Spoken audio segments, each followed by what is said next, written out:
Hello everyone and welcome back to DKC2, the 100% completion run, or at least just the stream where I, Cody Lee, author of Eye of the Dragon, Cruel and Beautiful, and the upcoming Rabbit Hole, which is very, very near completion, am going to try and collect every single coin in this game, or at least 100% the entire thing.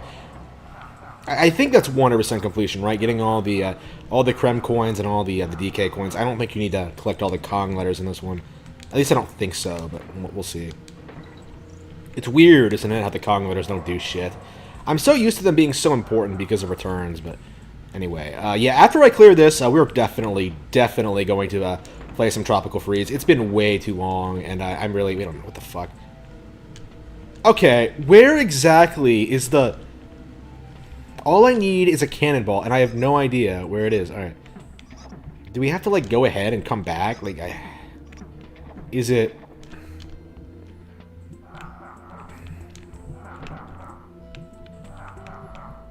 Here we go. Shit, what the fuck? Fuck. Yeah, I've been playing through a lot of the same levels over and over again. It's the same deal as the original. Like, a lot of this shit makes absolutely no sense if you're seriously trying to 100% this. Like, you're gonna be fucking around a lot. I actually had to look up the solution to where the DK coin in Red Hot Ride was. I played through the level like 4 or 5 times, and I was just like, okay, this is ridiculous. I have no idea where it is. It turns out it's right above the N, the letter N. Like, you have to, like... I don't like how in these original games... they hide secrets, like, you know, just off screen, like with no markings or anything. Like, they just sort of, you just have to sort of push your characters in every single possible direction to see if the screen moves. And I just, I don't care for that at all. Here we go. Oh fuck! Oh, did I fuck that up? I just noticed my light was still on when I intended to shut it off, and yeah, I fucked that up. Hang on, let me shut that off. I keep forgetting to shut the light off. I'm always over there whenever I'm not streaming, and... Alright. So we found the barrel, but we didn't actually get the thing. It's like, ugh. I don't know, like, I think this is why I gave up on doing it, because it just kind of is tedious, you know what I mean? Like, playing through the same levels over and over again, trying to find, like, some things, like, it's just... Like, I think Returns did a way better job of making 100% completion, like, more fun. Like, Squawks actually helps out and things like that. What the fuck? Oh, here we go. Okay. I completely forgot this guy was here.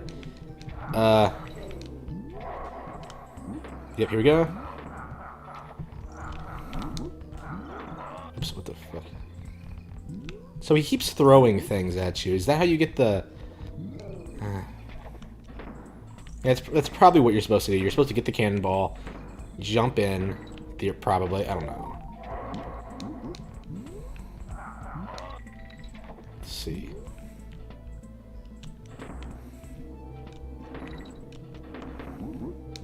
Yeah, I've played this a bit off stream, so I think I kind of burned out on it, honestly. Like, I probably should just consult a guide or something, because this is the kind of thing that I don't really enjoy. Like, this is why, every single time... Holy shit. That's all you have to do to get the... Okay, so we got the DK coin at least. Not that that made any sense, but okay.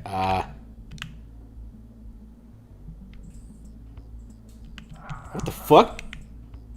What the fuck was that? Alright. So you have to come back here. Okay, so that explains the whole cannon thing. What the fuck was that? Alright. Oops, hang on. Wait, what? Huh? And you drop it? Wait. Oh, was it behind there? Is that how you do it? Oh. I thought it was a head. Okay, I fucked that up. Okay. At least I know how to do it now. Whoopee.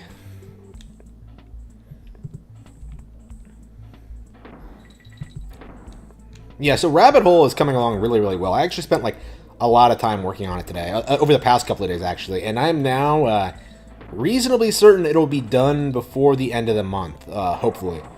I do think I will be able to maintain my momentum. It's basically finished. Like, I have to write like the climax and stuff like that, but yep, we're getting there. I mean, but it's yeah, I'm really interested in what I'm going to think of it when I actually get around to rereading it and showing it to people. I don't know, because I haven't I've been so busy writing it, I haven't really thought about the overarching story or whatever. Oops. I mean, of course I have, but it's like, okay, how did it turn out? Like, sometimes when I do these things, like, it's like, my ideas are, like, radically different than what actually happens. Like, I've talked about, like, how Cruel and Beautiful was, supposed to be very, very serious before becoming, like, almost a parody of itself.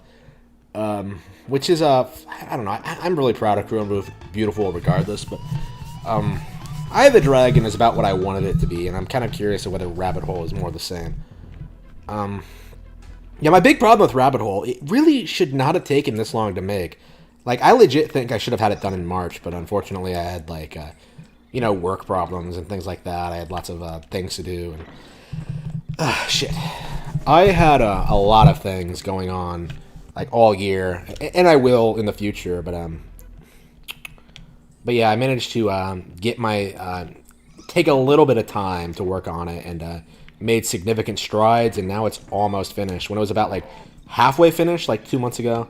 So, like, it took me like 6 months, no, 7 months, right? 7 full months of just to get, like, halfway through it, and now I'm almost done in 2. Like, that's kind of the... and to be fair, I didn't work on it a lot over the past 2 months either, because there have been lots of things that are... in some ways, I was busier than ever, but... when I did sit down to work, I did a lot. My pace is really, really good. Oh, here we go. Here we go. Whoops. Yeah, there was bees. Like, what? Okay, what's the deal with that? All right. So, Rabbit Hole should be coming soon. Honestly, I should probably start talking about it more on my website. Eva. Yeah. I wanted to talk about... Oh, shit. Did I really... Oh, no. It's up ahead. Yeah, I wanted to talk about Eva, actually. I wanted to talk about, like, incels and MGTOW again, because, like, I've been watching, you know, I've talked about this before. I am the only YouTuber I seem to genuinely like right now is Rekieta Law, of law-splaining the internet, like, in spite of his flaws. Like, I really, really have grown to sort of dislike, like, how lengthy these streams are, and how they cover the same topics over and over again. Like, like, it seems completely pointless to me. Like, why do you need to... Who's watching all these streams? Well, again, there are plenty of there are plenty of topics that I do enjoy, that I do keep up with, but, like, it is, like, basically impossible for me, with my schedule, my busy lifestyle, to even consider, like, watching a 6-hour stream in general. And yet Rekieta here is, like, doing it basically every night. Well, not every night. Like, every weekend, for sure. Like, I can't even do weekends. It's like, okay, that's just pure brutal. So, like, I've listened to Rekieta enough where I sort of, like, okay, this is someone that I do deeply admire and respect and want to be more like, right? But at the same time, like, I still feel like, not a fan of how he's doing things. It's nowhere near, like, the level that, like, you know, I feel towards, like, other YouTubers, but, I don't know, like, seeing him kind of refuse to disavow Ethan Ralph and things like that, I mean, he's, I would say he's loyal to people to a fault. I don't know how to best to explain it, but that's not really what I was getting at. The thing about Rekieta right now is, like, Drexel coming on all the time and talking all this crazy shit about, the current state of women. Like, oh man, all women are feminists, all women are thugs, they're all single moms, they cause all the problems in society. It is ridiculous. Like, of course, I'm not a feminist or anything like that. I'm very, very against feminism, but I think there's, like, this very weird... At the same time, I don't like MGTOW, I don't like the incels, I don't like those people at all. If anything, I think those people are worse, because, like, the way I see feminists is that they're a group of people who have essentially been misled into thinking that a certain way of life is going to be beneficial to them. Like, they think living a working life is gonna help them, like, feel fulfilled with themselves and make them happy, basically. And it's really, really not true. I really can't emphasize that enough when it comes to feminists, how miserable they are in their day-to-day lives, pursuing careers. They essentially pursue careers because they're told they should, not necessarily because they want to. And it's not the best thing for them. It's not the best thing for society. It's not their decision. They've basically been memed into it by education, the media, society. Like you can't really blame women, modern women, for the state of society because things have been going this way for a very, very long time. Wait, did I turn my shit? So, like, as a result, like, complaining about them in any capacity is completely pointless. Like, they're not responsible for the direction they were pushed towards. You know what I mean? Like, they should have been heavily discouraged from becoming thoughts as, kids and teenagers. They should have been reprimanded by society, essentially, and that just never happened. And as a result, they sort of have this mindset that there's nothing wrong with being a thought. There's nothing wrong with doing their thing. Oops, it's just... So, like, the thing about this is, I feel like... Okay, Drexel, you are completely delusional if you think sex robots are gonna, like, destroy feminists or destroy women. Like, are you fucking kidding me? Okay, so... The thing is, okay, here's the thing about sex robots. Actually, this was actually the subject of my short story, Eva, that I tried to have published, a sex robot. Very, very interesting topic for a story, but, like, in reality, what's gonna happen is that everybody is just gonna want the real thing, you know what I mean? Like, there's not gonna be... People are not just gonna be like, okay, we're just not gonna deal with women anymore. No, it's not gonna happen. Oops.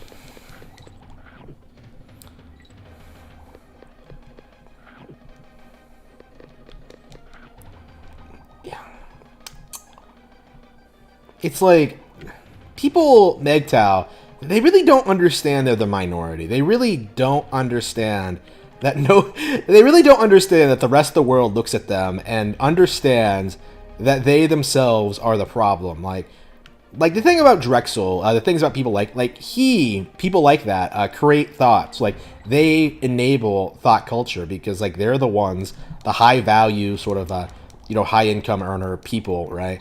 Men who come in and, like, enable those lifestyles, and then they turn around and bitch about, like, thoughts for not being loyal. Like, no, you are absolutely part of the problem. It's just, and I've never heard, like, Drexel take responsibility for this. Like, yeah, it's my fault that there's so many thoughts around, but no, like, it's just.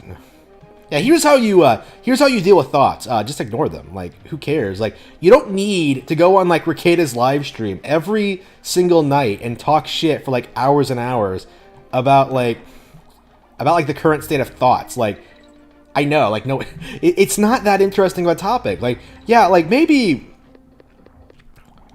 like for one show it would have been interesting, but, like, when you keep doing, like, 6-hour shows and they're all, like, about the same thing, like, come on, talk about something else. It's just, like, I tuned in that night hoping they would talk about, like, Ginsburg, and they didn't talk shit about Ginsburg. Like, it was just, fuck.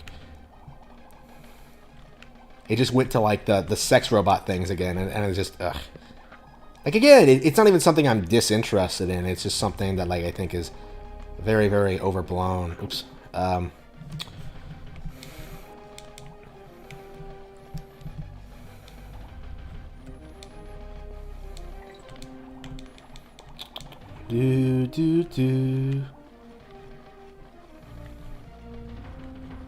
Yeah, don't let Drexel tell you otherwise. It's absolutely the women he's around. Like, it's absolutely that way, because my experience has been radically different. But I'm younger, too, so I think that's the big thing, is that, like, Drexel's, like, fucking around with, like, thoughts of all ages, right? And, of course, he's starting to, like, meet some single moms. It's like, okay. Like, I am at the age right now where I don't really have to worry about that.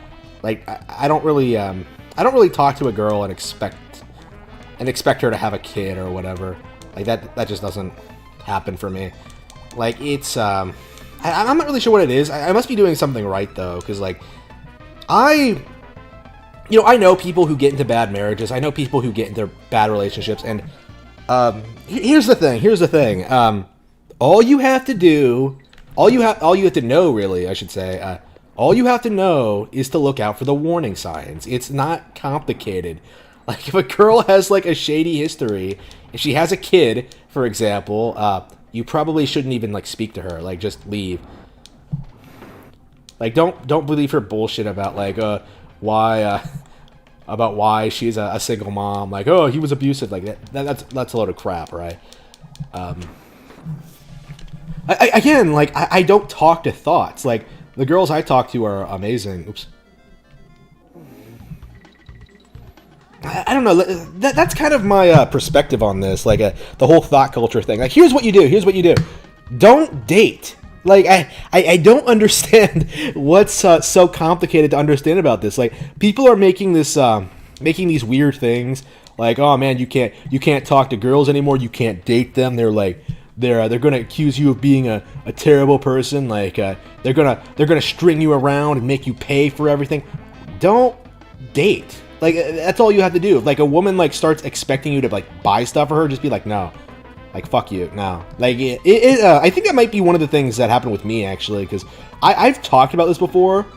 I talk about being poor all the time. Well, I talk about my history of being poor all the time. So, like, I got into this mindset where, like, okay, I'm not going to pay for dates ever. And it filters out the gold diggers. It really does. Like, when you do that, when you go around and just be like, yeah, this is who I am, this is what I want to do, this is what I'm interested in, you don't deal with gold diggers. They're nowhere to be found because you don't have money. Like, you only find people who are genuinely interested in you as a person, right? And being like, doing my things, I've had no problem at all, like, finding a nice, very attractive women that I could theoretically spend the rest of my life with. Now, I didn't do it, but it wasn't because of them. It was because of me. It was because of, like, what I myself wanted. Like, and I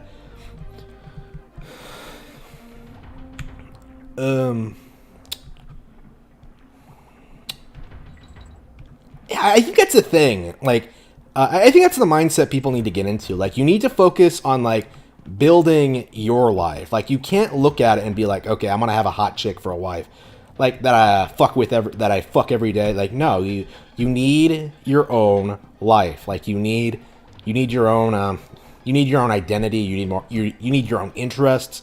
You need to, like, sort of establish yourself, and then you can get married. It's not really a thing. Now, it's kind of interesting because I am more inclined to sort of blame the education system for everything, for wrong and everything wrong in, like, modern society. Maybe it's just my experience with it.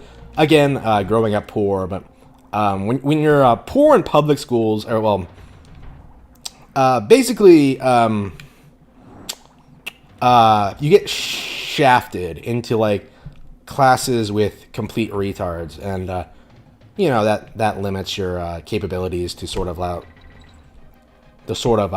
learn things, and, like, you don't get the good teachers, you don't learn the real material, you don't learn any real skills, or have any idea where you want to go for college. Like, you're just sort of there to be a statistic when you graduate, basically. And it's basically impossible, I would say, to fail out of high school in this day and age. Like, I think the only way you can is by simply not showing up, which a lot of people do, but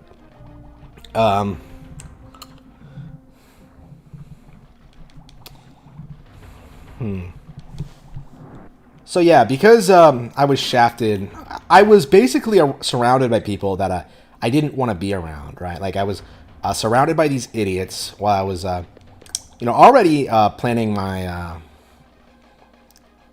planning early novels, like getting into that, doing this thing. Teachers were calling me lazy and unmotivated while I was working on my book in high school. It was kind of amusing. Oops. That is something I've been noticing, actually, is that, like, these people, these middle class, like, well, lower middle class, these complete retards, will always like accuse you of just sort of not getting with the program, not understanding what's going on, not understanding like why you need to go to school, like when really they don't provide any why you have to do this, this, and this, when really they don't provide any reason for it. Like I lost absolutely nothing by not taking high school seriously. Like if anything, I have done very, very well in evading the sort of college trap and sort of doing all this stuff with my personal life, with my website, with the novels, things like that. Like I am expecting, well, no, I know I should say that I will be very, very successful in the next couple of years. It's basically already established. It's basically already set in stone. It's just a matter of, oh, I got them all. All right. It's basically just a matter of honestly just saving up money. Honestly, like I would say I'm already like successful. The issue right now is that like I'm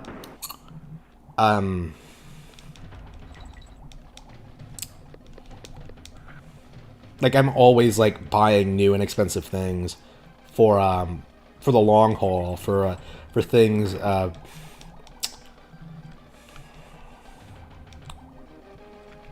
to like continue expanding what I've been doing, right? So like I moved in this house, like had to set up the internet, things like that. Like I redid my driveway recently, like really expensive stuff that's setting me back, even though I'm technically making a lot of money. It's just like that stuff is coming to a stop though. Like the house is basically where I want it. I was able to quit a job recently and get a better one. It was fantastic. It all worked out really, really well, and I do think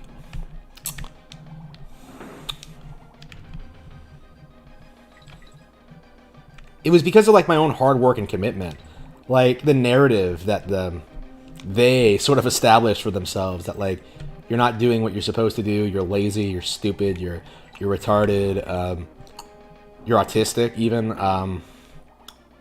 Like it doesn't really mesh up with what I've built for myself. If anything, I think I'm already a lot more successful than a lot of those people who told me that I was a failure, or going to be a failure, I should say. Those same people who refuse to sort of like give me any sort of guidance or advice, or just sort of like doing the same thing they were doing 10 years ago.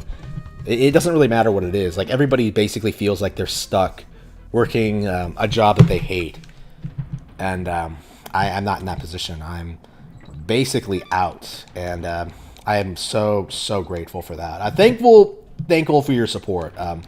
It really could not have happened without you, the fans, supporting my indie books on blackcatbooks.org. Thank you all so much. Here we go. So where is the DK coin? I've been going around forever looking for it. Wasn't I talking shit about Drexel? Like, wasn't I talking shit about Rekieta Law? How did I get segued into like talking shit about the school system? I suppose. Again, like I said, that's my problem with Rekieta Law. Like they just talk about the same topics too much. Well, I keep tuning into the Drexel show, so that's might be it. I think it is mostly a Drexel problem, with him just coming in and just making these weird statements about women that just aren't true. Well, I mean, there are definitely a lot of things he says that are true. You know, like lesbians don't exist, things like that. I mean, he definitely knows what he's talking about. Like when it comes to how women behave. It's more like he doesn't understand. Well, I don't want to say he doesn't understand. It's like he doesn't. He jumps to like a radical extreme, like, oh, they're all like this. It's just that's something I can't really get behind. Oops, because it simply isn't true.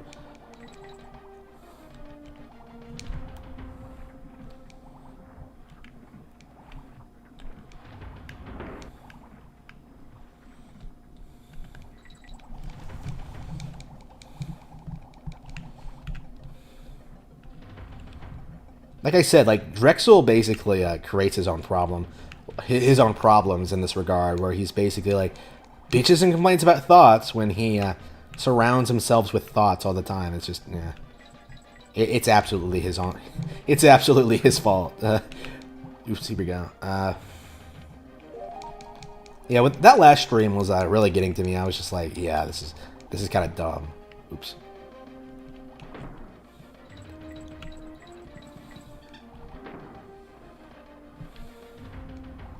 And they're like older people too, so like you're not supposed to still be single when you're like almost 40 or over 30. Like you should have been married for a while. Like maybe your wife died early or whatever, but you don't. I don't. You don't really need it. Like here's the thing. You don't really need to smash like an unlimited amount of bitches. Like you really don't. It's just.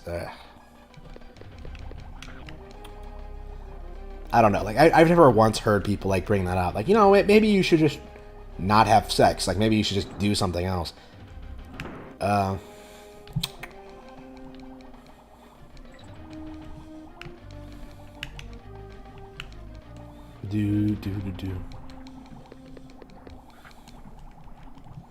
Where's the coin? Yeah, am I gonna have to look up where the coin is?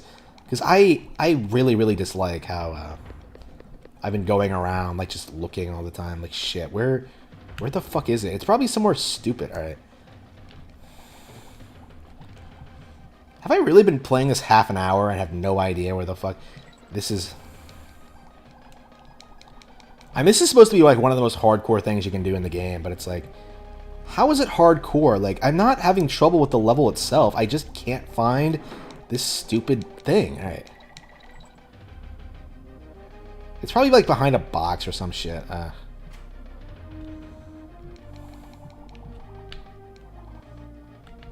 That's not it.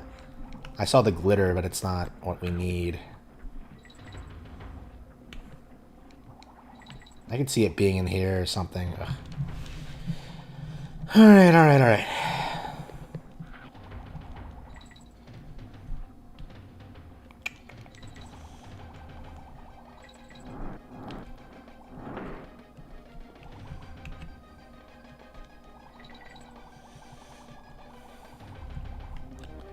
I think I'm gonna have to look it up because it's boring, you know what I mean? Like just looking around for shit all the time.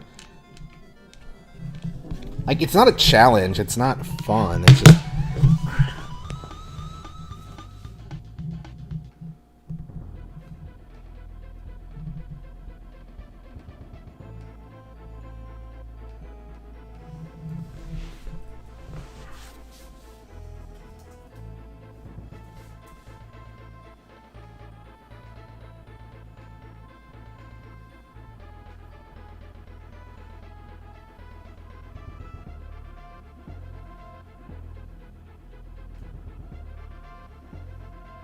here.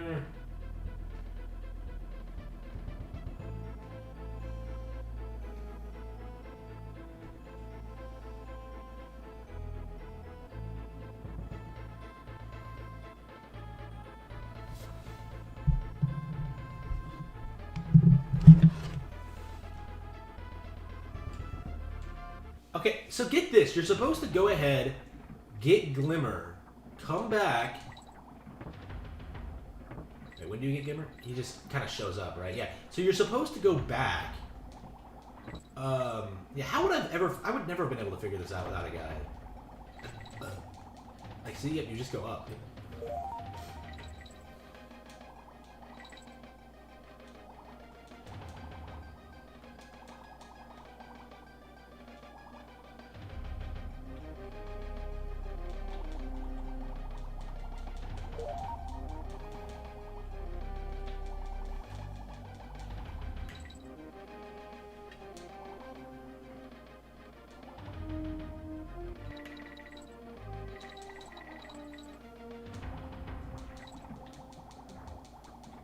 You gotta be. How would you have ever figured that out? What the fuck was that? What the fuck was that? That was pure bullshit. That was pure just what the fuck. It just. Okay, we're definitely using a guide for all of these because that was just. What's the point? Like, it's just. If we get it like ourselves, fine. But I don't want to like be spending my life like wandering around trying to figure out like, okay, where the fuck is it?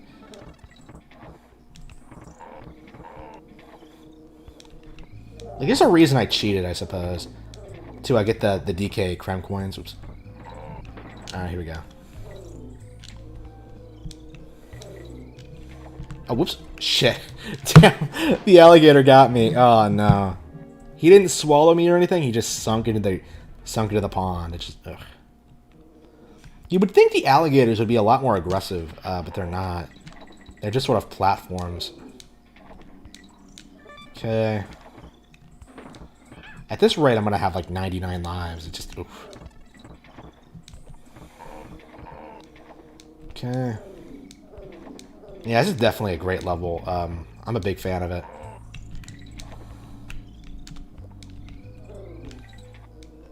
Probably one of my favorite levels in the game, actually. I think this is the one I played and realized this is like one of my favorite games ever. I was having so much fun with this. Alright. Where? Yeah, I was like, wait, why isn't he sinking? Alright, here we go.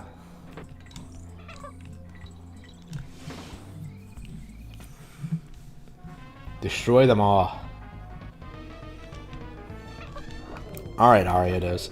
Oh, this is before Pokemon. This was before Ariados was a thing. So, this spider has nothing to do with Ariados. I mean, I guess it's supposed to be a tarantula, right? What's the technical difference between a spider and a tarantula? Like, tarantulas are desert creatures, right? Or are there different kinds of tarantulas? I have no idea.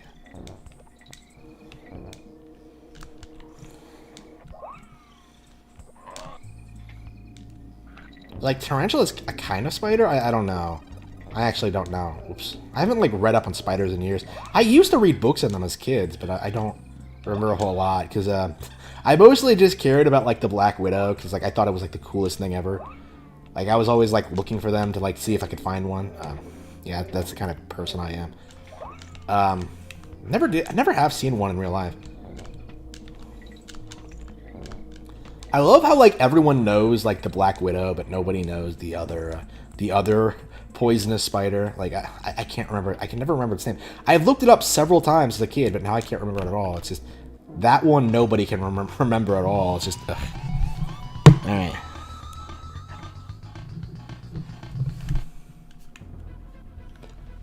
Crockhead Clamber. Okay, we got all the awards. You've got to be kidding me. It was to the left? Oh, check this out. And now it's, Yep, check it. Yep. So you just go to the left. Just, fuck that. That's just... Alright. So again, that's the kind of thing you... That's the kind of thing I feel like. It just... How was I supposed to know to go to the left? Like, I would have thought it was like, okay, like it's hidden somewhere in the level. Like, I wouldn't think, oh, let's go backwards, like that, because that makes sense. Okay. Oh wow, this is just okay. This is it's a well designed area. It's different than everything else in the game, but all right, let's see if we can do this.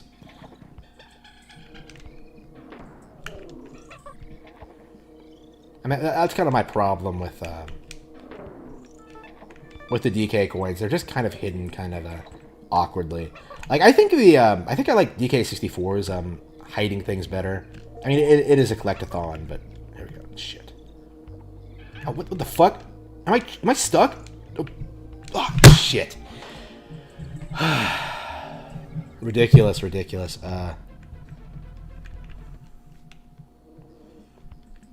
Yeah, I think I have gone back here before, too, so it's like, okay. You gotta be kidding me. Are you serious? Dixie, get back here! She just sort of runs off. Okay. Alright. They don't go where they're supposed to go. It's just, alright. Okay. Okay, Dixie, Diddy, I know you have your problems, but you're just gonna have to get past them and, alright. And get past this bee. You've got to be kidding me. What the fuck? I really don't like doing cartwheel jumps as Dixie. I really don't know why. That was the wrong way, you idiot. Alright. Fuck. Okay. So I know exactly where we're going, but I'm still fucking it up. Alright.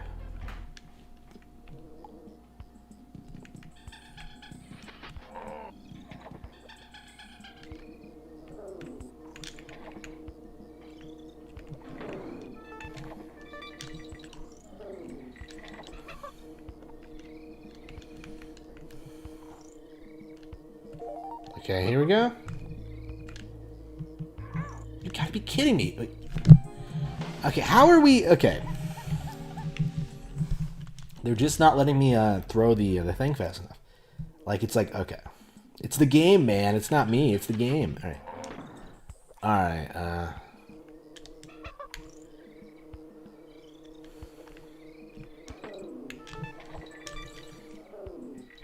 There's something with the way she spins that just, I don't know, it bothers me. You gotta be kidding me. So you gotta have... You think I could just run through them both? Like, just take the hit and then come back out? Well, no, then you wouldn't be able to get back, right?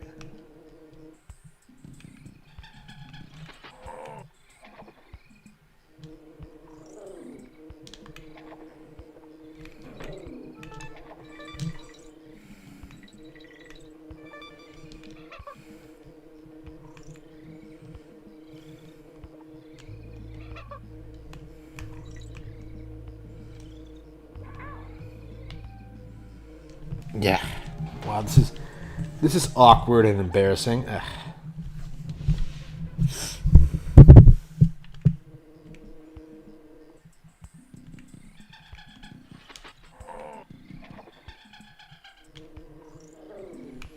Oof.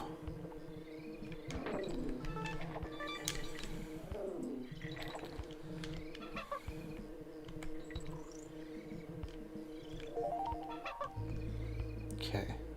What the fuck? That was easy. How did that work? All right. Oops. Oh, wow. You got to be kidding me. So, there are a bazillion boxes. Okay. Wow. Okay. So, we got the treasure chest. Okay, we're good. Okay. Rattle battle.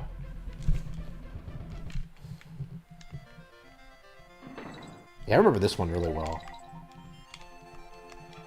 I mean, I think this is one of my most replayed stages as a kid, because, you know, Ratley was awesome, but... Yeah, Ratley's not in DKC3, is he? That's a shame. I mean, DKC3's entire existence is kind of a shame, but... Alright. Yeah, we're definitely getting all the Krem coins. Like, I'm looking for them legitimately. If I don't find the secret things, then... Yeah, I'll look it up, but alright.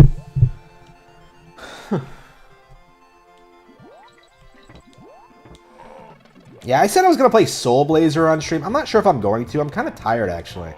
Honestly, I think I'm just going to go to bed and then just get up early and, I don't know, go out, do something. Oops. No, by that I mean right rabbit hole.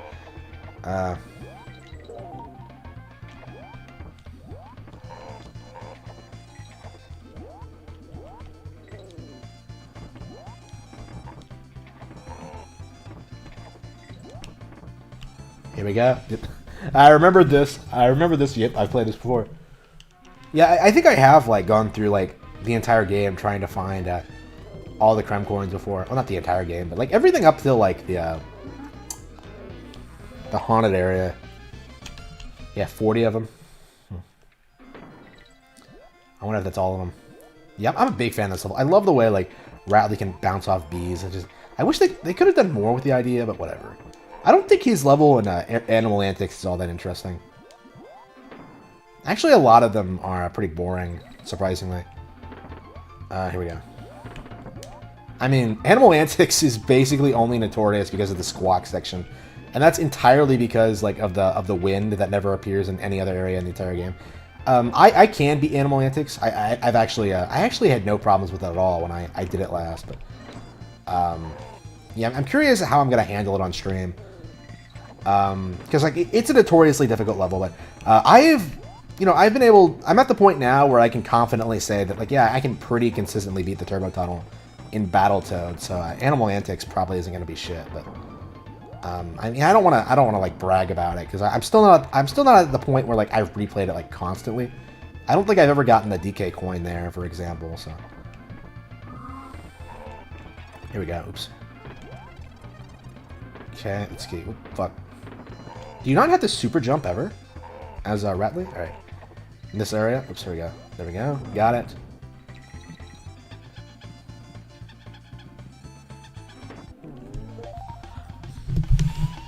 Wait, where's the barrel? Where's that chimpy sound coming from? Okay.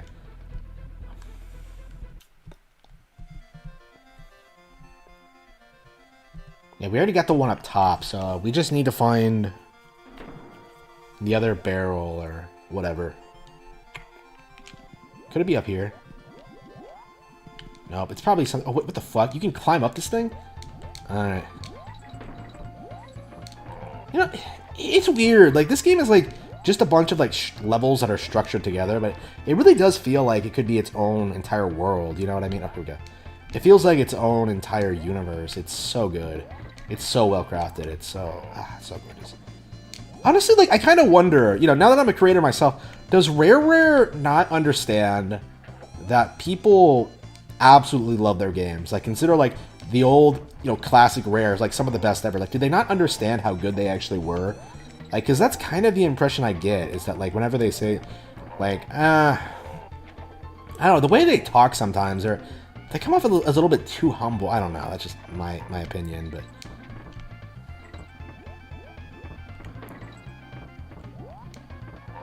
Like, they made some of the best games ever made, and they're just like, yeah, whatever. I mean, I guess, like, talented people are like that. They're just like, okay, and I'm gonna try to top it now. And I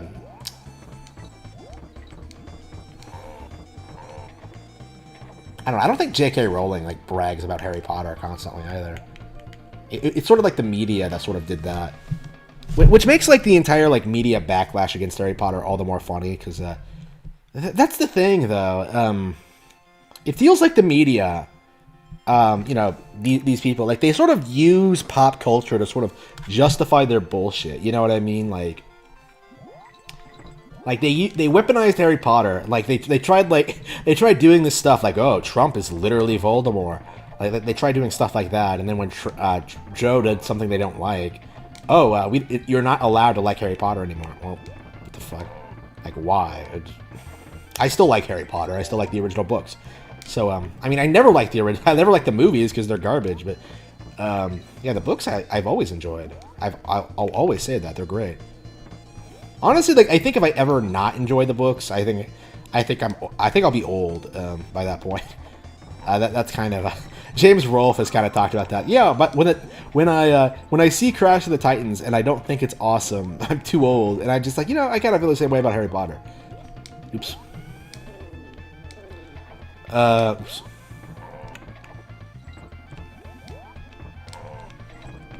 I mean, I still really enjoy it. Like, it's such a well-crafted, like, story with very, very relatable aspects to it. Oh, here we go. What the fuck? So I got the hero coin, but where's the last barrel? All right.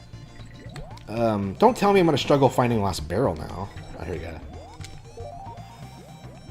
If it's something stupid like, oh, go up, like, jump really high and go off screen. Oh, what the fuck was that? All right.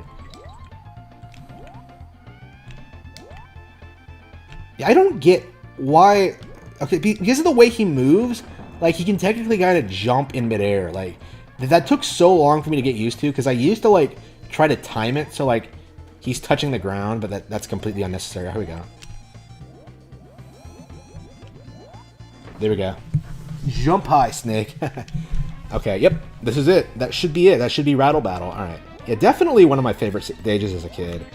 Like, I love, like, all the interesting stuff they did with the character. Probably my favorite animal-only stage there is in any of the games, actually. Yeah, love this level growing up. Honestly, like, I'd say, like, World 3, again, is probably my favorite. Probably not as, like, overwhelmingly so as, like, in the original DKC, but lots of good stuff here. Wait, where is the last star? Wait, I'm missing the last star. Where is it? Oh, here we go.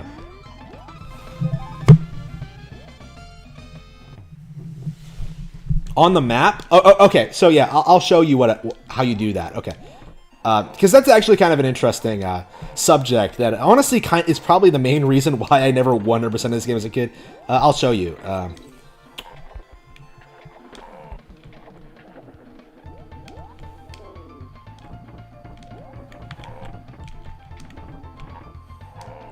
I don't get why they didn't have like a collection like sheet like in any other game ever, but I mean I guess this game wasn't that revolutionary. All right, okay, I think that's probably all of them, so let's go ahead and go.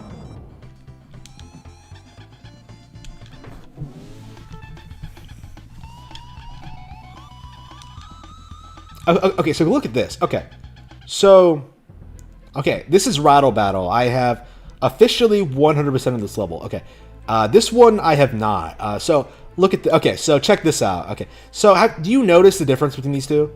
The one that you get all the Creme coins on, the one where you found all the bonus areas in, they have exclamation points at the end.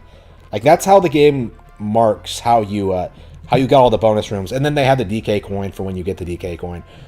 So that's how you do it. You have to just go through the entire game, find a secret in each world until you get that exclamation mark. And it's a bit easier than it sounds. It sounds like kind of ridiculous, but here we go. Shit. It sounds ridiculous, but once you know that, it all comes together pretty easily. You might notice it on accident, actually, like without being told. I had to be told, but like I think I did notice it at one point. Like why does this level have an exclamation mark at the end now? And then I'm like, oh, again, I don't remember like experiencing a lot of this for the first time. I'm not like the original 2. I can kind of remember, not the very first time, but like the time I replayed it. Actually, I can remember 2 as well. Yeah, when did I replay 2? Oh yeah, because I bought it on Super Nintendo. I remember. Yeah, I don't. Honestly, like when I first played this, I was kind of bummed out that like Donkey Kong wasn't in it. It feels really, really different. You know what I mean? And I think I was kind of disappointed in that because as a kid, I just wanted more DKC. But did I get this before I actually beat the original? I'm really curious as to whether or not I did. Oh, I got the fake credits. Yeah, so I technically beat it, but not really. Like I wasn't like a pleb or anything, but I didn't. I didn't technically beat it, but I was ready for the sequel, so it's like okay. And the sequel is way harder, so I never got past Web Woods until I returned to it as an adult. You know, after having taken a break from Nintendo games for like a couple of years, you know, came back from it. Not really a break, more like I was doing other things in my life. You know, come back to it. Oh yeah, people don't actually know that a lot about me. I don't think I talk about this a whole lot. I was not a huge Nintendo fan going from 2009 to 2011, I would say. So about 3 years, I wasn't like really following the things they put out. Like there were some major releases I was into, like Other M came out. Well, I bought Other M around that time. Of course, like I still played major Nintendo games, but it was like, okay, I wasn't subscribed to Nintendo Power. I wasn't following everything they did. I didn't really.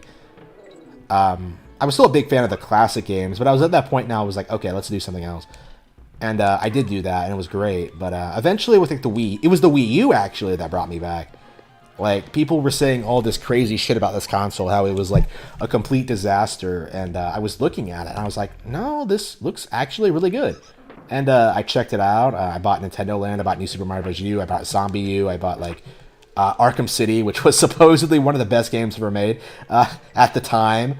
And I like really quickly became aware of just how corrupt gaming journalism had become.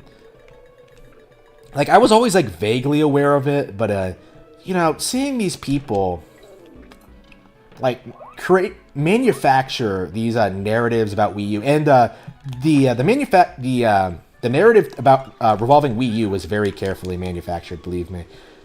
Seeing these people like manufacture these narratives, it was so frustrating to me, as someone who was like having a great time like with the Wii U and doing all this stuff, playing all these great games. Better than the Switch, actually. I much prefer Wii U over Switch. I think I've said that before. Here we go. Oops. Now, where's the coin? Like, where's the coin? Oh, here we go. Yep, there's a...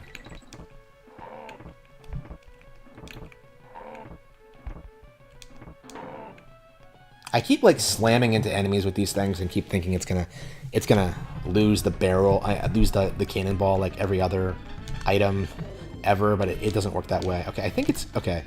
Yeah, you have to like jump up here and hit them all. Oh shit! There we go, got him, bitch.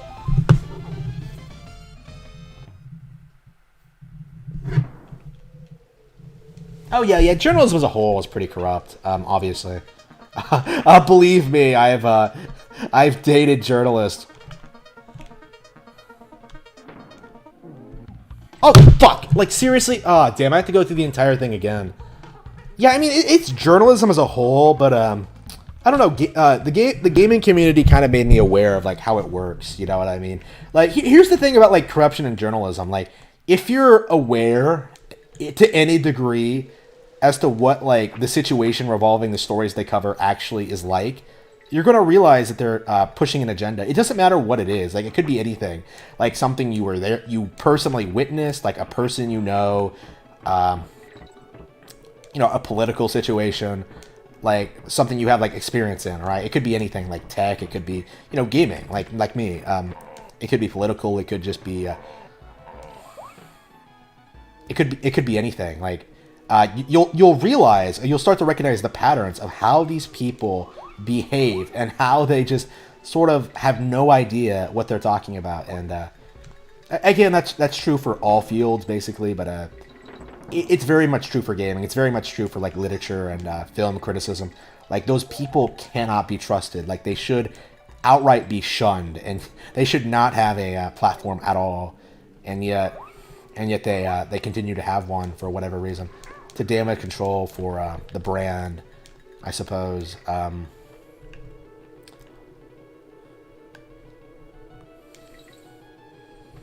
Like I saw a lot of journalists coming out and defending the PlayStation 5 event. I don't remember what it was. Oh yeah, defending the whole $70 thing, and I'm just like, really? Like, are you really that pathetic? Like these people, they're communists. They're like, they're always bitching about like fucking late stage capitalism. They're always complaining about things like that, and yet somehow, $70 a game, $70 games for PlayStation is fine. Like, really? Like, that's not like more organic response. Like, journalists are basically just sort of controlling, trying to control how the public responds to these situations. Like, they're trying to like present this narrative, like, oh, you're upset about this? Like, really? I'm not upset about it. Oops, here we go. Shit. I'm not upset about like having to pay $70 for a game. It's not that much more money. It's getting out of control. It's getting really unsustainable. I really wonder how much longer the gaming community can avoid the gaming crash, and I think it's coming. I've been very vocal about this, but I mean, I was a couple of years ago. I never changed my mind about this, but like, I think like microtransactions and DLC kind of mitigated this a bit. But I do think there's a lot less enthusiasm about video games today than there were like 5 years ago. Like, games are getting worse, and I think even the public is sort of becoming aware of that. Like, it's not just people on message boards saying that, like, you know what, I have way more fun playing DKC2 than I do playing Bioshock or Destiny 2 or whatever. Like, it's not just people pointing out how Destiny 2 is just a rehash of the original. It's not just the lack of people noticing there aren't any new IPs, noticing that like nothing looks good, noticing like asking questions about the development of The Last of Us Part 2. Like, it's not just that anymore. Like, it's a bunch of people realizing that there's nothing to fucking play. Like, there are a bunch of people realizing that they're supposed to be buying a PS5 for GTA 5. Like, that's it. Like, really? a game they've already re-released twice. Are you fucking serious? Imagine if Nintendo like started off their Switch conference with like a port of like Twilight Princess, like Twilight Princess HD. It was out on Wii. It was out on GameCube. It was out on Wii. It was out on Switch. Like, imagine if they did that. Like, they would never, ever hear the end of it. Ever. And it's just... Right. Oh, did I not get all of them? Wow. Like, PlayStation just gets away with all this crazy bullshit all the time. Like, The Last of Us Part 2 was very heavily damage controlled. Like, right now, there's like this, there's this very... okay, I have not bought a copy of Super Mario 3D All-Stars yet. I went ahead and checked the Amazon listing. I went ahead and added it to my cart. I'm not going to buy it yet for reasons. Because I couldn't get a pre-order, mainly. I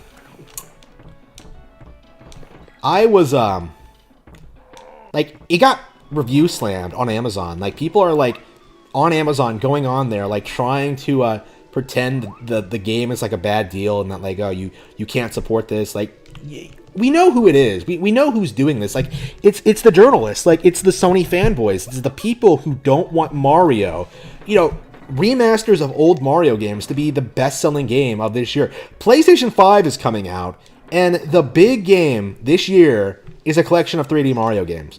Like, we're at the point now. Like, we're at the point where, like, people are less interested in what Sony is telling you should like The Last of Us Part 2, Ghost of Tsushima, Death Stranding, and more interested in, like, the classic Nintendo IPs, like the ones that, like, have endured and stayed completely relevant over the years. Like, it's basically over.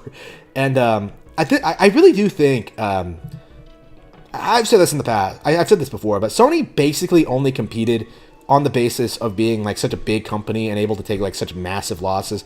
Like, if they had been, like, Sega's size, like, they would have been gone a long time ago. They would never have been able to compete with what Nintendo has been doing in the past couple of years. And I do think this is probably going to be the last PlayStation console. We're kind of reaching the point now where, like, cell phones are catching up with consoles. We're going to see, like, Game Pass on phones, Game Pass on PC. Like, there isn't going to be a reason to own a home console anymore. Like, everybody is just going to get a Switch. Like, what's the reason? What is the purpose of getting a home console now? Like, nobody can explain it. Like, nobody seems to know why. Like, why should I buy a PS5? Like, nobody can answer this very simple question. Like, oops, there we go. Shit. Okay.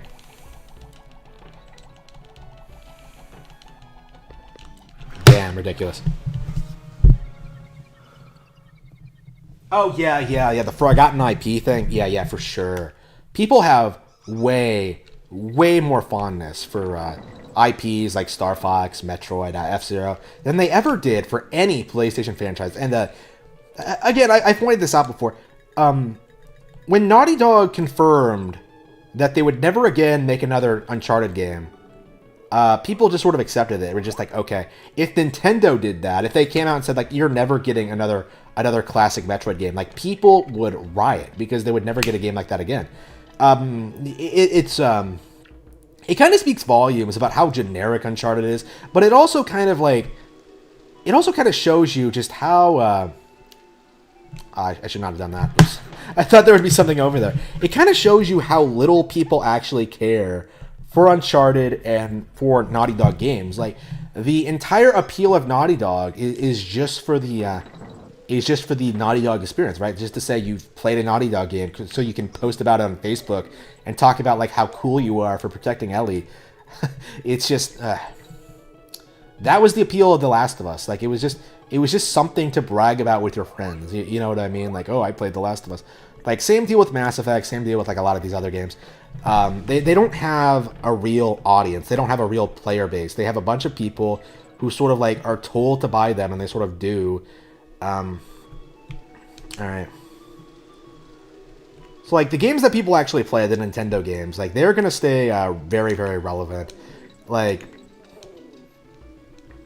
it's kind of fascinating to me how, like, people there's this growing trend on 4chan to, like, kind of, like, present the N64 as being a complete failure, when in reality it feels like the N64 is the only console that people remember fondly. Like the Saturn is basically obscure at this point. Like I have never heard anyone bring up. I have never in my entire I'm a hardcore fan, right? Like I'm a hardcore gamer. Like I've been going to used game stores for years. I've never even looked at getting into a Sega Saturn. Like never seriously considered it. I know like everything never, all the good shit never came out of Japan. Like I would like to play Sakura Wars. That's about it. Never looked into getting a Sega Saturn. But nobody else I know has either. Like there's no real demand for like a Sega Saturn collection. There's no real like nostalgia for it. There's no real like recollection of. There's no real enthusiasm for that console, and people will have this sort of argument that like, oh, the Saturn had way more games than the N64. The PlayStation had way more games than the N64. How many of those does anybody actually remember? Because like everybody I know, like GoldenEye, Pokemon Stadium, Pokemon Snap, like does the PlayStation have anything like Pokemon Snap? No, they don't. Like they never did. Like all they did was sort of like sell their consoles to adults and say, okay, this console is for you. It's not for kids, and that's kind of how the PlayStation took off. Like it had nothing to do with like the actual quality of the games, and as a result, I think that kind of that's why people don't actually remember them. Like PlayStation didn't take off because of the games; it took off because of like the narrative surrounding it. Like, oh, you can buy this console for for like significantly less than you could buy a Saturn, for example. It has Final Fantasy VII. Like people didn't care about Final Fantasy VII, and they didn't go on to play Final Fantasy 8, 9, 10, 12, 13, 15. But people are talking about Final Fantasy VI. So, like again, it's a lot like the Hollywood marketing machine, right? Like it doesn't have anything to do with actual talent, like. But like, if you're like the thing that everyone's talking about, like of course people, if you're the thing that the media or the industry wants to push, the publisher wants to push, like you're going to be everywhere. You know what I mean? Like Rekieta said this about Britney Spears, where he was like,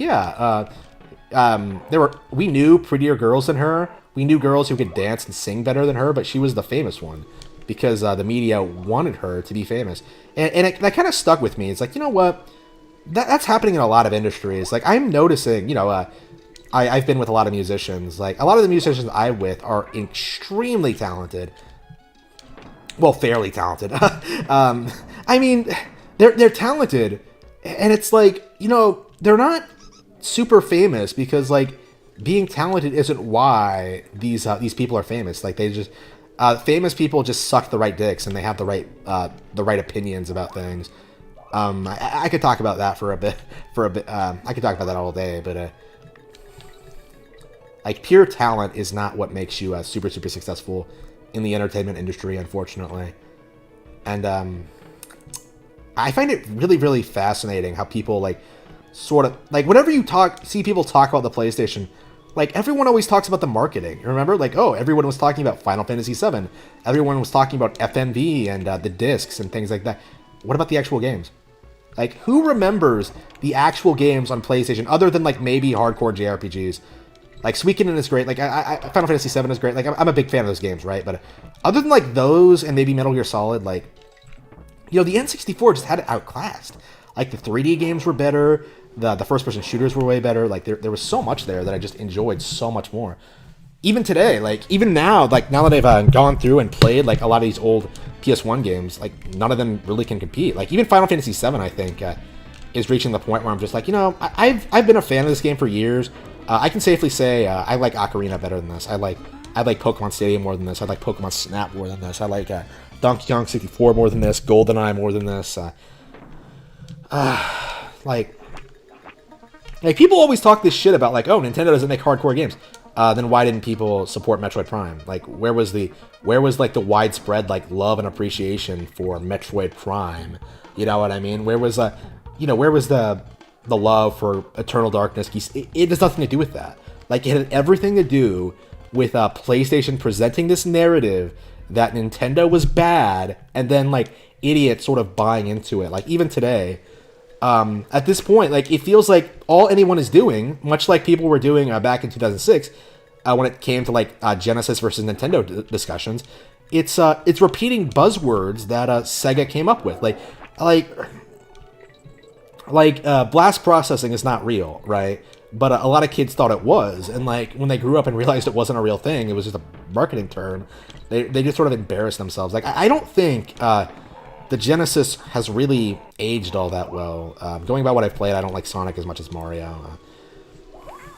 I mean, I guess there are always exceptions. Like I would say, like I like Sega a lot more than PlayStation for sure. In general, like I imagine I would like Shining Force if I played it, but shit. At this point, I just don't have time to get into like all these games. Oh, hello.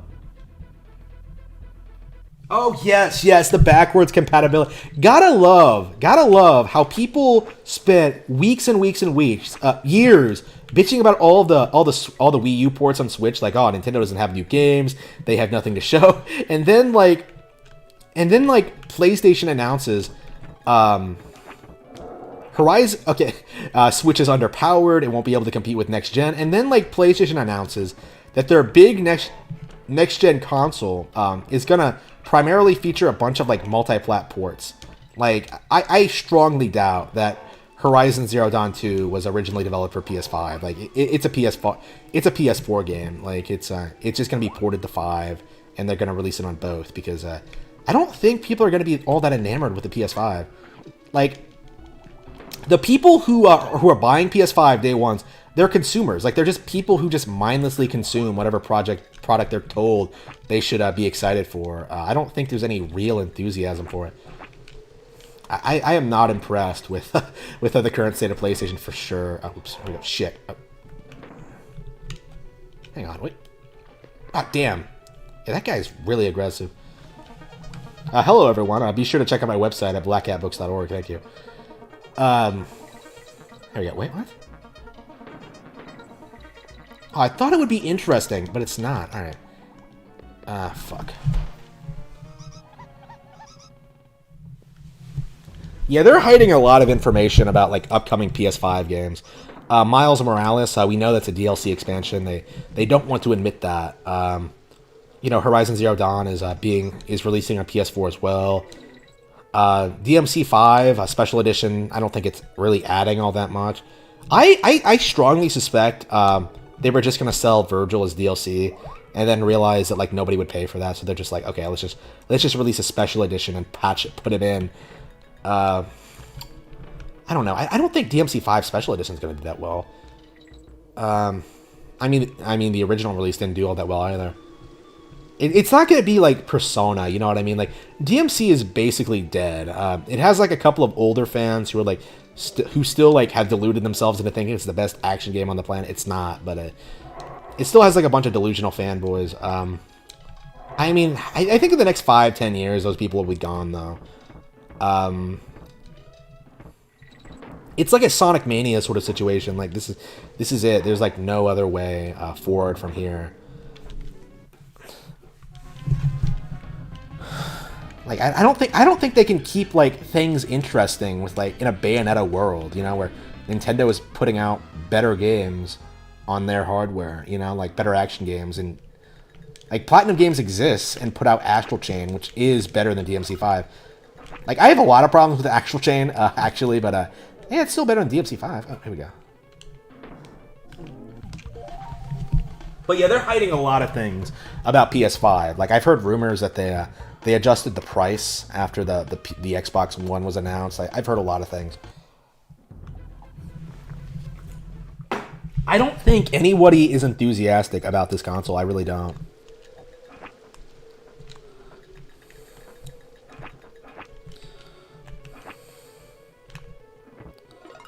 Yeah, don't tell me you have to go down. Nope. Fuck. Gotta be kidding. Okay. I am so desperate to figure out where I'm supposed to go with this. I can't believe I got the DK coin before I got the thing. Oops. Have I really been playing this for an hour? It hasn't felt like that long. Should I play some Chrono Trigger tonight?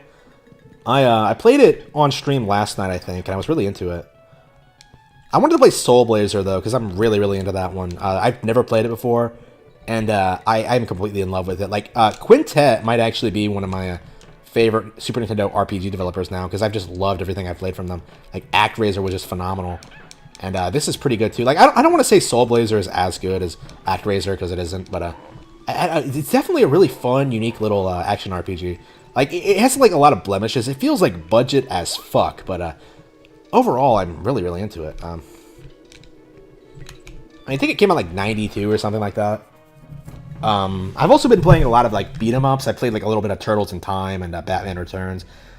Turtles in Time, I don't want to say it's like my favorite beat 'em up ever, but I can see like why a lot of people like it. I'm gonna have to play it some more before I like really finalize my opinion on that. But I can see why it has such a dedicated following.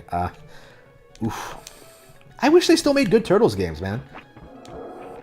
Like, playing it, I kind of wish they continued doing their thing, but no. Unfortunately, it feels like they just sort of gave up.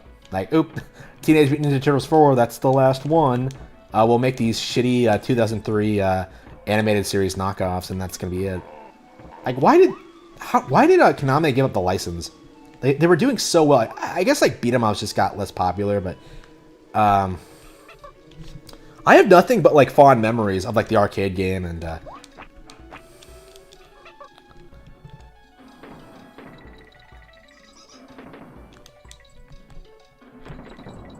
yeah, the arcade one is the only one I grew up with, isn't it? Actually, I was thinking, wait a minute. I bought the 2003 game because I was a fan of, like, the new animated show, well, new at the time, the 2003 one. I bought, like, both those video games. They're both kind of trash, actually. But the second one actually comes with, like, the arcade game. And, like, I spent so much time playing that shit, man. Like, it is so fun. Like, that is probably my favorite beat 'em up of all time, just because, like, you know, it gives you unlimited continues. Like, it's just... You can just go through the entire thing. It's just so fun. It's such a good port, and, yeah, maybe I should go ahead and pick up, like, the third one, because, on GameCube, because I'm told that, like, it actually has a port of, like... I never got the third game, even though it had a port of, like, TMNT 3, like... The most interesting things about these games is that they had ports of, like, good old TMNT games. So this one had a port of, like, a TMNT Turtles in Time on it, so... maybe I should pick it up and play through that. I have not played... That... Teenage Mutant Ninja Turtles 2003, it's probably the game that I haven't played, like, in the longest amount of time. I'm not even kidding. Like, back in the day, I used to, like, try playing, like, everything I own, like, pretty regularly. Like, I have pretty explicit memories of, like, playing shit like Superman 64, over and over and over again, trying to beat it. Power Rangers, Lightspeed Rescue. I did beat that game. That is probably one of the worst games I ever finished. Like, when the nerd covered that video, I was just watching that, like, aghast. Like, holy shit, I know this game. I've beaten it. I don't own it anymore because I gave it away. Because, like, I was back then I was kind of pressured to give away games I didn't really play that much. So, like, I was just like, okay, I'll give away the Power Rangers game and Superman 64, but that's it. Damn, I feel sorry for whoever picked those up. Like, shit. I mean, I'm sure they're in somebody's collection. Like, the Superman one is, like, really notorious, so I'm sure, like, it has some sort of, like, collector's value. Power Rangers is not, though. That's a very personal sort of thing. Like, I love Lightspeed Rescue, dude. I wish I could watch it again, but I just have not had time. Like, I've been trying to get through, like, Power Rangers again ever since the movie came out, and I haven't even been able to get through the first season. Like, and I really, really liked it, too. I was surprised at how much I enjoyed it, actually. Here we go. Shit. How the fuck did I get the top there? I just jumped out of the water? Okay. Alright, well... Yeah, maybe I should play something else. I have no idea where it is, dude. I've been looking forever. What feels like forever.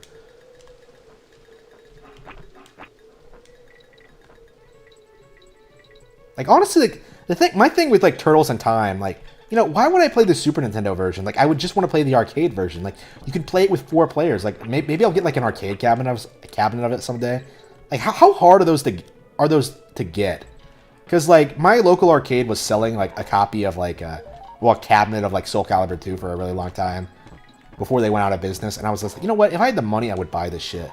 Like, I was poor back then. I don't know how much a TMNT4 cabinet would cost.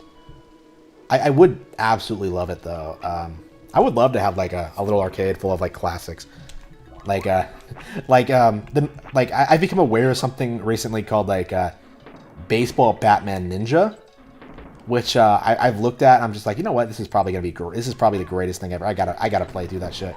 I still haven't gotten a hold of it, or like know where it is. It's probably like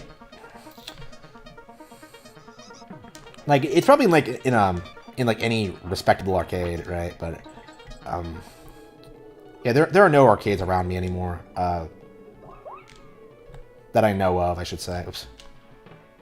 So I haven't gone to an arcade in years. Like, whenever I go, it's a lot of fun, but it's like, ugh. And plus, like, the newer games are... Yeah, like, a lot of the games are, like... Like, one of the big... I've heard that one of the biggest moneymakers in those things are, like, those gambling things where, like, kids sort of, like, get hooked on, like, these things that you can just... These stupid things that give you, like, lots of tickets or whatever to turn in for, like, prizes or whatever. It's, like, some kind of addicting thing. It's not a real game. It's just... Ugh. I don't know. The ones I've been into recently, like, have tended to suck. There was one, like, in Florida that I went to that was amazing. It had, like, classic Star Wars. It had, like, Pac-Man. It had, like, all sorts of shit that I really, really wanted to play. But unfortunately, oh, no, we gotta leave. I'm sorry. That was back when, that was back when I was with my, still living with my parents. Oops. Like, they didn't give a shit about what I was interested in.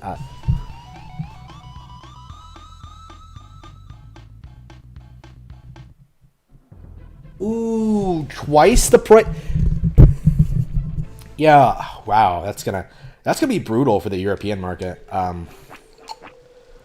mean, the European market basically just subsists off of FIFA anyway, right? So, if the Switch can get FIFA, yeah, it might be able to win Europe. I don't know if like they've been able to become as overwhelmingly popular in Europe as they are in Japan and the U.S. Because I know everyone is playing Switch exclusively, basically in the U.S. right now. I'm not sure about like Europe. I'm not sure about Europe. I don't know anything about Europe. I don't really take Europeans' opinions on anything seriously. I kind of disrespect them, honestly. They are the scum of the earth. Oops.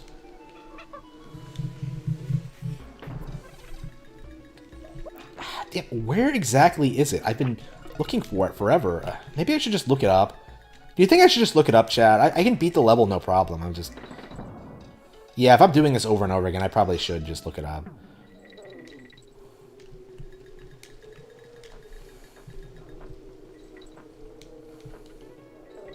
And let's beat the level and start over from the beginning. Here we go. Oops.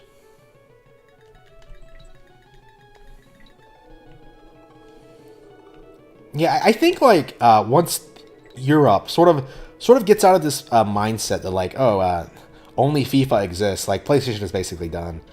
Like once they start like playing more shit, stuff you can only find on Nintendo, it's basically over for PlayStation. That's the kind of their thing. That's kind of the PlayStation thing. It was all they did for years and years. They kept trying to replicate like the Final Fantasy VII thing. They kept trying to like, oh, we have the most power, we have the best looking graphics, and now we're at the point now where graphics don't really mean a better game. Like people kind of understand that now. It's kind of an accepted fact, and like we're at the point where a PS5 doesn't look anywhere near, doesn't look any different than like PS4. Like I think the fanboys are kind of trying to dance around this, but like nobody is enthusiastic about the way games look today. Like it's just more of the same, basically. Like the quality of visuals is entirely in the hands of the developers. Like it has nothing to do with the hardware power anymore.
Okay, I knew it. Okay, so I tried that, but apparently I got it wrong. All right. So what you're supposed to do, you're supposed to grab the invincibility barrel and then swim back down. And I tried that, and I think what I did was that I guess I just must have went the wrong way. It's kind of a big area, so I did try it, and here we go. Oops. So yeah, I did have this idea. I did see through the game's bullshit, but unfortunately, I just didn't do it right, so I didn't find shit. But all right, let's see how this goes.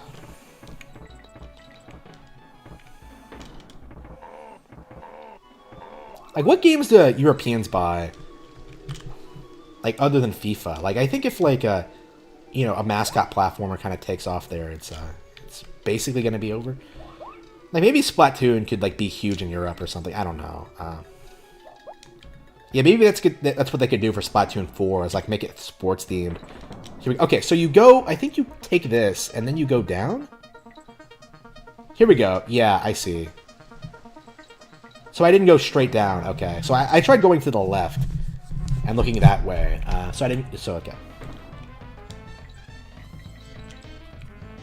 Oh wow! All right. It's a good thing I have Dixie. Oh, whoops. Yeah, Dixie makes this a whole lot easier. Alright. Got it.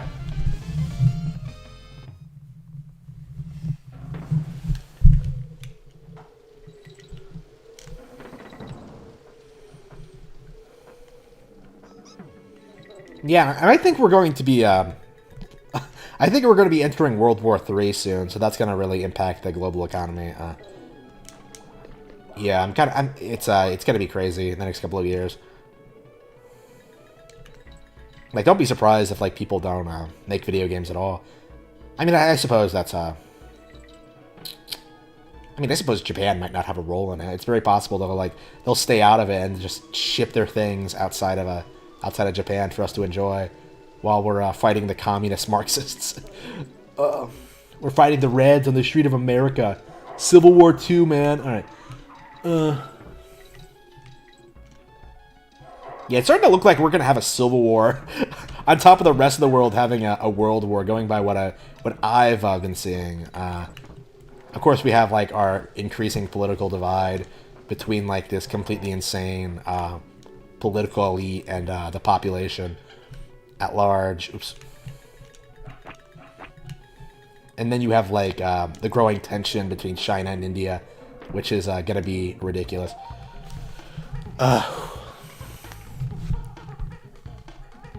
I don't know, man. Like, I don't know who I would root for in that situation. Like, China or India.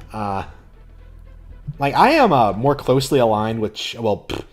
I have been, like, learning more about China all the time. I'm very interested in China. But I don't know anything about India, honestly. Like, nothing. So I don't know who I would root for in that situation. I'm inclined to say India, because I really, really hate the Chinese Communist Party, but... I don't know. I just don't know enough about India. Like, my problems with them are, like, the H-1B ones, and that has nothing to do with, like, the country itself. It has everything to do with, like, our refusal to deal with, foreign workers. Well, not our refusal, like the political elite's refusal. Oops. I love this game. It's so good. It's so gorgeous. So I guess Japan might stay out of it, but we'll have to see. It's very possible they won't. I mean, they're right there.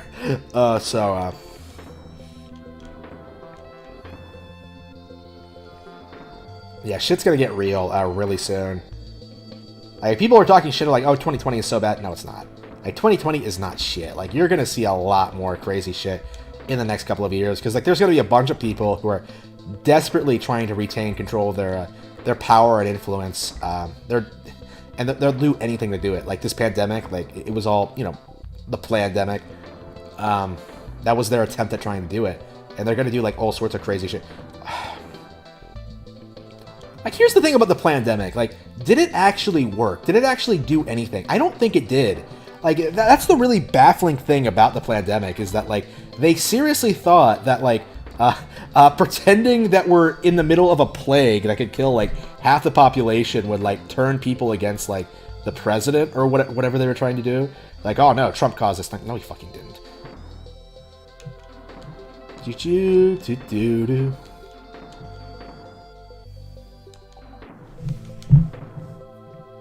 Yeah, the plandemic was completely unwarranted. Oops, here we go.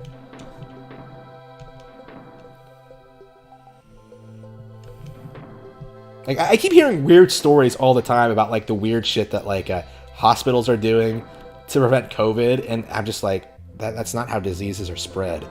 You know what I mean? Like,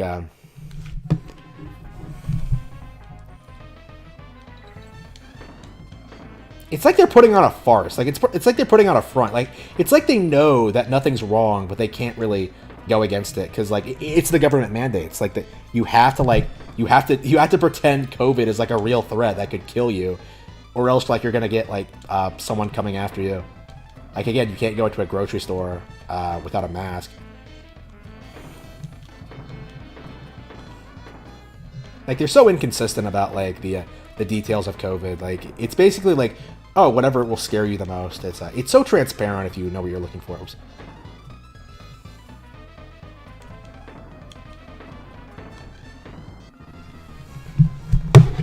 All right, where the fuck am I going? Okay. Should I try that again? All right, let's go through that again. I can't believe I failed.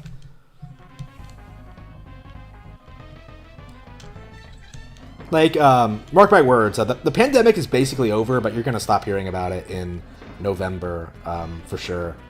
Like, they're going to try something else. They're already in the process of trying something else. Honestly, I think they're going to be so upset about the whole, like, justice thing, they're just going to forget all about, like, the pandemic and stop, like... once they forget to, like, to demonize people who aren't wearing masks, like, that, it's going to be the end. Like, once, like, restrictions are lifted even a little bit, like, people are not going to get sick, and, that's going to be the end of that. People are just going to be like, well, more people are going to be like, well, why do I have to wear a mask? Like, even now, it's like, well, why do I have to wear a mask? Like, they can't explain it. Oops. Like, what is it supposed to do, man? Oh, here we go. I mean, the thing about the masks is, like, you have, like, this, you have this established exception as to when, like, it's okay to take off your mask. Like, oh, when it's time to eat, oh, you can take off your mask. Like, in public, like, around a bunch of other people. It doesn't matter. The virus doesn't spread during meal times. Like, oh, you can go out for ice cream. Like, just fuck. Oh, but don't you dare take off your mask while you're not in line, so the girl behind a glass barrier won't get sick. Like, that's just, it's just stupid. Like, it doesn't make any sense. The pandemic really did rely almost entirely around the public not understanding how plagues spread, or more importantly, how they end. Like, there's no reason to be nobody is seriously scared of the plague at this point. Like, treatments are available. Hospitals are not overwhelmed. Come to think of it, like, they sort of just dropped the whole hospital angle. Like, oh man, nurses are so overworked. Like, no, they're not. No, they weren't. I know nurses. Like, it was like, no, they weren't. Like, if anything, I think nurses were, like, the least concerned about it out of all the people I've met. Like, the nurse I knew was talking about how she wasn't going to get a vaccine. Oops. When I last spoke to her. And they're really trying to push the vaccine angle. I think that's the main reason, one of the reasons they're trying to still scare people, is they really, really want to sell those vaccines. You shouldn't take them. Especially if, like, they do the Bill Gates thing of, like, oh, we gotta track who's been vaccinated and who hasn't in order for, like, the good of public health. Like, again, it's typical, like, extremist shit where they try to, like, present their bullshit as being something that's like for the good of society when it really isn't. Like they want more control. That's all it is. Like this is what the mask thing is. Like this is why you shouldn't support it. They want more control. Like if you let them do this, they're just gonna keep making more and more unreasonable demands. And you just gotta tell them no. Like no, fuck you. I'm not gonna get sick if I don't wear a mask. Oof. All right.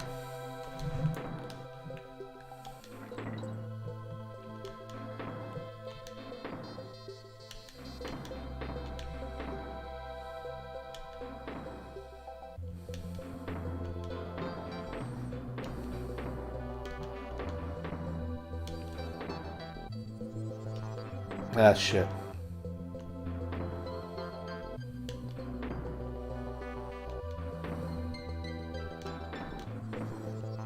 Here we go. I don't think I found a single one. Yeah, it's gonna be a while before I get all the ones here. I think I'm done. I think I'm ready for a break. I've gone almost halfway through this entire world, so I think I am ready to play something else. Soul Blazer? Does Soul Blazer sound good? Or Chrono Trigger? I've already played, like, Soul Blazer today, so I think I kind of do want to play Chrono Trigger.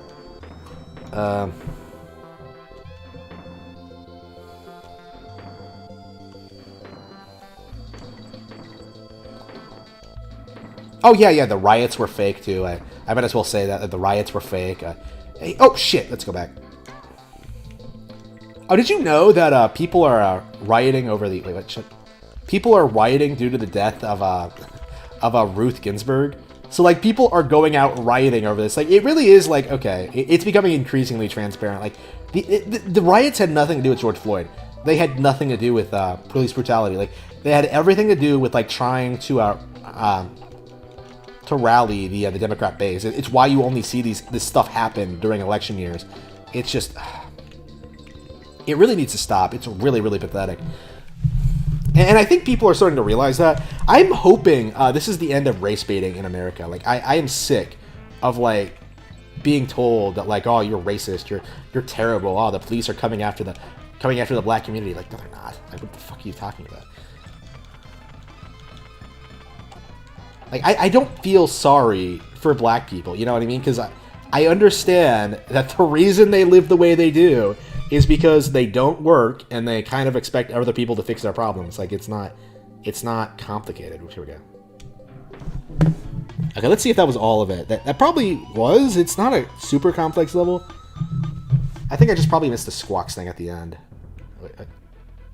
Yep. Okay, we got it. Okay. Since I beat it, I think I'm gonna try to move ahead. I'm gonna save. I'm gonna take Funky Kong.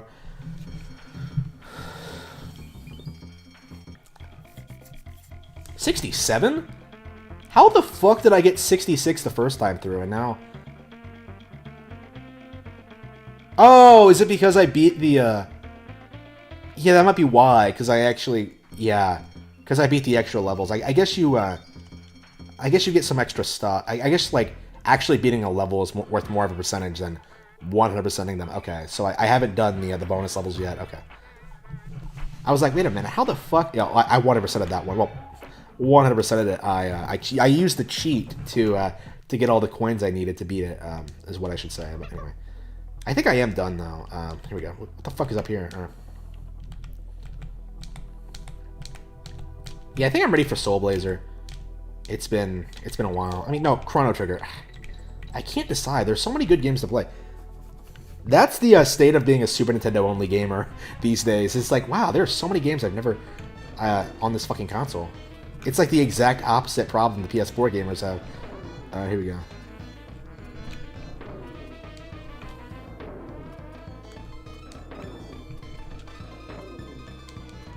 Here we go. Got it. Yeah, I think I need to pee, actually. What the fuck? Wait.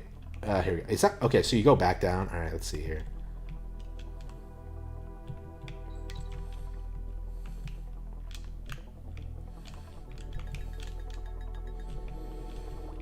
So yeah, Black Lives Matter is a joke. Like I'm always seeing like they're meeting resistance at this point, and it's amusing seeing these people get like talk shit about like the police and like how we don't need them and shit like that. And the instant like somebody comes after them, oh, somebody called 911, somebody called the police. Like, what the fuck? Like, they have no shame. They don't give a fuck. They're complete cowards. Like, they really are like the absolute biggest pieces of shit.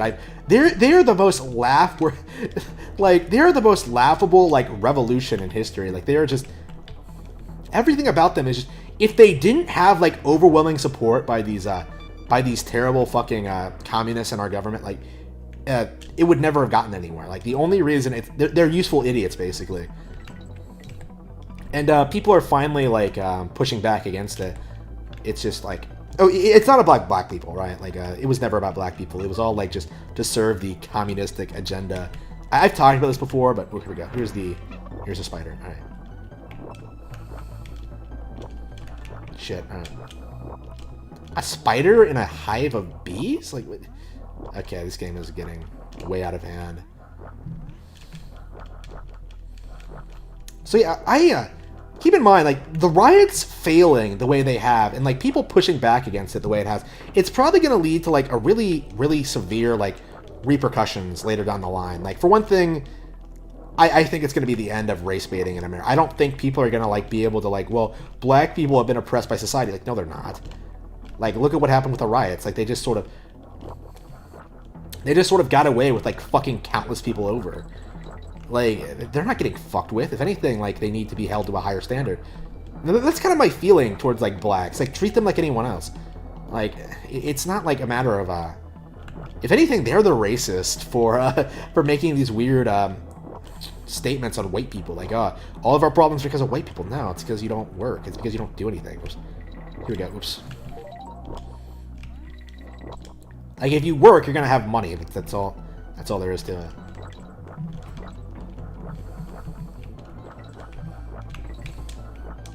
Like, here's the thing about the communists, though. Like, they're basically like upper middle class or upper class white kids who don't want to work and don't want to deal with reality once their parents die. So they basically just, okay, we'll have the government replace our parents. Like, that's kind of their mindset. Like, they kind of just want to yeah, just give us money. Like, that's all we want. Just give us money so we can like do the things we're doing. It's just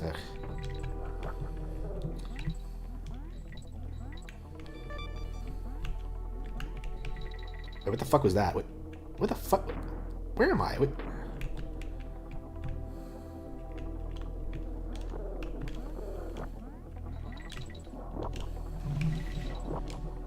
What else do I want to talk about when I was getting at something else when it came to like the Black Lives Matter thing, but I think I lost it.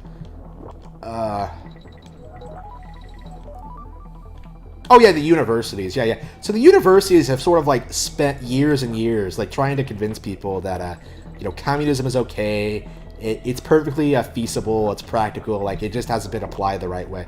I think that now that more people are aware of like what the education system is like, what they're actually teaching kids, like now that Trump is like pushing back against like a diversity and stuff like that, I think there's going to be a lot more like pushback against it. Like, now that people know that there's a problem, like, they're going to address it. Like schools are not going to be able to get away with the stuff they were getting away with when I was in school.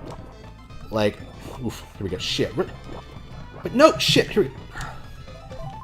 Like, they're not going to like try to blame you for everything. Oh, hello. Good to see you. Yeah, I was just about to play Chrono Trigger, so you came at a good time. I'm getting sick of like going through all this bullshit, like trying to beat this. All right. So yeah, Chrono Trigger. Now's a good time to play Chrono Trigger.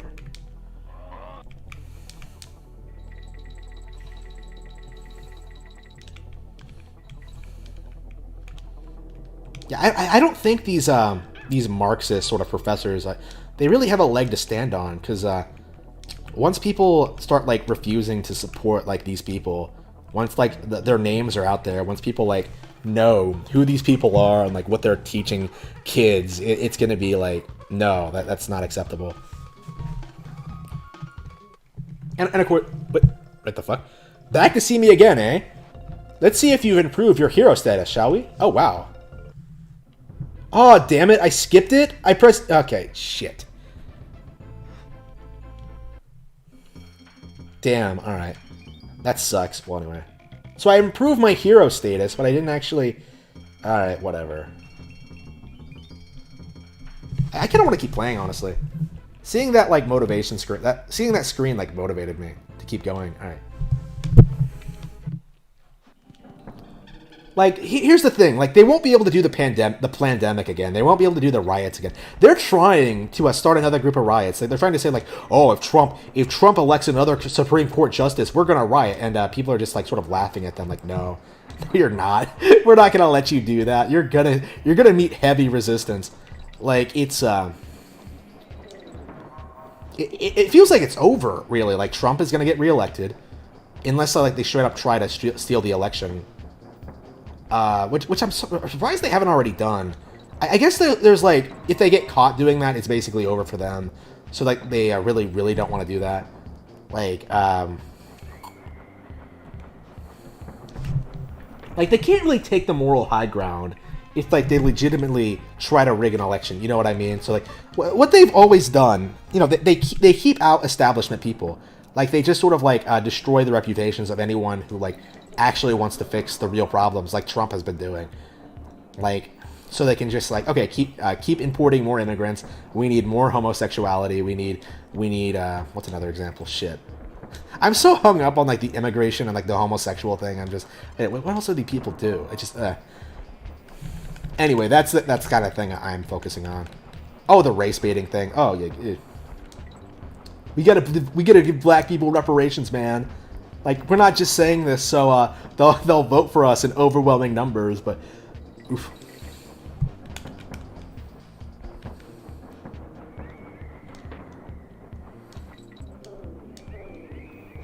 Oops. Oh damn! I fucked that up. Yeah, I gotta piss real quick. Excuse me. Taking a break.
Sorry about that. I didn't mean to leave you hanging. Alright, back to the game. Yeah, now I feel reinvigorated and ready to play some ready to play some more Donkey Kong Country 2.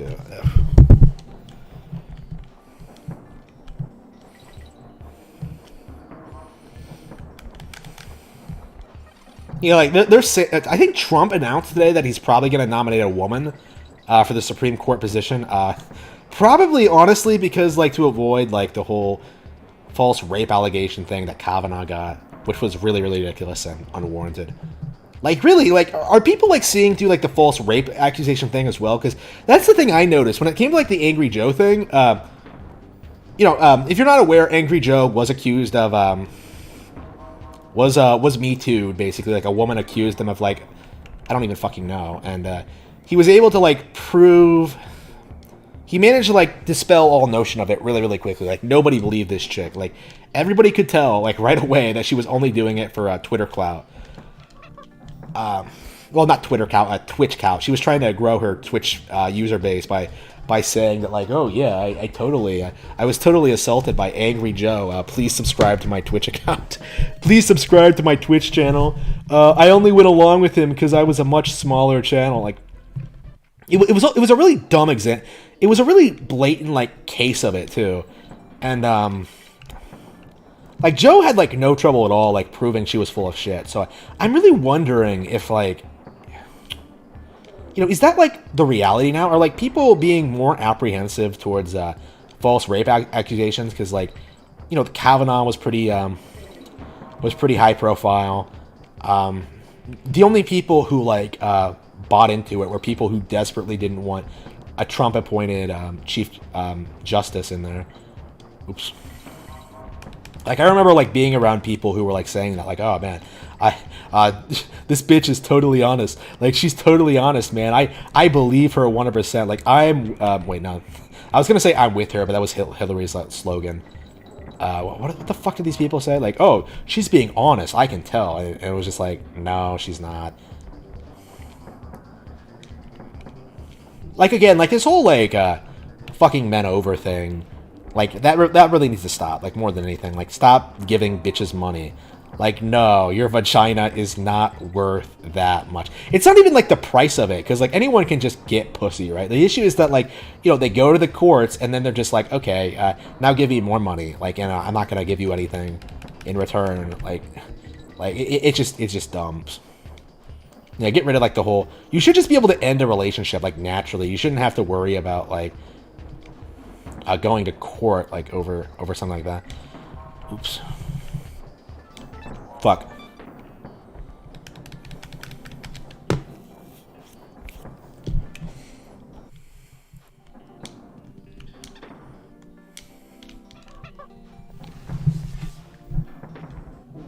Oh, yeah, it's gonna be crazy. It's gonna be crazy. They're gonna try to justify rioting again. Honestly, it feels like... they want to steal more stuff, so... yeah, they're gonna be looking for any excuse to riot, and I think Trump winning is gonna be one of those situations. Very, very... There's no way it's not at the beginning of the level. Now that I think about it. Yeah, it's gonna be crazy. Like, 2016 was crazy. This is gonna be crazier. I don't know, man. The past 4 years have been great. Not only for me, but I think for the country as a whole. It's been really, really great seeing these people who basically have been fucking you over since before you were born, finally getting the comeuppance. Like, they basically, like, they spent, like, their entire careers, right, entire, like, 60-year-long careers, like, building up to this moment, like, to put Hillary in the White House, and they failed. They just could not do it. Because Trump swooped in and, like, basically did everything they said was impossible, fix all the problems. Oops. At this point, like, all of the problems plaguing the country, they're very, very artificial. You know what I mean? I've said that a couple of times, but, like, when, like, your biggest issue in your nation is that, like, you have, like, corrupt Democrats, like, refusing to prosecute, like, criminals, like, it's like, it's fake. Like, why are we doing this? Well, why are they doing that? Like, they can't keep doing it and not expect some kind of, like, pushback, and I think we are finally getting that. Like, honestly, like, I think a lot of these mayors should be, like, prosecuted. Like, they should be, like, considered traitors, because, like, they really did. They really are traitors, because they betrayed the trust of the people, right? Because they completely put them at risk for their own political agenda. Oops. And it's not me being hyperbolic. It's true.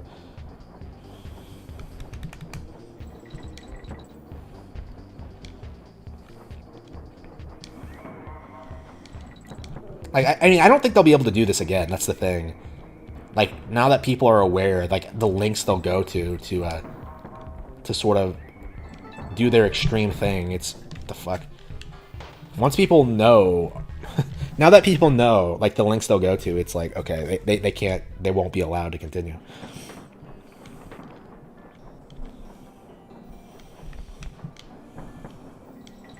Like, it could probably end in, like...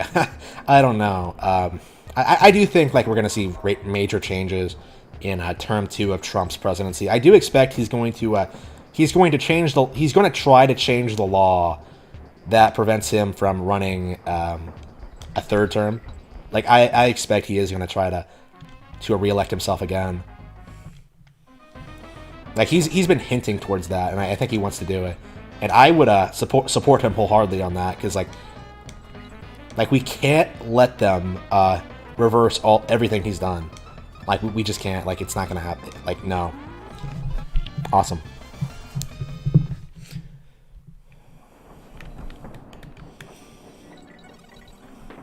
Like, honestly, like, I'm mostly concerned about really weird things. Like, people are always bitching about, like, oh, Texas is gonna turn blue. Like, I don't know how likely that is. I mean, shit. Like, how much longer can, like, the people from California sort of, like, hold by their Californian opinions without realizing that, wait a minute, maybe I'm the problem?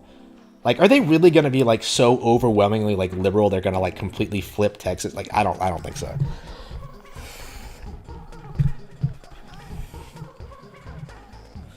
Like, Trump is going to get reelected, and it's going to continue going along its the way it's been going. Which these people are, like, going to become increasingly, basically unable to continue what they've been doing, because they don't have any real support.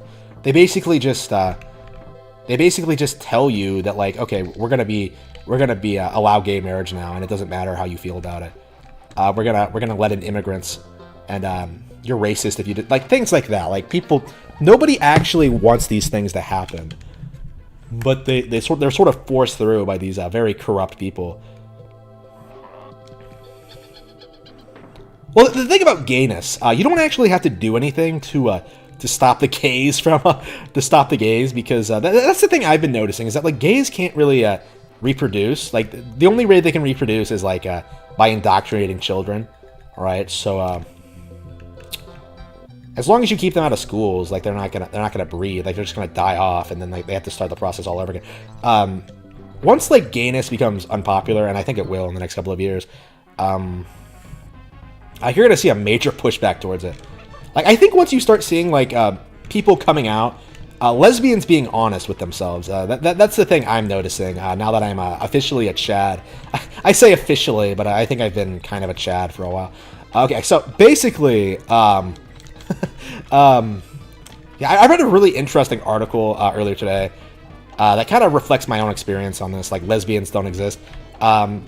Most lesbians will admit that they'll sleep with men, but they're just like, well, I'm still totally a lesbian. Like, no, you're fucking not. Like, I've had people tell me that. I thought it was like a thing.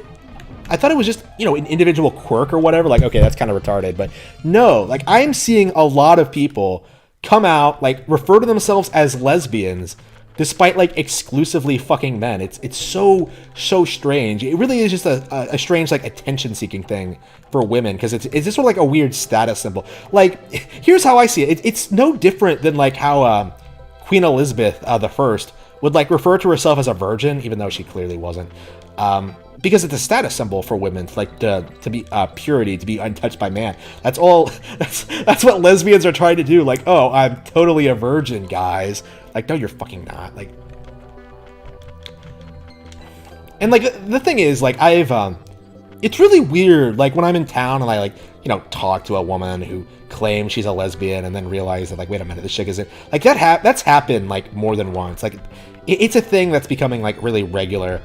Happens pretty regularly with me, and I've heard, like, lots of other stories. Like, today, like, I heard someone, like, talk, like, yeah, I bang lesbian couples all the time, like, in threesomes, and I'm just like, you know what? I would not be surprised at all. Like, lesbianism is basically just fake and gay. Literally fake and gay. Like, it's just an attention-seeking thing. Like, it's not, like, a real... They want to be part of, like... White women do this especially. They want to be part of, like, an oppressed minority without actually, like, sacrificing themselves. So, like, oh, yeah, I totally like pussy. Like, I'm totally a lesbian. And then they'll just go, like, suck, like, 5 dicks. It's just... What the fuck, you slut. Very, very, very, very common, I see. Many such cases. Like, I think once, like, the public starts becoming aware of that, like, gay men just don't talk to women. Like, they don't know how to talk to women. Like, once they realize that, like, like, here's all you do. Like, just talk to a woman. Like, that's it. Like, that's how you cure gayness. Like, just get with a woman. Like, that's the thing I've noticed, is that, like, the gay community is so embittered about like certain things, about like how they were treated growing up or whatever. Like maybe they had problems with their parents or whatever, and they sort of like do this thing where they sort of wait a minute, what the fuck? They sort of like reflect all of their problems onto their gayness. Like, oh, I was treated this way because I'm gay. I wasn't the favorite because I'm gay. Like, it's just, ugh. Like, they kind of use that to justify their problems, you know what I mean? Like, oh, I'm not happy because I'm secretly a woman. I'm actually a woman in a man's body. Like, they're not really addressing their problems. And as a result, they get kind of more and more miserable. Like, that might be the trend I think I've been seeing a lot during these, during the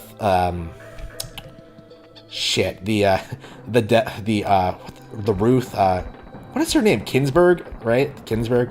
Seeing the Ginsburg deck, when I'm seeing a bunch of liberal women who I suspect are like lesbians, shrieking at cameras about this. I'm just like, these people are completely miserable. Like, they really are. I keep seeing this all the time. Like, they'll give all sorts of excuses, like, oh, it's because like the man is holding me down, the patriarchy. I'm not making enough money. I can't go to college. Like, they'll give all these things, but the real reason is that they're not getting dicked enough. Like lesbians are just not around men they want to fuck. Like, that's it. Like, did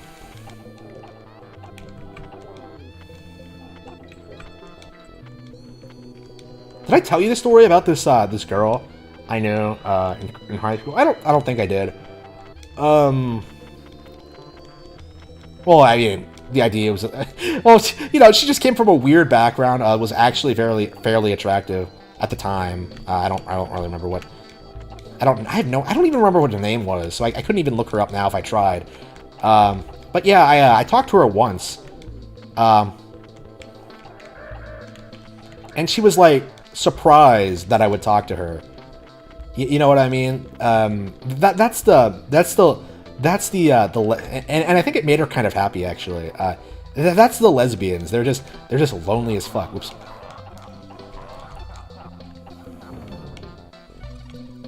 Like it's kind of this thing where like it typically scares off men, but if you're like actually assertive enough and actually know what you're doing, like there's no real difficulty in getting them to like you at all.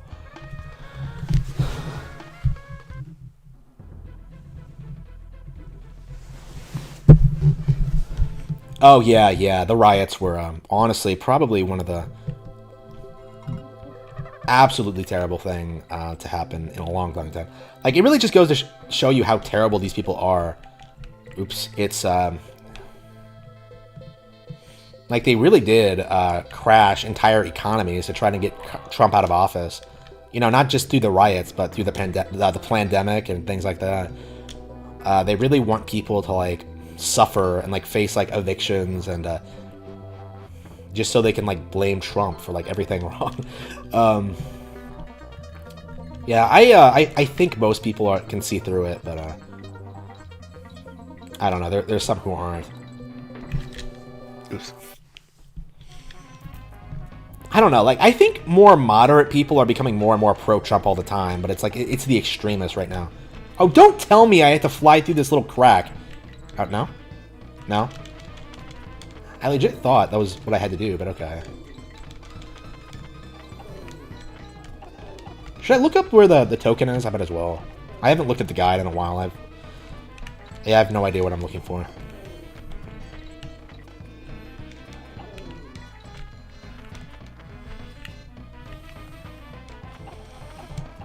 It's so frustrating to me how these people try to like take the moral high ground on everything. Like, oh, we care about the people, we care about like the world, we care about the environment, and then they do shit like, oh, we're gonna set forests on fire and and tell everyone that climate change did it.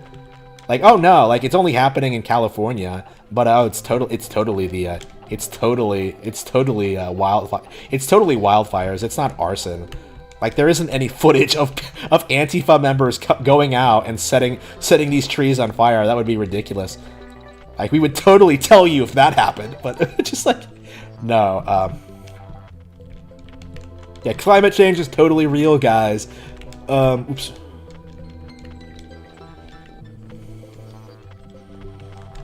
Like, I wouldn't say like Trump is like a very pro-environmental like president, but I mean, I don't think he really needs to be, because like the environment, especially like America, isn't really a problem, because like I think because like everybody in America really loves and appreciates like the natural world. Like nobody has a problem with like respecting nature and stuff like that. Like compared to like India and China especially. Like here's the thing about like the climate change thing. Go after India and China. Like America, there's nothing wrong with the way Americans live. Like, India has like what, like 8 of the world's most polluted rivers? Like, come the fuck on. Like, that's way more damaging to the world, I think. Oops, here we go.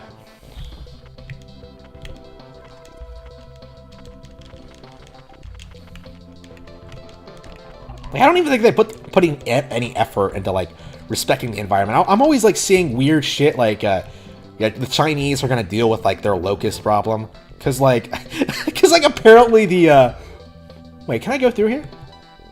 No. Like, I was like, wait, is that part of the background or foreground? I honestly couldn't tell. Yeah, the Chinese had like a locust problem.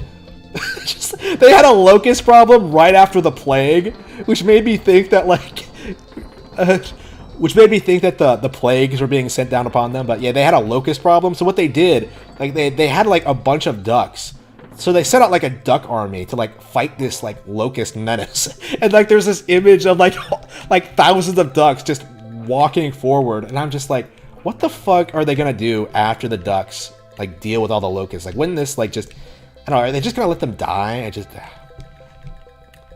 Like wouldn't they like destroy like the I don't know. Like, it would cause, like, some kind of, like, unforeseen, like, situation. Like, you can't really predict how that would affect the environment. Like, unleashing, like a million ducks on this, like, into this area. Like, how is that going to affect the vegetation, like, things like that? Like, ducks can, like, fuck up ponds and stuff like that, I know. Because, like, they rip out, like, plants by, like, their roots to, like, eat them, I think. I love ducks. Like they're gorgeous animals. I would love to have some. I could probably keep some out back.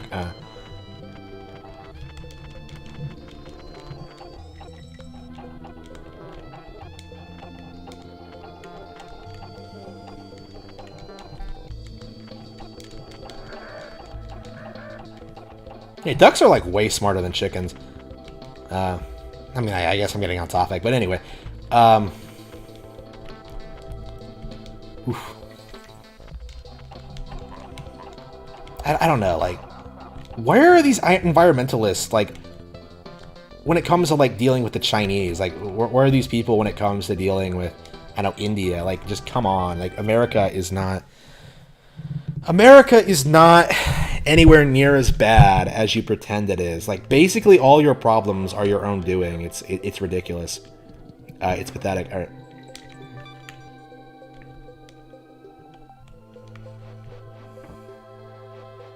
And what's with like this shit that like Trump is a fascist?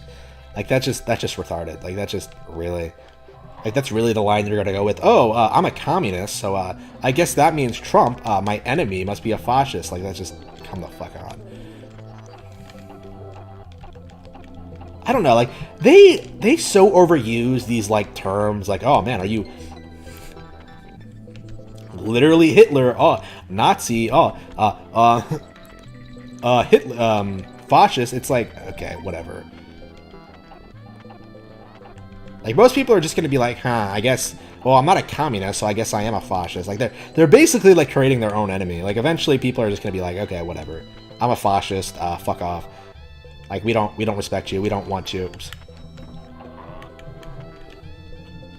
Honestly, like I think that's the only reason like the alt-right or neo-Nazis have gained any traction in recent years. It's just this like overzealous sort of like you can't believe certain things. It's like you're just not allowing people to like even have ideas, like to even argue about certain things. It's like, no, that's completely unacceptable. It makes people think something is up. Like of course, like historically, like neo-Nazis have no ground at all. I mean, have no basis at all. Like Holocaust denial has no basis at all. But like people have like created these entire narratives that like, oh no, it's an elaborate conspiracy because you're not allowed to talk about it. it's to argue about it, even to like even like debate numbers. You know what I mean? And I think that's kind of done them a disservice. Like I think like people don't respect World War II history because you're not allowed to debate aspects of it. It's just all right. Oops, here we go. Shit. Oh yeah. By the way, I've been accused of being a Nazi too. So it's like by my critics. So it's like, oops. I don't criticize them at all because like they're basically irrelevant. Like they really are. Like they don't have power in this country. They don't have influence. Like Trump isn't one. Like so why are we even talking about it? It's because like these people are desperate to associate this failed political ideology with what's happening now. It's just here we go. Oops.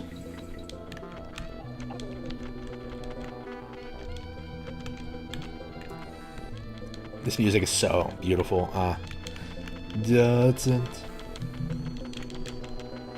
Anyway, I don't think the alt-right is really a thing anymore. I haven't heard anyone, like, seriously, like, it feels like, people are sort of growing past that. I don't know, not growing past it. What am I talking about? It's like,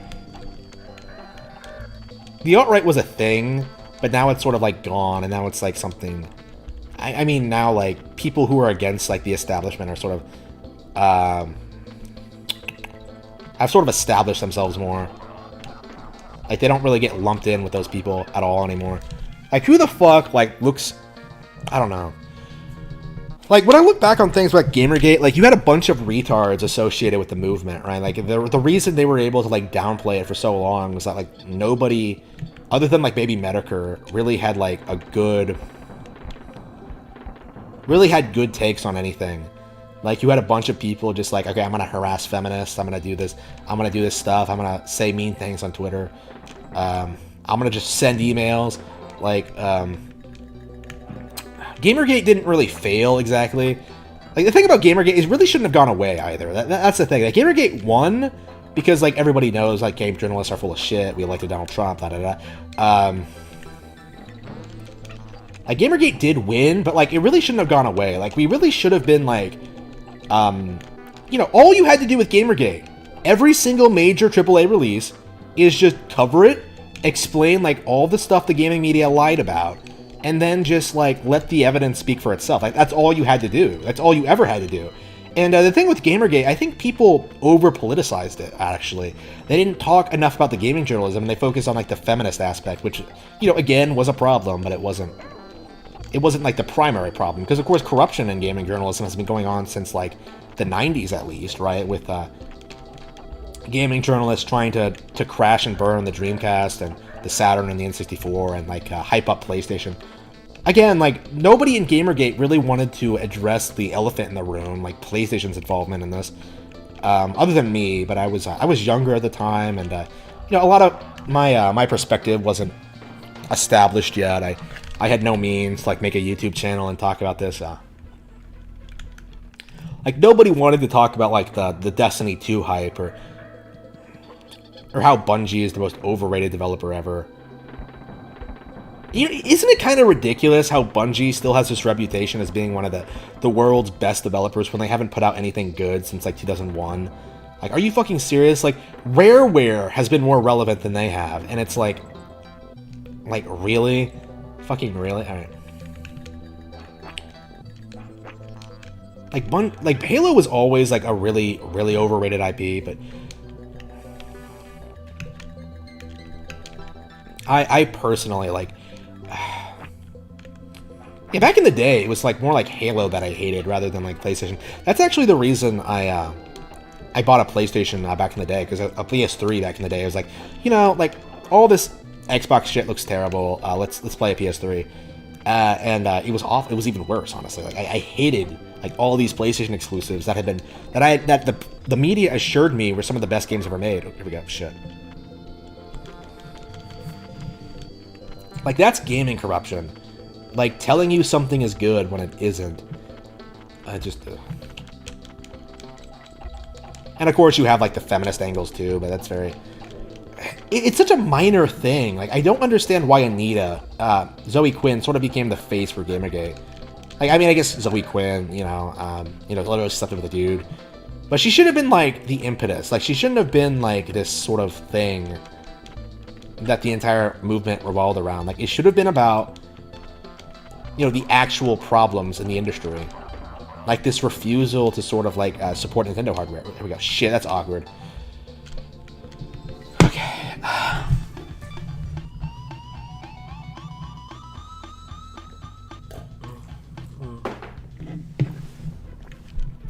Okay, I might as well look it up. It's been a while. Bramble Scramble.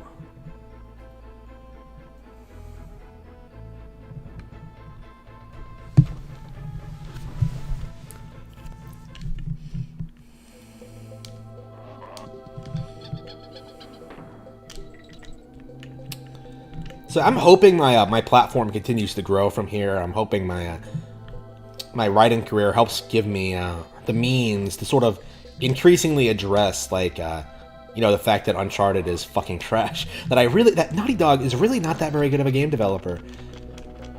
Like, no longer will you have to suffer through, like, random ass YouTubers making these, like, 40 long minute episode, like, YouTube videos talking about how great Naughty Dog is and how grateful that he is. He sent them a free copy of the Last of Us Part 2. Like, I'll just come out and be like, yeah, The Last of Us Part 2 is shit. I mean, The Last of Us Part 2 isn't going to be relevant in, like, a year. It's already kind of been memory hold, because it was so poorly received and sold so badly. Again, that's kind of corruption in and of itself. Like, this really should be considered one of the most disappointing gaming sequels of all time, and yet nobody's really talking about that. Nobody really brought that up. Nobody's going to bring it up. I can't think of a single game that I disappointed this many people for a really dumb reason. Oops. Like, honestly, like, back in the 90s, like, you would get stuff like, oh, wow, this really was a... So I did see this. Okay, oh,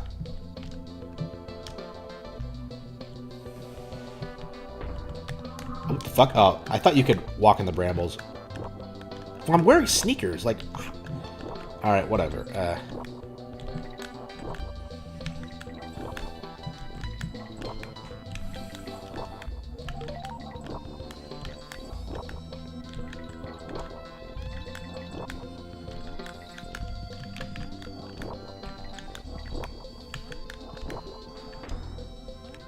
Wait, what?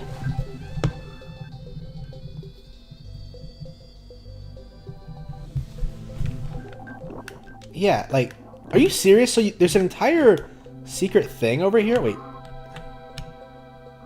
Okay, so there's a passable... Oh, I see it. It's on the left side. Okay, oops. Yeah, I kind of misunderstood the instructions there.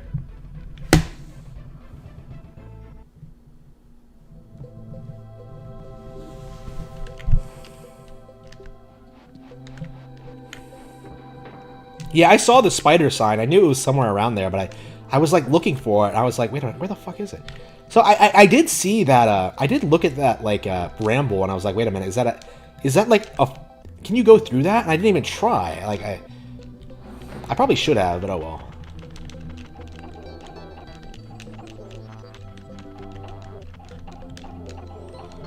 How many times have I played through this level? Holy shit. Look at what I'm doing. All right.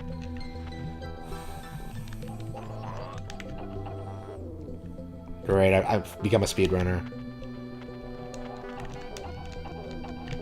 Oh no, I lost a couple of seconds. I'm not going to be able to beat the world record.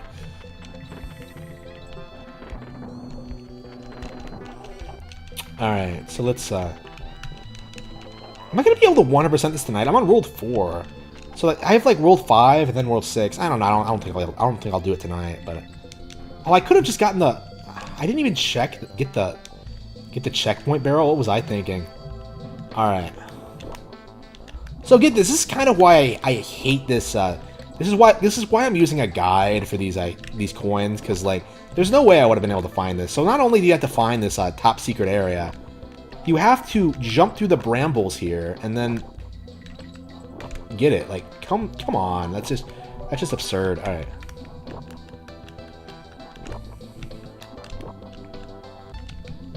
Alright, that should be good. Rickety Race. Oh, wait, did I get everything here? Wait. Apparently not. I got the DK coin, but... I'm gonna have like 99 lives by the end of this.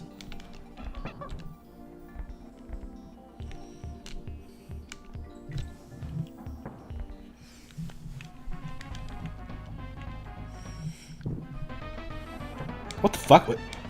Wait, are you supposed to... Wait, what are you supposed to do? Wait. Oh, you have to kill them all? Holy fucking shit. All right, this is awesome. Alright. Okay, apparently I did it, but alright.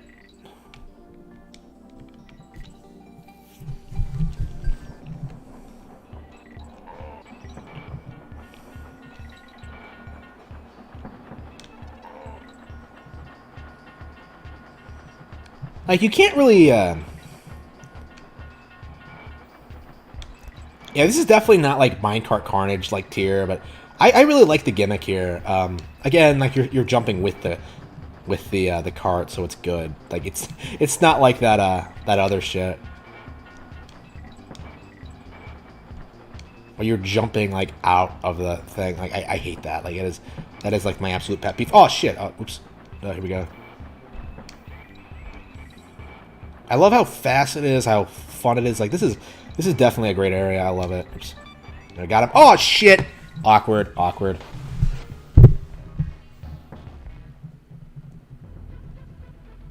Well, I'm not a big Animal Crossing fan either. Oh, wait, did I... Oh, I got it all. Okay, I don't even need to beat the level. Okay. I'm not a big Animal Crossing fan ever, but I totally see why people are such fans. You know what I mean? Like, I know why it's so popular. I understand. I respect it. I don't respect PlayStation's popularity. Like, PlayStation's popularity is fake and gay. Like, it's just... It's nowhere near on the level that Nintendo is, although it's, like, presented as being way better. It's just... Like, again, you're allowed to have, like, your interests in games, but the thing with PlayStation is, like, they present themselves as being the best in everything, and they're just not. In anything. It's just... They're woefully underwhelming. To the point where, like, I would suggest they're not even worth playing. Oops. Oh, oops. Oh, shit, no! You bitch! Like... She grabbed the thing. Alright. Oh, World 4, this one? Yeah, I can see why. Lots of good levels here. I think I personally prefer 3, or maybe 5, but I really love the aesthetic for 5. Like, 5 is just... Gloomy Gulch? Yeah, that's awesome. The 6th one is kind of disappointing, though. I don't know. What is with these games and, like, having underwhelming, like, last levels? I didn't like the original Chimp Caverns either. To be fair, like, the last level here is way more interesting than Chimp Caverns, but it's still pretty bad. The Lost World is pretty memorable, too, because of how ridiculous it is. Well, not even that ridiculous. I don't know. Is the Lost World supposed to be hard? Like, I suppose, like, I've gotten so good at this game, like, it's really nothing to me now. Because, like, I remember, like, breezing through it and having no trouble with any of it, so, like, I'm really, really curious how I'm gonna do against Animal Antics and all the rest. Like, the thing about Animal Antics is that I know most of the tricks. Like, the only thing, like, I think I struggle with is, like, Squawks' section. And that's only because of the wind. Like, it has nothing to do with, like, the actual level. It's the wind. And that has a pattern, so it's like, okay, I just memorized the pattern.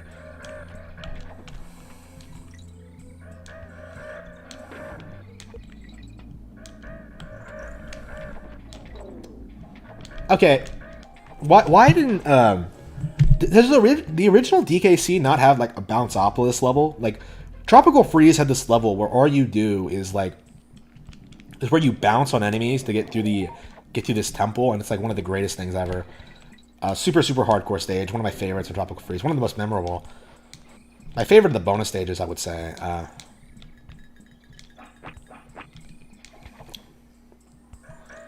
Does the original not have that? Because I do... Like, the weight of the characters in this is some of my favorite platforming feelings ever. It's so good. Like, I just love the way the characters play in this. Oops.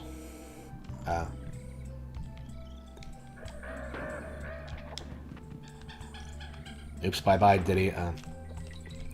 Yeah, wasn't I talking all this shit about like being done with this and wanting to play Chrono Trigger? And here I am, beating World 4. To be fair, this is probably one of the easier ones, the 100%, because of the minecart levels, which are pretty straightforward. For 100% completion purposes. It might be harder if you're like, if you're bad at those, but I don't know. Who gives shit? Okay, get this. I don't understand.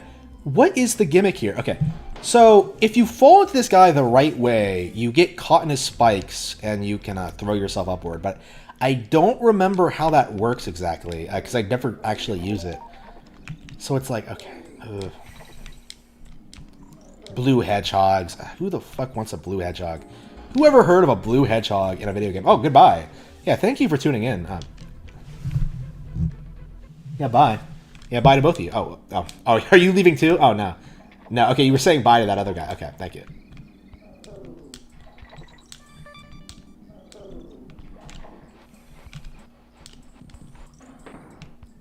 Yeah, I was talking all this shit about wanting to play Chrono Trigger, and I really am doing an entire stream just playing this. It's that good. Like, what other game have like I played like incessantly for like an entire stream? Like Bayonetta, maybe. Did I play Bayonetta for an entire stream? I don't think I did. Yeah, I am on hard mode Bayonetta now. I did platinum it on normal, so I'm in the process of doing it on hard and then infinite climax, non-stop infinite climax. It is gonna be something. It's definitely a 10 out of 10 game. Like I can't get enough of that game. Like I've put like 50 hours into it. It's amazing. Oops. Into that version of the game. I own a couple of copies. So I think like overall I put like 100 hours into it. I would have to like calculate. I would have to whip out my PS3 version and like see how much. I definitely put over 30, but I don't know if I cracked 40 into that version. And then I put like considerable amount of time in the Wii U version. I think I only beat it once, so it's probably around 10 hours. So I'm thinking it's probably over 100 at this point. And I guess a good chunk of that is doing the same thing over and over again. But now I'm doing stuff I've never done before, like, you know, platinuming everything, challenging Rodon, beating the Lost Chapter. Well, I need to do that. I haven't even tried that. I unlocked it and didn't actually play it, so I'm kind of baffled.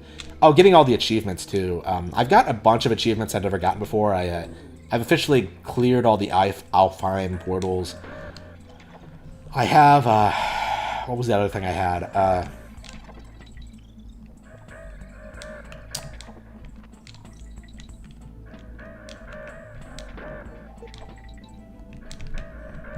I don't know. There's so much stuff in that game. There's so many cool unlockables in that game.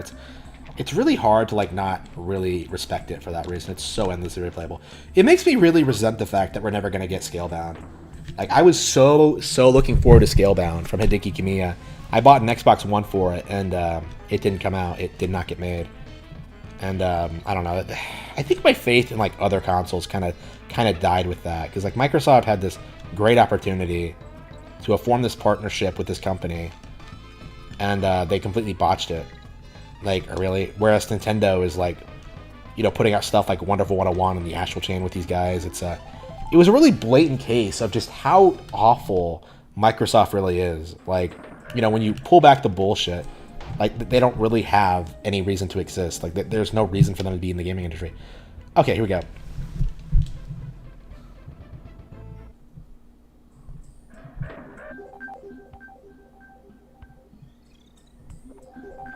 Oh, wow, it's this one. Okay, I remember this one very well. Because, like, you see it, but you never actually get it. Okay, get this. It's part of the checkpoint, so you have to go down there. All right. Okay, I don't understand why you sometimes get hit and other times you get caught up in the spikes. It's just, okay. Imagine if, like, Sonic, like, spun into you and you just got caught into it, and then you just suddenly started spinning with him. Like, just, it would make you so fucking dizzy. All right. These things are obviously supposed to be Sonic. Like, I don't... Like, look at their goofy designs. Look at, like, how ugly they are. Like, it's totally supposed to be Sega's mascot. Oops.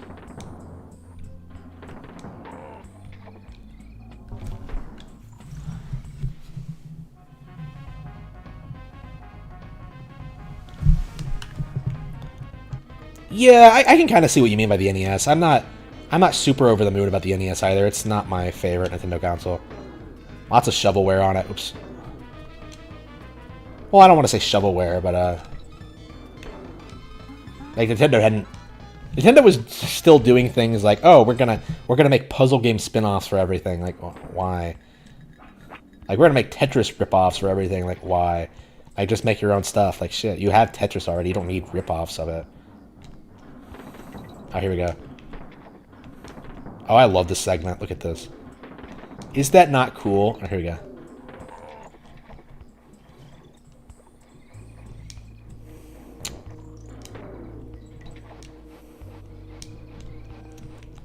Yeah, I'm having such a blast. Yeah, what a great game. Like, I really can't emphasize enough. This is one of the best. One of the all-time best. Oh, shit, yeah. Yeah, check this out. Okay, so after the banana coin...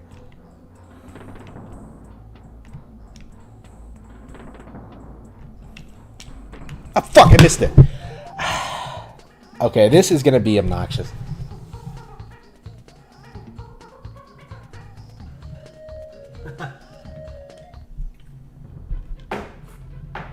Oh, really? You think that? You're supposed to be glitchy? I don't know. Like, I don't think I've ever heard an official statement on what they're supposed to be. Like, it's too blatant for me. Like, it's like, okay.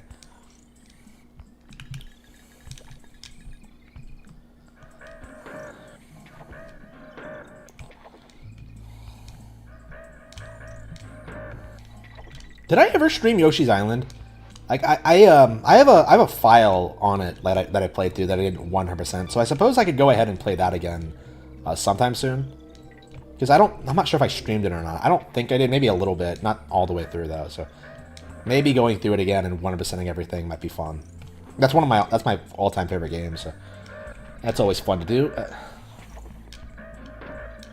I mean, I've 100%ed it recently, so it's like I'm not a big hurry to do it again, but it's definitely something I want to do on streams. Here we go. I want to get really good at it, actually. I would love to, like, at least understand how to speedrun it, like, even if I don't get really good at it. That is definitely a game I would want to speedrun. Oops. This, too, actually. I wonder what the world record for this stuff is. Well, I mean, I've seen, like, world records of DKC. It's not something I want to be part of. Like, this guy, like, he triggers this glitch that, like, sends him all over the map. So it creates these weird situations in which it sends him to areas that, like, that he hasn't been to yet. So, like, you sort of see, like, DK on these spots that he's not supposed to be on. What the fuck was that thing? What was that colorful... What was that? Does anybody know what that was? That colorful thing?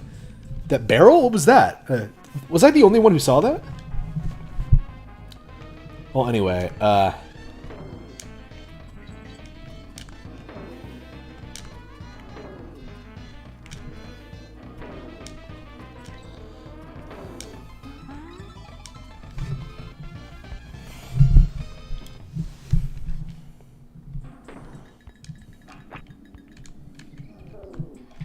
here we go. All right, jump up, jump up.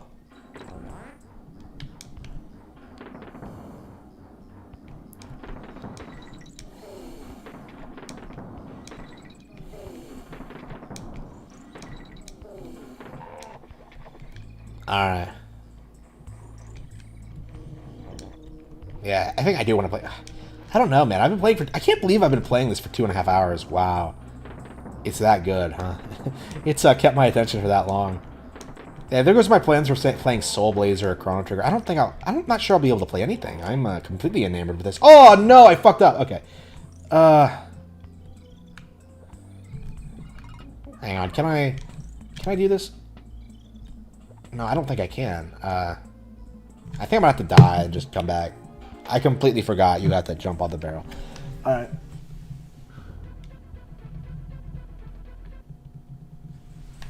Yeah, Cat of Nine Tails. So, are they suggesting they're actually cats? They don't look anything like cats. Like, nobody looks at that and says, oh, that's totally a cat. Like, that's a... Yeah, Bubsy the Bobcat. That's a parody of Bobsy the Bobcat. Like, obviously, that makes so much sense to me.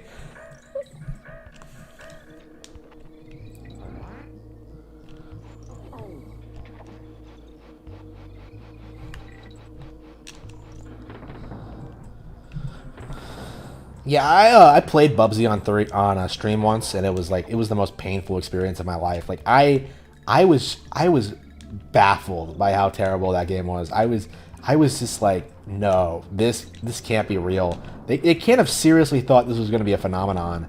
They can't have seriously thought like, oh, this is going to be the next Sonic. Like, oh shit. Like Sonic's the only '90s mascot character that people actually remember. Like nobody remembers Crash. Nobody remembers like Ty, the Tasmanian Tiger. Oh, wait, well, he's from the 2000s. Ty had to have been like the last, right?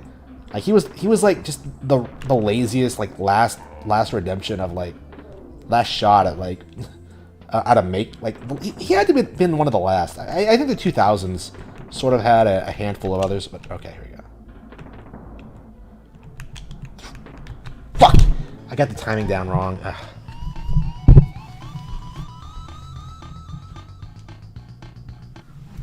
It's a mix of Sonic, Bubsy, and Tails. Oh, wow, what an unholy abomination. Oh, it's spinning. So like, not Tails. It has to be Crash, right? So it's a mix of Bubsy, Crash, and Sonic. Well, this was before Crash, right? Yeah, when did Crash come out? 96?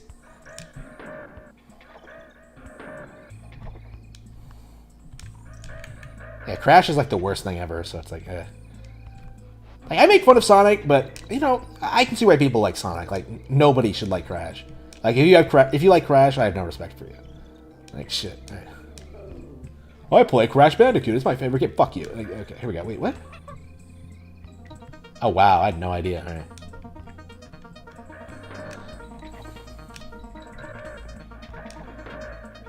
Yeah, it's really been 2.5 hours. Wow. Like, can you jump on them? Wait, when you're... Surely, yeah, you can, yeah. Oh, you gotta be kidding. Fuck that. Is this the last level? No, there's another one. Yeah, there's another beehive. Ran by Rumble.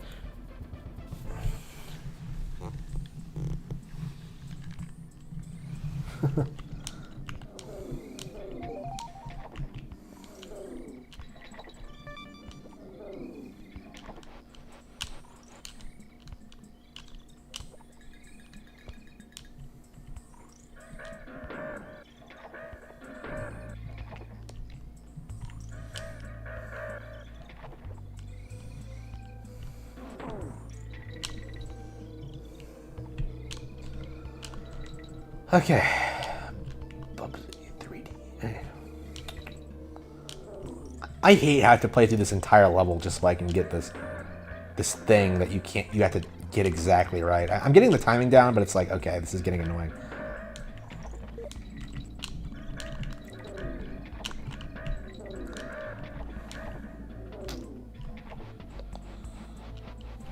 Shit, alright.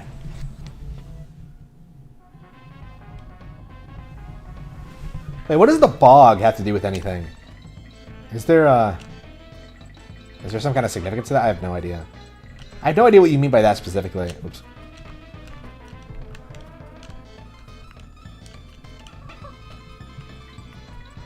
Oops. It's a good thing that Diddy doesn't die when you throw him into the water like that. Alright. Here we go.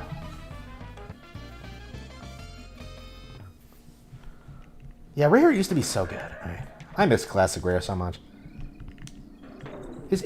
Does anybody care that like they've that they're still working on Sea of Thieves? Like they're still giving it new content? Like I don't think anybody cares. It has the No Man's Sky treatment. Oh, we're giving it new content. Nobody cares.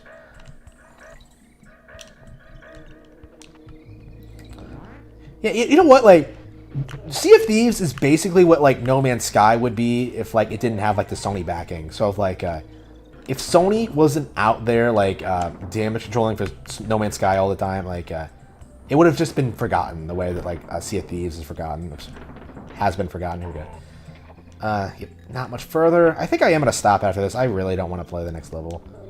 I can take a break. I mean, play something else. Should I play Soul Blazer? Oh no, shit. Should I play some Battletoads? Honestly, I don't know. Shit.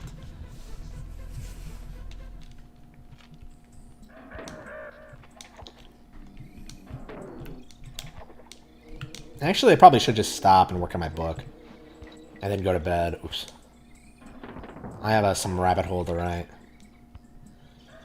Yeah, be sure to check out my books at blackcatbooks.org. Thank you. Oops. Ah, fuck. So is it like when you run at them, like when they hurt you? Like, that doesn't make any sense. Alright, shit. Now I'm making, like, the most basic mistakes. All I have to do is get to the end of the level, and I can't even do that. Alright, yeah, I'm starting to get hungry. So it's been like 2.5 hours since I ate, so... Yeah, it's, I need to eat again. Oops. Yeah, apparently I need to eat more than most people. I'm not sure if it's because I'm, like, so active. But, like, I've realized recently that I need to eat a lot more than I have been doing. So, yeah, that's on the agenda.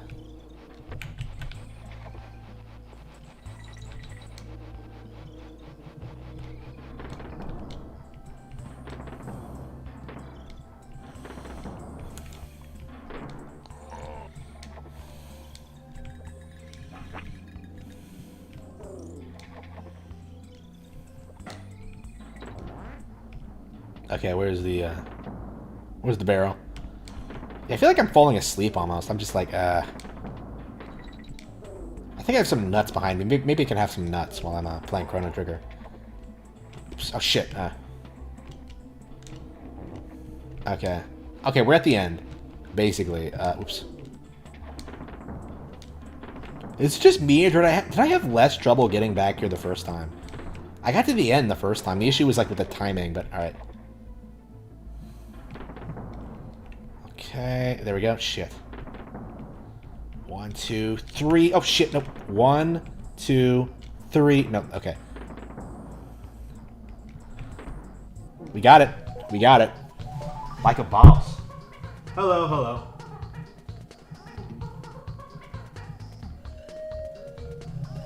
Hello, everyone. I'm not... I've never played Mario Procross, no. I don't know anything. I don't even know what Procross is. I've heard of it. I've heard it's good, but oh, don't tell me I want to play it now. I'm tired of this. I'm ready for a break. Let's see. So to go to Winky, save the game. Let's see what my percentage is. It has to be over 70, right? Yep, 71. All right. 6 hours. I 100%ed the original in about this time frame. Like, it's taking me this long to get through it. Wow, it really does take a lot of effort, but it's well worth it. I'm very into this. Yeah, I'll be sure to finish it on stream for you guys. For now, I think I'm gonna be playing something else. Donkey Kong Country 3. No, we'll wait until we finish it.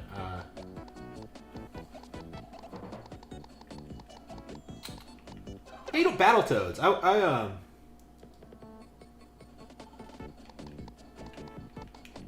Yeah, we're going back to Battletoads since we're playing Rare. I don't know. I was just tired of Donkey Kong Country 2 specifically. I think I do want to play an action game, so I don't really feel like an RPG right now. Oh, it's the other one, isn't it? Shit.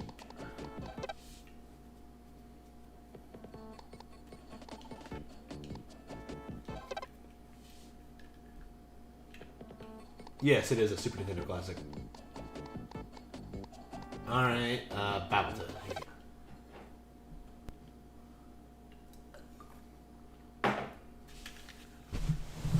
Yeah, I've played Doom before. I'm not familiar with Doom. I don't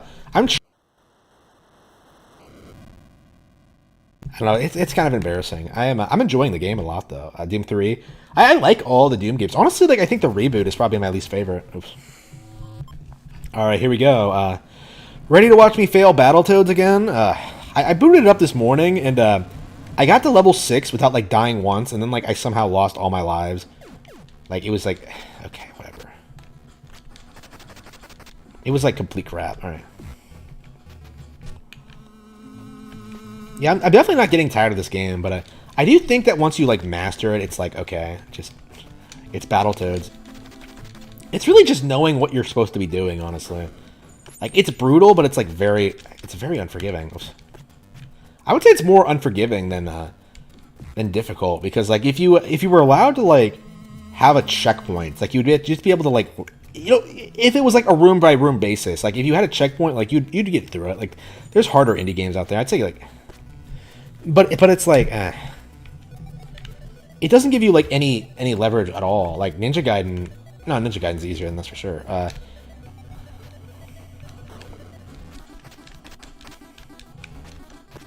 Yeah, I'm gonna have to look up like what games are harder than Battletoads because like I'm at the point now where like I've done like all the really infamously hard things in gaming. Like once I beat this, you know, I've beaten Mike Tyson's Punch Out. I've beaten like all this stuff. I'll basically be in like one of those people who can do this crazy stuff. Oops. Oh yeah, I talk about beating Battletoads, and then this guy gets me.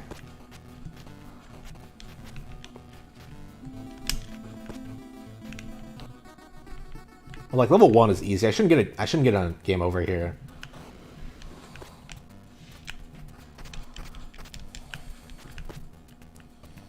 Like what other harder? I guess I need to beat Super Goals and Ghosts, but I've only been playing it for a little while. I mean, I was playing it for a little while, and I really liked it. But like, I didn't think it was that I mean, I got used to it, I guess.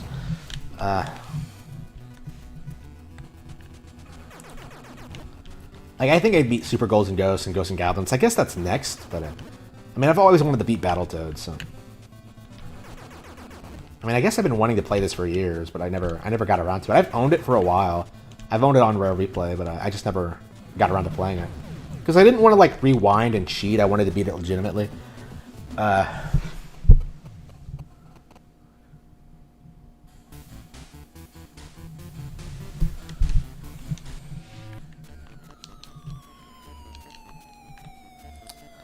Yeah, Batman. What Batman game? Like, I have, well, basically all of them on Super Nintendo and NES. Oops. I've been playing Batman Returns, which I really liked, but which I'm really liking. I haven't beaten it yet, though. I don't know. Beat 'em ups, like, I just like turning on and playing for a little bit. Like, I don't. It takes too long to get to the end. I wish you could just take breaks. I don't know. It's one of those things. They were a great genre for the time period, but it's like, it's hard to get into them today, I think. I still like them, though. It's just, ugh. I don't know. It's like the 90s genre that hasn't aged well, I think. Like, fighting games are still very prevalent, but beat 'em ups are not. It's just, oof. Like, the Battletoads reboot's probably the closest they've gotten in a while, and it's not even a real beat 'em up. It's like a bunch of minigame collections, apparently. I don't get why Rare seriously thought that the Battletoads remake was reboot was acceptable. It was like the worst thing ever.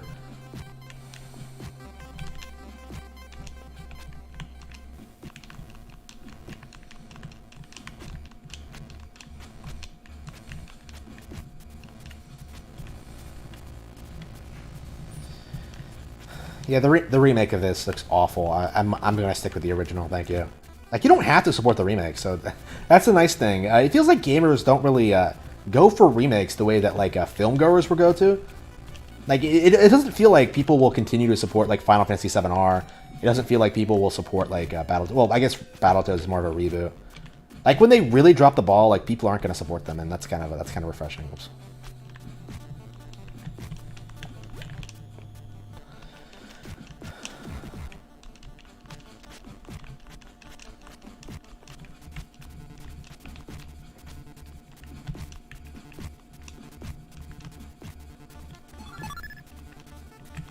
How the fuck did I get a 1-up? Oh, I hit a million points. Okay, is it a million or 100,000? That is a million. Okay, a million points for one life. Like, are you serious? It's ridiculous. All right. It's too hard, man. I'm not sure if I'll be able to beat Battletoads. I don't think I can do it. I don't think I'm a skilled enough video gamer. I only play on Nintendo. I don't play on like hardcore consoles like PlayStation 5. Like, shit. Oops. Oh no, how am I gonna get through this without mods? Oops.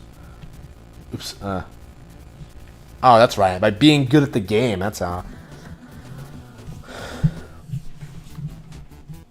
Oh, Batman Returns? Yeah, probably not tonight, but I definitely have been playing it. It's definitely one I really like. Honestly, I would say like the biggest games I've discovered so far on Super Nintendo are ActRaiser, and I would say Soul Blazer as well. I'm really curious as to how like Terranigma and Illusion of Gaia hold up. I'm really liking everything Enix related I've played, so I'm really curious if those games are classics as well. Oops. I would consider ActRaiser a classic, yeah. Maybe not Soul Blazer, because, like, I was playing it, and I was like, you know, I'm really into this, but, like, I imagine, like, normal people would not be. Like, honestly, like, I just find it interesting, because, like, you know, it's an action RPG. I love the genre. I love the action RPG genre, but I don't think there's, like, enough really good ones. Like, I really don't. Like, I think they're mostly just really lame, for the most part. Like, Kingdom Hearts is probably the best one of all time, and, the original Kingdom Hearts. Yeah, there aren't enough really good action RPGs. They always have, like, some kind of severe limitation, like budget constraints. Like, I don't know. Like Soul Blazer kind of has this problem where it's like, it's very, very budget. Like, it's really weird. It's kind of like humorous in a way. I love how goofy that game is, where you have like goats that, like, you know, go to like stores to demand food. Like, it's hilarious. Yeah, I could see a lot of people like being put off by like Soul Blazer's how lazy it feels almost. But I personally love it. I think it's great, and I hope Illusion of Gaia is just as good when I get around to playing it. Oops. Okay. Yeah, I'm at the point now where I've basically... Oh, isn't that what I did this morning? Yeah, I've basically memorized the turbo tunnel. I got to the end, and then like I ended up like screwing up the final thing. So like I got to the like the thing at the end where you go through all the sides like at hyperspeed. Like I couldn't get the timing down, so I ended up getting a game over with like 5 lives. It was the worst thing I think I've ever done. Oops.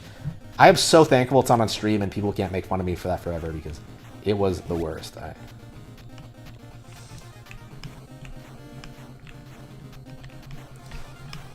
Okay.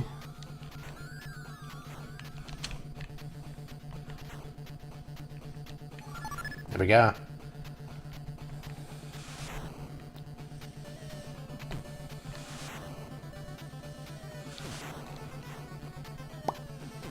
She was looking kind of dumb with the... Okay. Here we go. There we got it. All right. I think this is the end. Holy shit! Like I just... Oh no, not the end. Yeah, you have the endless jumps. I didn't even get past the robots yet. Oops. Shit. I didn't hit the ramp. Oops. Oops. Awkward. Yep. I completely forgot the ramp. It's such a long segment.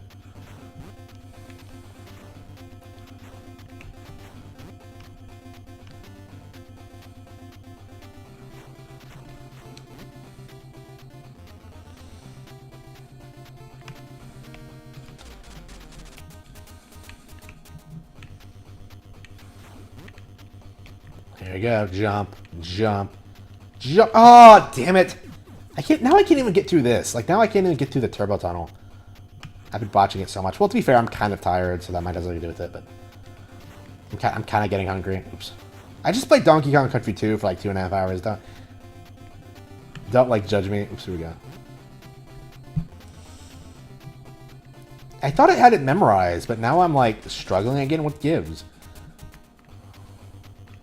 Well, I'm like reacting to everything. Like I'm jumping. It's like it just kind of happens where you don't, where you kind of miss your target. Here we go. Shit. There we go.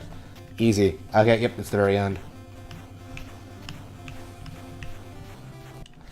All right. We got it. We got the turbo tunnel.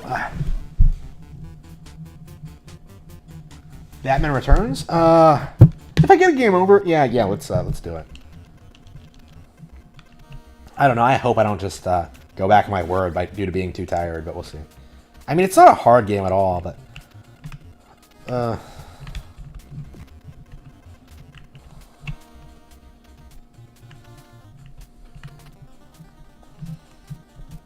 gotta love how companies today will make all these excuses to not support Nintendo hardware, while meanwhile they were porting arcade games into onto NES. Like, come the fuck on. Like, it's not that difficult to port games to different hardware. It really isn't, and they'll try to present it as it's some big issue, but it really isn't. Like, I think what it comes down to is that if the third parties supported Nintendo hardware, there would be no reason to ever buy PlayStation ever again. So it's yeah.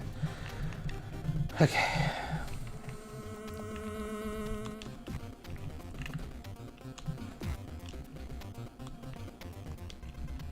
Yep, I'm gonna grab the stick. Yeah, level 5 is not hard at all.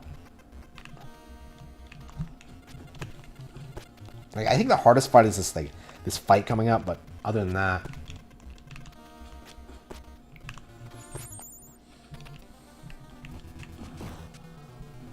Why did I drop the weapon? Alright. Take this, you river rat. I think it is supposed to be a river rat, right? Is that what river rats look like? Someone tried telling me it was a possum, but I don't know. It looks more like a rat to me.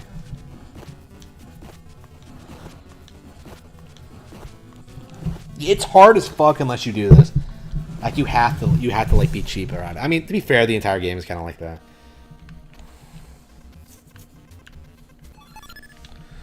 Well, it's one of the nice things about this game. I'm good at it.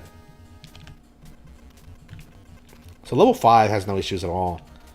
Oops, here we go. Oops. God damn.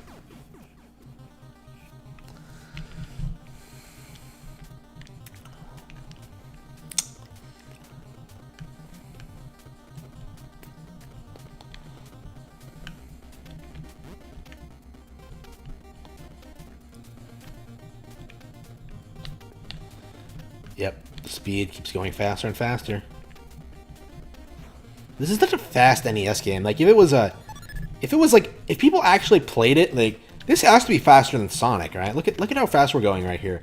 Like, you're dodging more obstacles, like they're more of a threat to you, and I don't know. There's some NES games that are really, really fast. Oh, here we go. Got it. All right. I've never been past stage 6, so this is my big shot to really make it. Like, how are we gonna handle the snakes?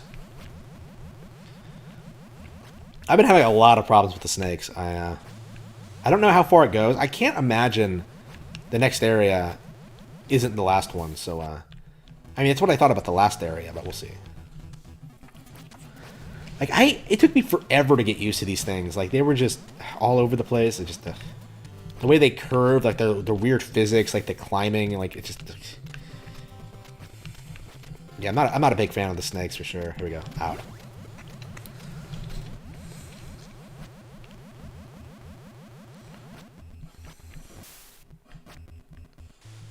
I mean, it's probably one of the easier levels once you, like, get good at it, but I'm still at the point now where I'm still learning. So it's like, eh. It's just memorization, right? Just don't trigger the glitch. Don't hit the spikes. Like, just be a good Battletoad and don't do anything wrong.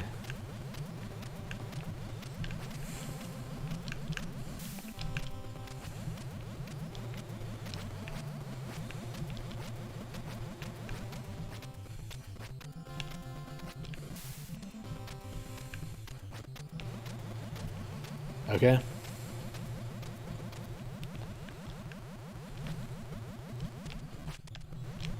Got it. Oh, that was close.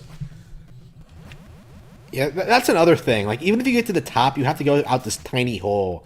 Like, the simplest fucking thing, like leaving the room, is made extremely complicated because of how small that hole is. Like, I legit got to the end of this room, I think it was, and I wasn't able to finish it because I couldn't get through the hole. All right.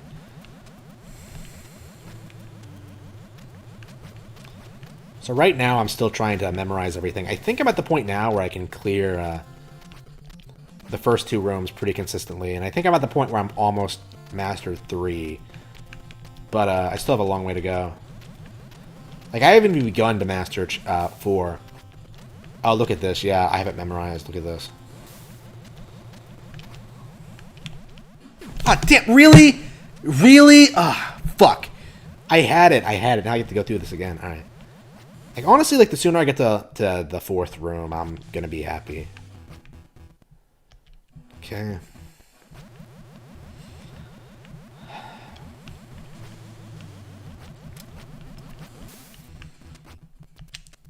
The most frustrating thing about this room, it can technically end at any time because of the glitch that you have to go to your way to avoid. I mean, now that I know how to avoid it, it's not too difficult, but like, you just have to, like, not fall off here.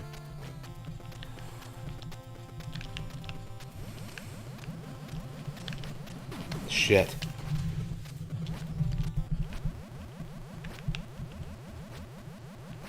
Shit. Okay.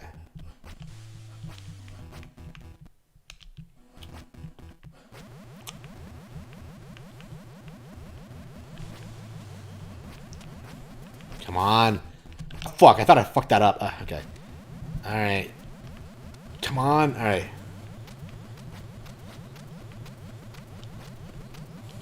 Like, the really obnoxious thing about this level is, like, it's really annoying when you don't actually know where the snake is going to move. Because, like, you know, it curves so much and you have to, like, jump at it at, like, really specific angles. Here we go. Here we go. Is the screen not keeping up with my movement? Here we go. Fuck. Here we go. Yeah, you jump up and jump up again. Got it. We got it. Holy shit. And we have 1 life left, and I have no idea what I'm doing in this room. Okay, this is what it looks like when you don't know what you're doing. Like, where am I going? Oh, shit. Nope. Fuck. Okay, yeah, I've done this part before, so I'm kind of adapting. Oh, fuck. Nope. Shit. Yeah, see, he curves instead of going back the way you think he's going to go back. All right. Oh, shit. Fuck. Damn, I can't do it. Damn. Yeah, I wish I was good at it. Otherwise, I'd be able to beat it. Oh, but okay.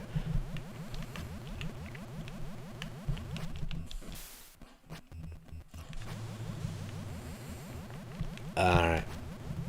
And, like, this isn't even the last level or anything like that. Like, I know there are more levels after this, so it's like, ugh.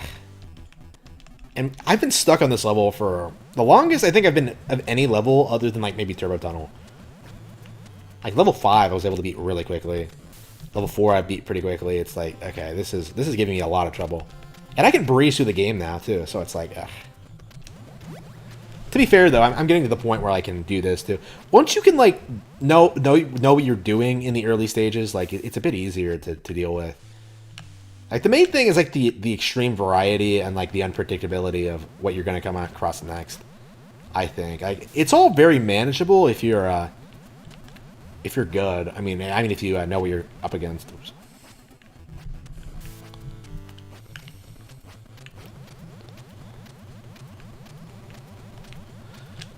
Alright, jump, jump, jump.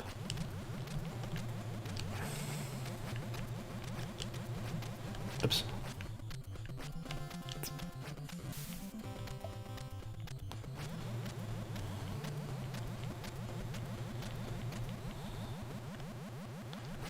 Okay, that's the end. Yep, that's 3. Yep, and you start off at the snake. I wonder how hard the last room is. This room took me the longest to master, but 4 seems like once I get it memorized, once I get up there with enough lives, I should have no trouble with it. I wish there was a way to skip this, though. Is there a way to skip level 6? Oops.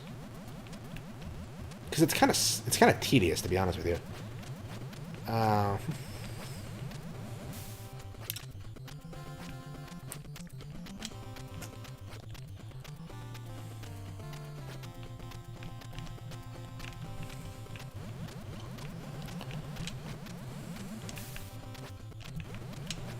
Okay. Yeah, look at this. Like, you have to jump over these spikes under this one and then above that one. It's like, it's way too quick. You have to, like, it's trial and error, basically. It takes a lot of practice. I've done this, like, several times. Oops, here we go. Yep, there we go. Look at this, and I get better all the time. I keep thinking, like, it comes out of the top hole, but it doesn't. Like, it just comes out of the... Fuck it. Damn it.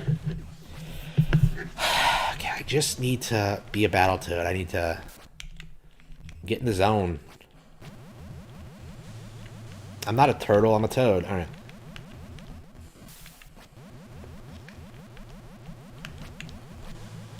Okay, I got it, okay. I am progressing. Oops.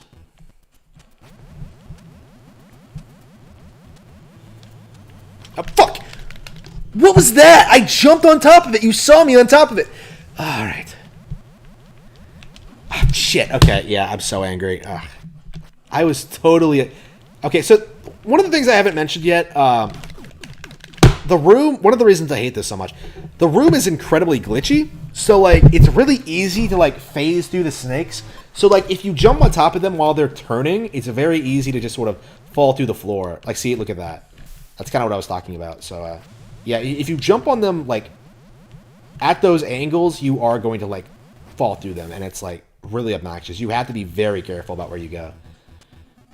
You have to make sure what you're standing on is very solid. That it isn't turning at all. Oops. Ah, shit. Yeah, see, look at that. See, I went through it. Oops. So yeah, demonstrating it. I'm glad they gave you a tutorial room so you could, like, learn how bullshit these snakes are without dying. Do I use save states? No, not anymore. Like, save states are for plebs. I want to beat games legitimately.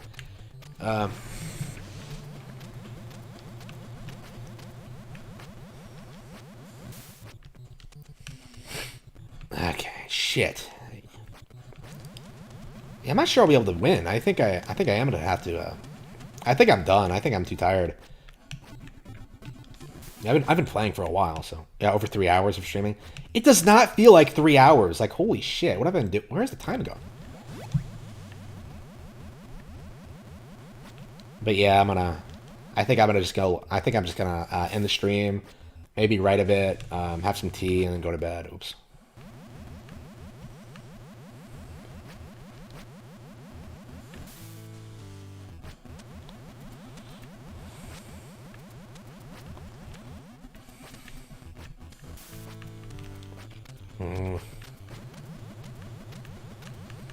Yes, this level is like starting to annoy me, to be honest with you.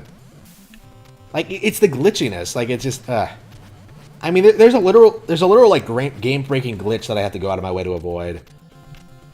So I mean, that honestly made me want to stop playing, but like I eventually learned to deal with it. Just deal with it, man. All right.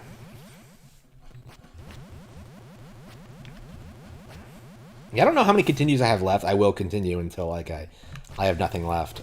So, I mean, it's the only way you're gonna learn if you play this a lot.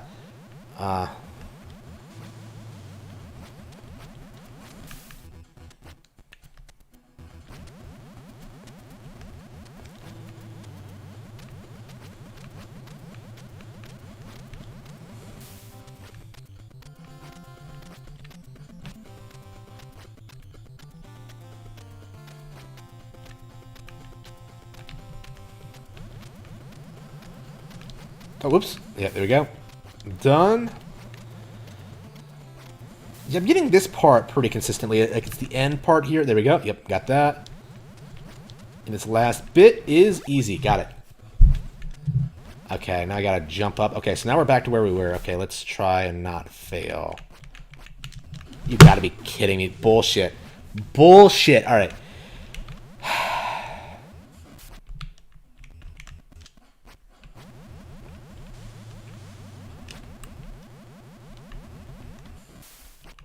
Yeah, perfectly doable. Jump. Yep, he goes up.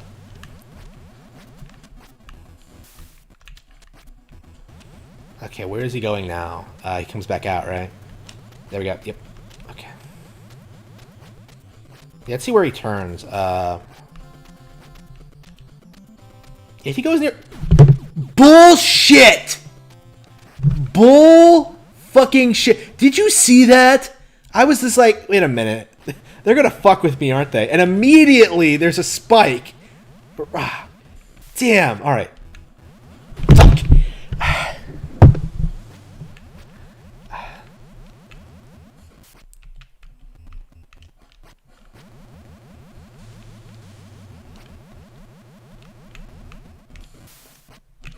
Fuck. All right. All right, I got another continue, so we gotta restart. Too tough for you? He's making fun of me for not being able to beat this stupid fucking snake. Okay.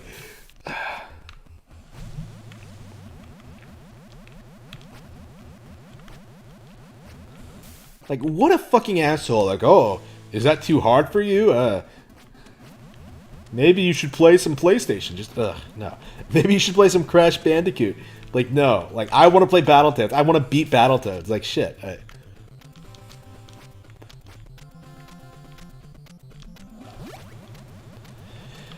Okay. Yeah, I'm losing. I really lost it there. I was just like, how could they do this to me? A fucking spike? Are you serious? The worst thing is I don't even know how you're supposed to avoid it. Because if I'd stayed in place, like, the snake would have ran out and I would have just fallen. Like, I just... what am I supposed to do? Like, am I supposed to fall? Like...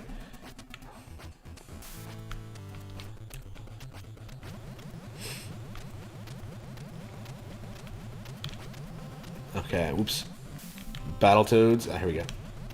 Ugh, okay.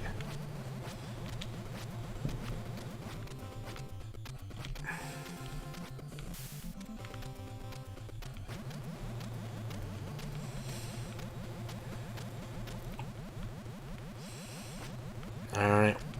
Not the end already. Yeah, this is getting... The first half of it is becoming really, really easy. And I think I can consistently do the third one, too. Like, the issue is just, like, the next one. The one that I can't beat yet. Oops. Oh.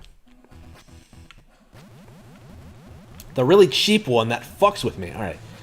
To be fair, I thought this one was fucking with me, too, before, like, I really looked at his pattern, so it's...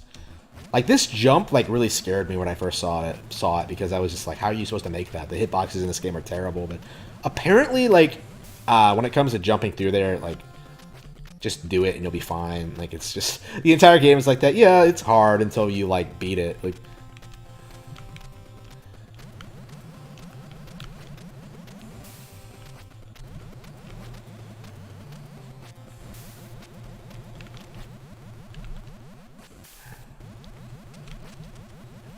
oh, wow, I did it on my first try. Alright, well, that level's nothing. I just gotta... Oh, shit! Yeah, I can't even make it across this pit, because... Okay. You're in such a hurry. Okay.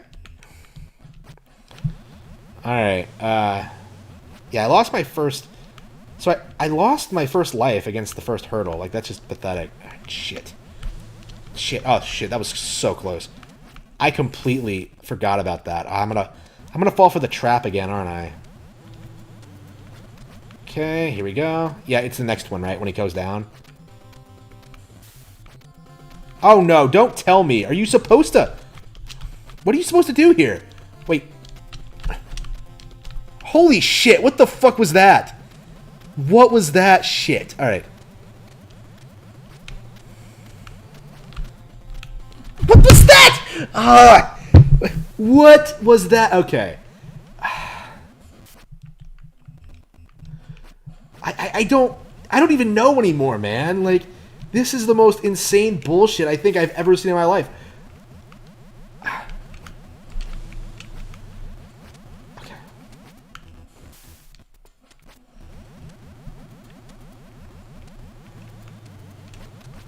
So I don't even know what I did there. Like, okay, so what did I just do? Like, I just waited for him to come back down? Oops. Okay. Oh, okay. So you can make that jump. Okay. So you can end it right there. Okay. Okay, let's see if we can do this. Fuck. Nope. Can't do it. Can't do it. No, we're out of continues. No, I was so close. I saw the exit. Ah. Fuck.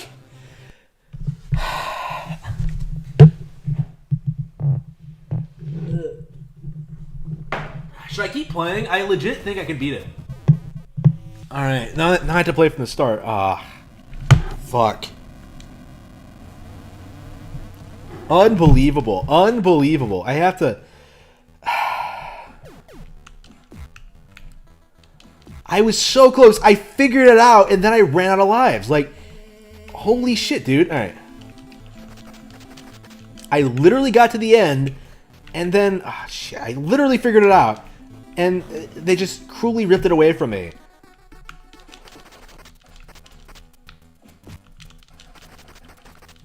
It's like you're about to marry the girl of your dreams, and it turns out, I don't know, she dies or something? Like, shit, it's like that. Okay, well, maybe that's a kind of an extreme comparison, but it's like that. Oof, that was just cruel, man. You should not play that level properly. Like, as soon as you see that exit, like, get the fuck out. Like, don't fuck around with the snakes. Just leave. Alright, shit. So we're doing that again, for sure. I think I can beat it. I think I can beat stage 6 today. This playthrough, for sure. Yeah, want to do it? Does anybody want to bet? Does anybody want to hedge their bets on whether or not I can do it? Shit. Oh, this motherfucker doesn't want me to beat it. Like, he says, like, no, you're not. You're staying right here in level 1. You're getting game overs in level 1. Like, fuck you. Like, I am going to beat Battletoads. Oof. I am going to become, like, the biggest streamer on YouTube. I am going to do this. Oh, here we go. Shit. Ooh, fuck. Here we go. Fuck.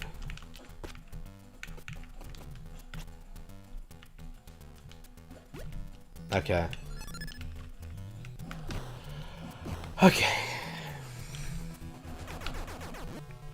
I don't think I've ever been shot by these things. It's like, he's not even aiming at me. Like, what is he doing? He's just darting around. Does he not know how to steer? Like, oh no, there's the Battletoad, but I can't aim. Like, I haven't figured out these first-person controls yet.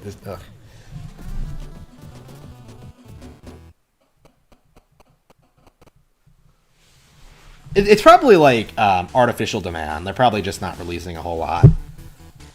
I don't think they're sold out. I don't know. It's like they're trying to do what Nintendo does with their like limited release schedules to build up hype. I think they're just annoying their customers though, because like people actually want to play Nintendo, but if people like seriously think about like all the shit that PlayStation does, like they don't want to play PlayStation. Like shit.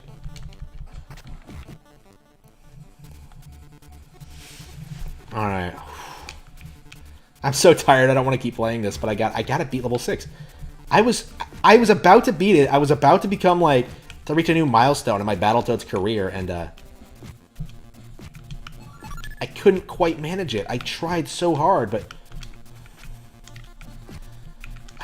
I got a game over before I could clear it. All right. Thankfully, this game is really short, so when you're good, it's like really easy to get like through it. Like, it takes, like, what, an hour to get through the entire thing? So, like, to get to level 6, it's, like, maybe 15 minutes. Probably an hour is probably a bit generous. It's probably a little bit less than that. 50 minutes, maybe? 45? So how long does it take to beat the game, usually? For a good player? I mean, I'm not good at this, because I can't even beat it, but...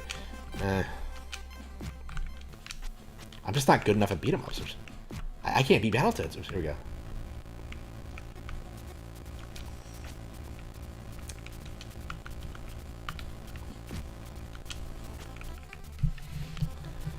Alright, so I can beat level 6. Is level 7 the one with the rat? Or is it the shmup stage? Because I know there's a rat stage and I know there's a shmup stage. I don't remember what the rat is, though. Like, it has something to do with, like... Doesn't it have something to do with bombs and, like, defusing shit? Oops. If I'm remembering correctly. Like, I don't remember. I haven't seen a full playthrough of this in years. So I actually have no idea what to expect from our friend the rat.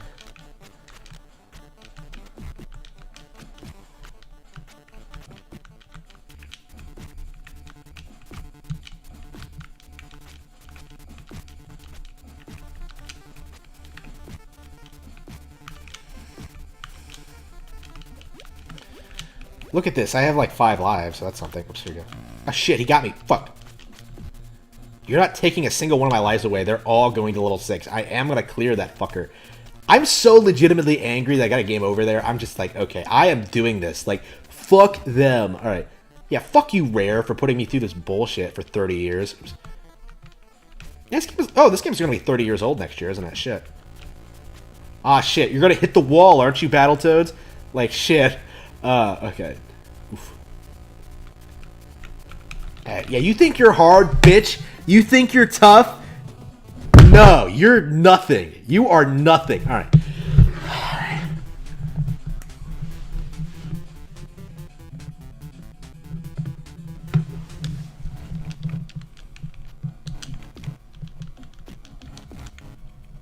Yeah, probably. Like, yeah, I could definitely get like, I could definitely get a Switch and a PS5 off of my tax returns alone. I mean, I don't know how much you make, but honestly, I don't know, man. I really do just put my tax returns in the bank. Like, everyone always talks like, oh, I can't wait to spend my tax returns on this. I'm just like, save it. Like, shit. Like, I save, like, literally all my money, so. Well, not all my money, obviously. Like, of course, I have, like, basic living expenses. But yeah, I live very, very frugally in general. Like, actually, at this point, like, I think my big expense is food. And that's mostly because I'm just eating lots of healthy shit, like, all the time. And it is getting kind of expensive, not gonna lie to you, but I mean, it's better than eating shit for sure. Honestly, I think that's one of our big problems with society right now, is that people aren't like eating well enough. That's definitely something I would want to correct.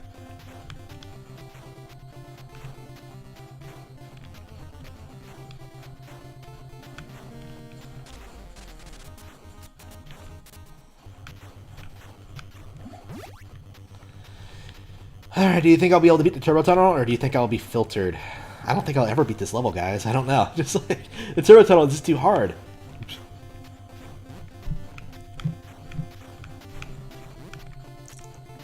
Oh, did I hit that right?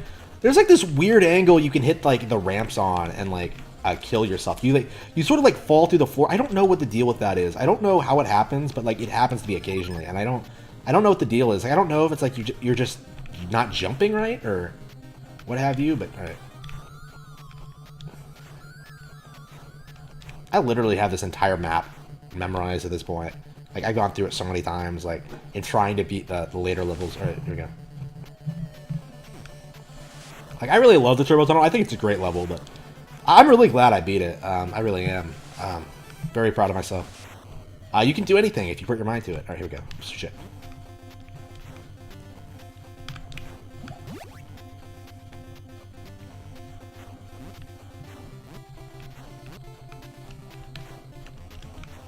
Okay, shit. Alright, jump. Did I miss it? Yeah, there we go. Yeah, it feels like I almost missed that there. I did it wrong. I almost fell through the floor, but I think I just barely managed to hang on. There we go.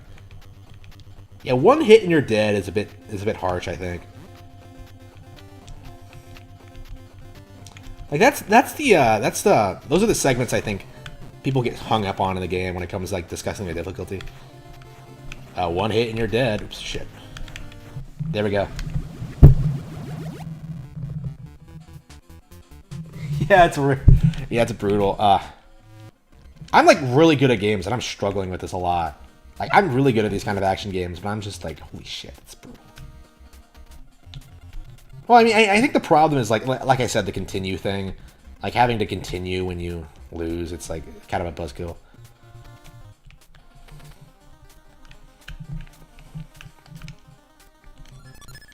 Do those give you extra continues if you get like 1-ups while you're completely overfilled on things? Oops. So I have 5 lives right now, but you can't get more than 5 lives. So like, does it go to an extra continue, or does it just disappear? Seems like kind of a waste if it just disappears, but okay, that's just my problem. That's just my opinion.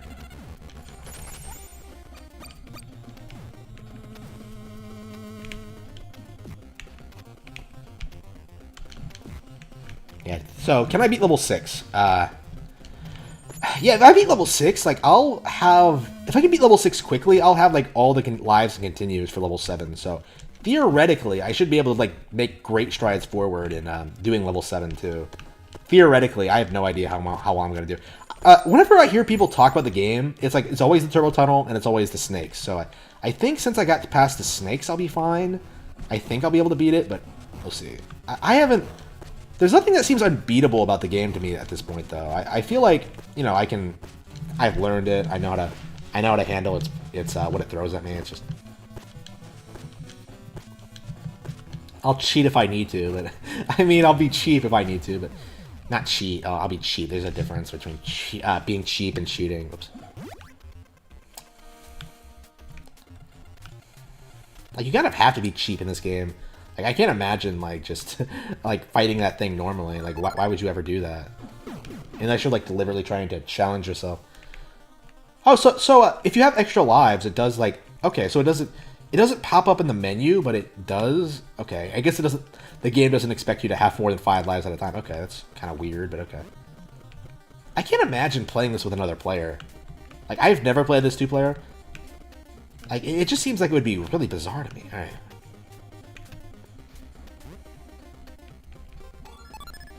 Oh, damn! Fuck that up. Oh, yeah, yeah, we are... I already talked about, like, the $70 thing for Sony games. Yeah. Yeah, that's a really... Again, really severe Sony industry bias. Actually, next gen in general, actually. Fuck. If Microsoft or Nintendo alone did that, you would hear no end to the bitching, but nope, they're raising prices. It's perfectly normal. How else are we going to make games that look exactly the same as games made 10 years ago? Like, are people going to continue to support it, though? Like, I would say 60 was too much. Like, I really do feel that way, for kids especially, but 70? Who's going to be able to afford that shit? Like, really?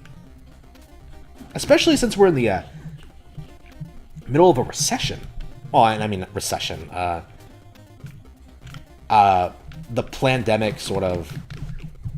I don't know. I don't want to call it recession, because the economy itself is fine. Because, you know, the rich people don't want to fuck over their businesses, but... I don't know, like...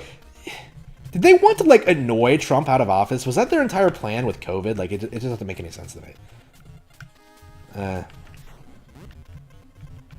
Yeah, people aren't going to have, like, disposable income. Like, I've heard Shokyo lost his job, actually. I'm not sure if he specifically said it was due to COVID. But I imagine it was. I'm personally having no trouble finding new work, but... well, I mean, I quit my job voluntarily, so... I was way more prepared than he was, apparently. Carnass Layer. Alright, here we are. Back to where we were.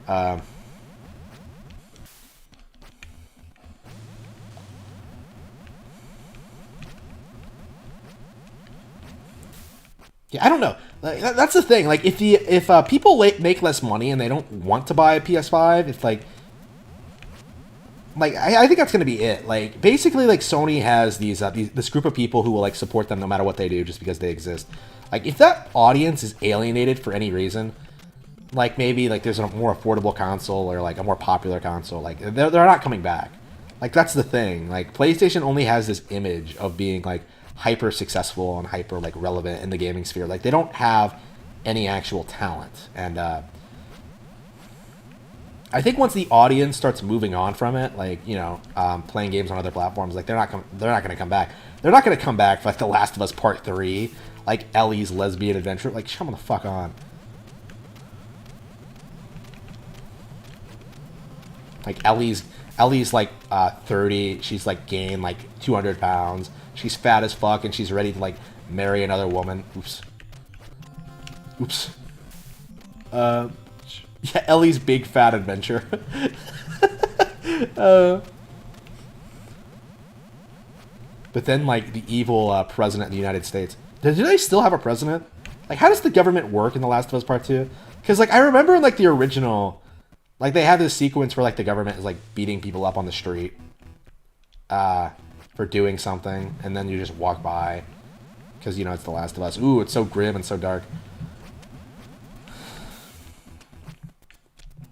Like, is that going to be, like, Ellie's thing? Like, she runs for president in Part 3?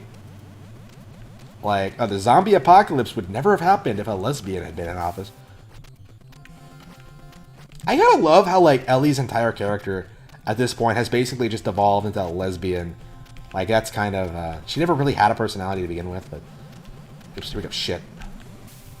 Like, after The Last of Us Part 2, it's just so easy to make fun of her. For being a stereotypical... Oh, shit, fuck. Damn it, fuck. Yeah, fuck that up. I was so close. So close to the end. Alright. I really did not like how the gaming media tried to pretend that Ellie was, like, some great, compelling, like, video game protagonist. Even with, like, the original. There was nothing interesting about her ever. Like, her character arc was boring. Like, you know, she's basically, like, a Resident Evil character. Like, that's it. She's some generic stock, like, Resident Evil character.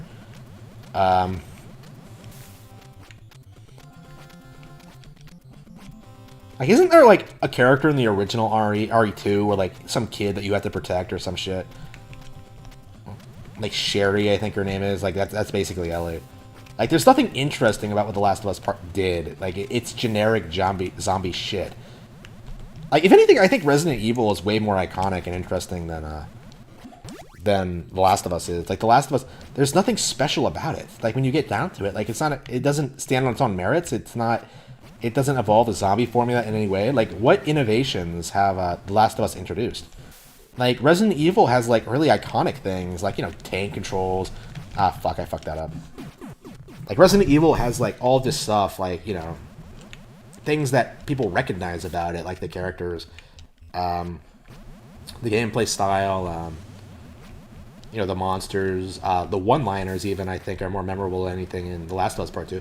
Like, the line that I always hear from The Last of Us, whenever it comes to discussing The Last of Us, it's always, like, the ending and, like, literally nothing else. Like, oh, man, Ellie, she's doubting Joel. Like, she's doubting her father figure that she doubts, that she trusts more than anything. Isn't this deep, dark, and compelling? Oh, fuck. Yeah, fuck that up. I'm gonna have to, damn it, fuck. Like, it's a forced, it's a forced narrative. Like, it's not actual, like, players had a way different perspective on The Last of Us than game journalists did. Like, the game journalists, like, presented this idea that, like, oh, the ending, it's really deep and complex, and, like, people were just like, no, it isn't. Like, there's nothing about the story that's great. It's not the Citizen Kane of gaming. Remember when, like, that was the buzz phrase for a while? Oh, The Last of Us, it's the Citizen Kane of gaming. Gaming has grown up. Oops, fuck. Yeah, I fucked that up. Damn it, fuck.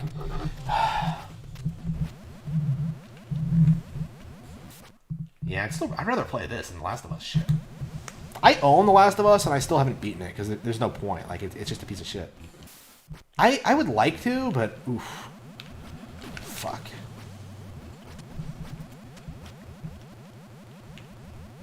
Apparently, like, the streaming software I have doesn't work with, like, PS3 games, so it's like, I was planning on streaming, like, a bunch of PS3 shit. I wanted to stream God Hand, for example.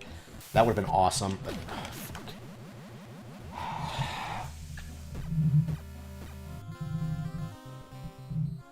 Yeah, I can't beat the level, man. Oh, okay. Did COVID create new gamers? I don't know. I haven't heard anything about that. If it did, like, they were all playing Animal Crossing. I swear that was the only game that anybody was playing during the pandemic. Like, oh, Animal Crossing, it's a game where I can actually go outside.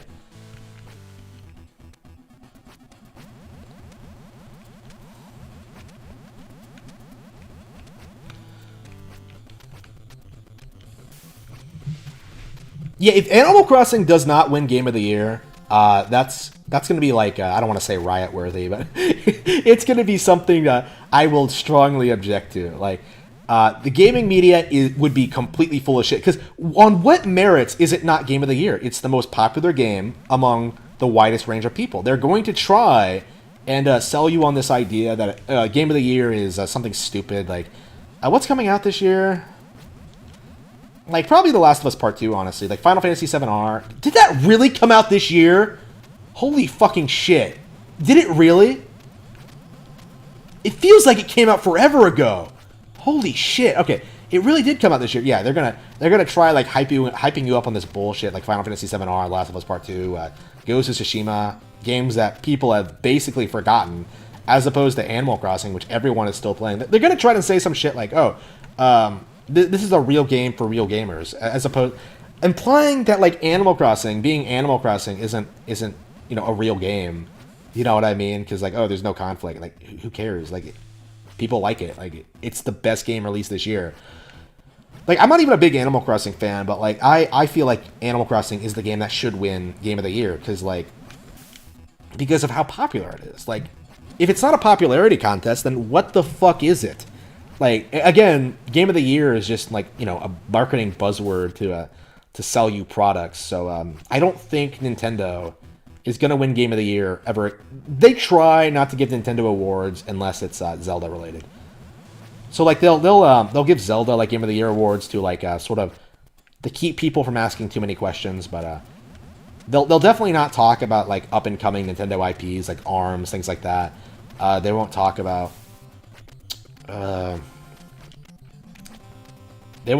certain things, and I don't think they're going to give Animal Crossing Game of the Year. Oops, here we go. Here we go. Shit. Like, maybe they'll surprise me, but I don't know. Like, Animal Crossing is overwhelmingly popular, so they might have to. They might actually have to give it Game of the Year now, because how popular it is among normies. Like, people won't buy Animal Crossing losing out to The Last of Us Part 2 in anything. Like, legit. Like, I would say Animal Crossing has a better story than The Last of Us Part 2. Like, shit, it's that bad.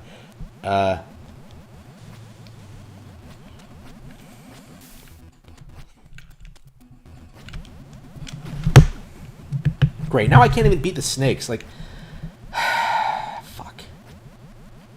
Yeah, I think I'm busted, man. I don't think I can keep going. I don't think I can beat Battletoads. I think the game has broken me. I think I'm a failure.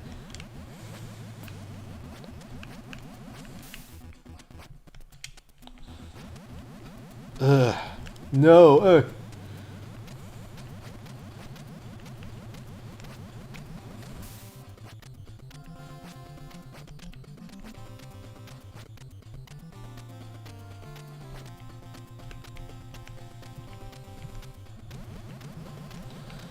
Yeah, here we go. Jump.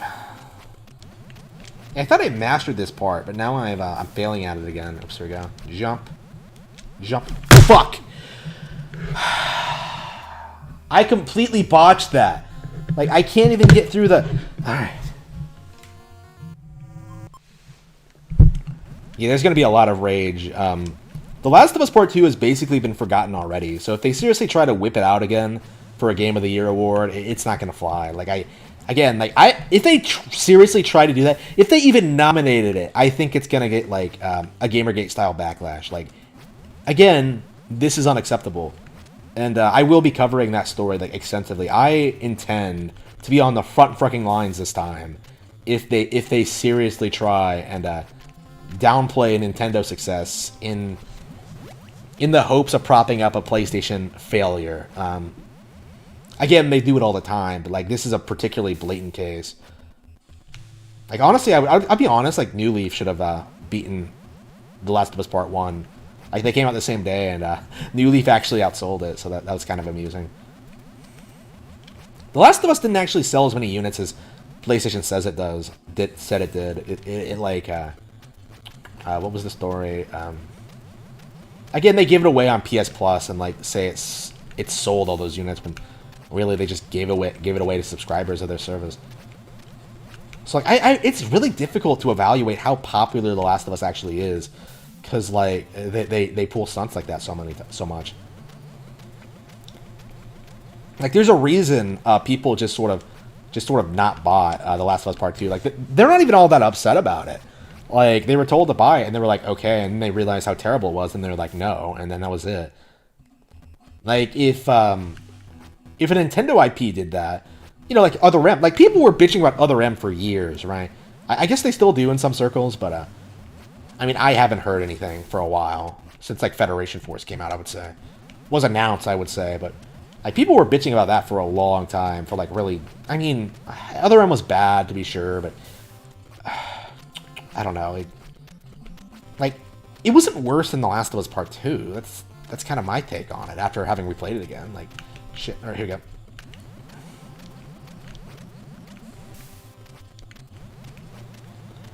Okay, let's see if we can get through here. So am I seriously going to get through here my first try? Wow. I lost a continue trying to get through here, and then I get through it on my... Alright.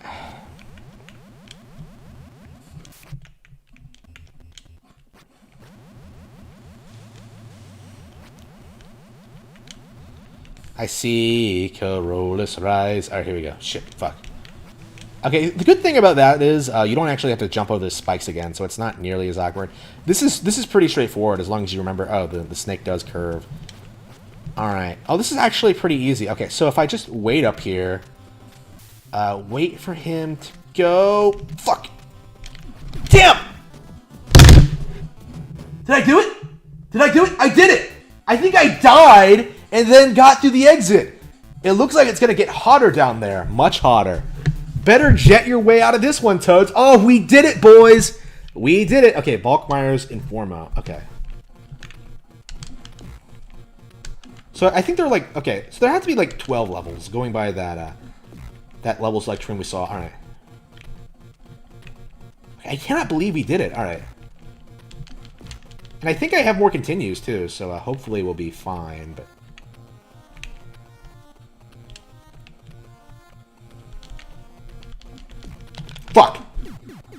Okay, he got me.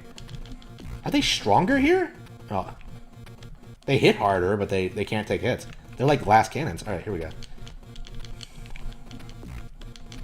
Yeah, they can't take hits for some reason. Oh, what the fuck? What the fuck is this? A rolling log? Okay. Fuck! Okay. Yeah, I'm getting agitated because I have no idea what to expect here. No idea at all. This platforming seems ridiculously precise. Do I just wait? Yeah, here we go. It doesn't seem too hard. There's not a whole lot of obstacles. Oh, here we go. There are these guys, but okay. What the fuck is... What the fuck were those? Alright.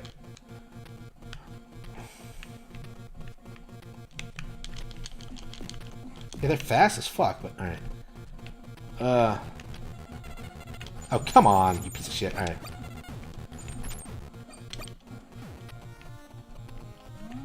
It's kind of a boring looking area. It's like you're walking down the turbo tunnel. Like, shit, where's my bike?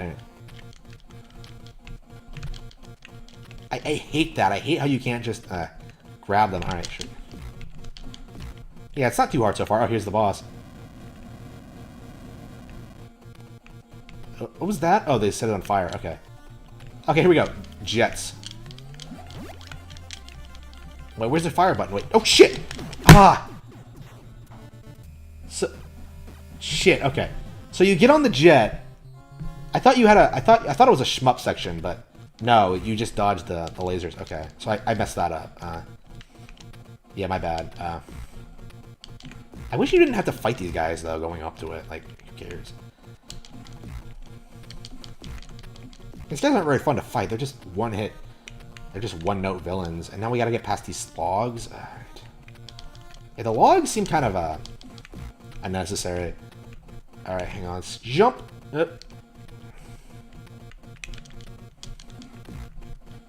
take this, you punks.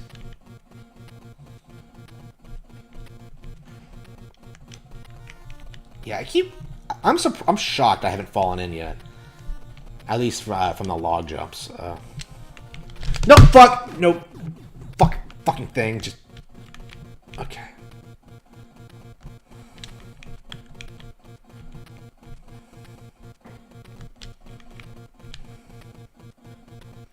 Yeah, I mean, it's too precise. It's like, okay. It's like, okay, you wouldn't need to jump onto a moving log. Oh, here we go. Shit. Oops.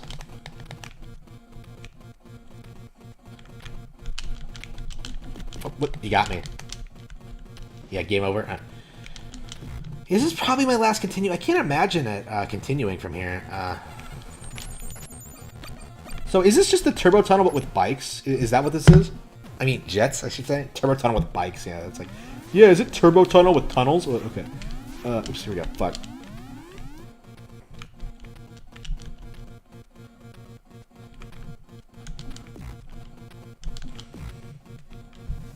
Yep, there's fire. I don't know what the deal with the fire is, but okay. Yeah, some of the effects haven't aged well. I mean, like, I thought the game looked gorgeous when I first played it, but I feel like, eh. Okay, here we go.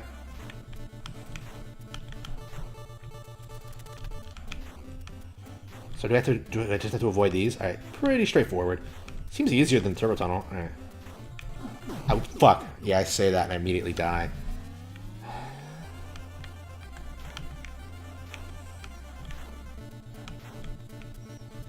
You're not as fast, but the gaps get smaller.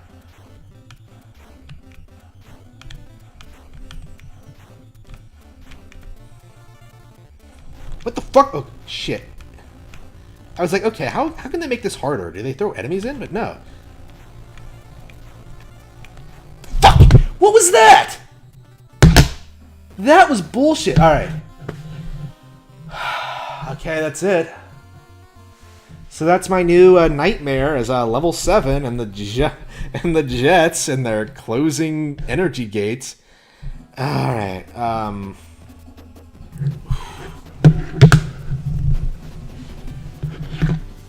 Alright.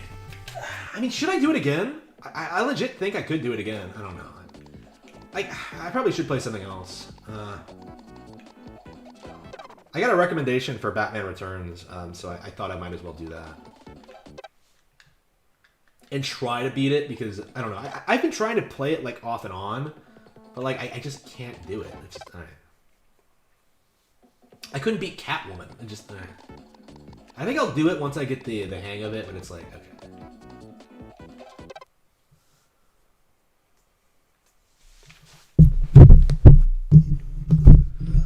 So yeah, I'm really starting to love like classic Konami. Like I've been playing like lots of their old stuff, and damn, they had to have been like the best in the industry. They're just phenomenal. Like their licensed games are like top notch.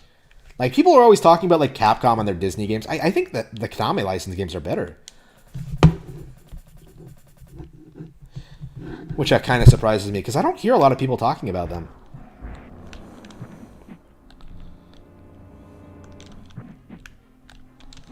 So I just love how this feels. I love the way it looks. I love the way it plays. I find it so satisfying.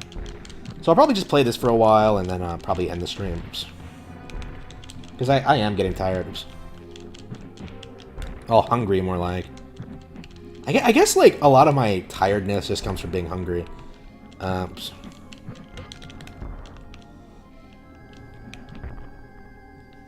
Because I eat so much. Oh, here we go. I eat so much and I burn all my calories. Just, all right.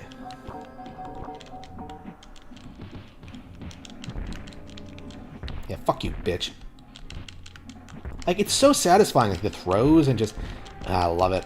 I love the way, like, punching people feels in this.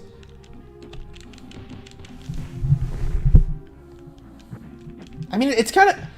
I don't know, man. Like, people always hyped up, like, Arkham Asylum, but, like, Arkham Asylum is, like, kind of shallow. You know what I mean? Like, it looks like, oh, you're actually Batman, but it's like, is the game good? Like, and I think the answer is actually no.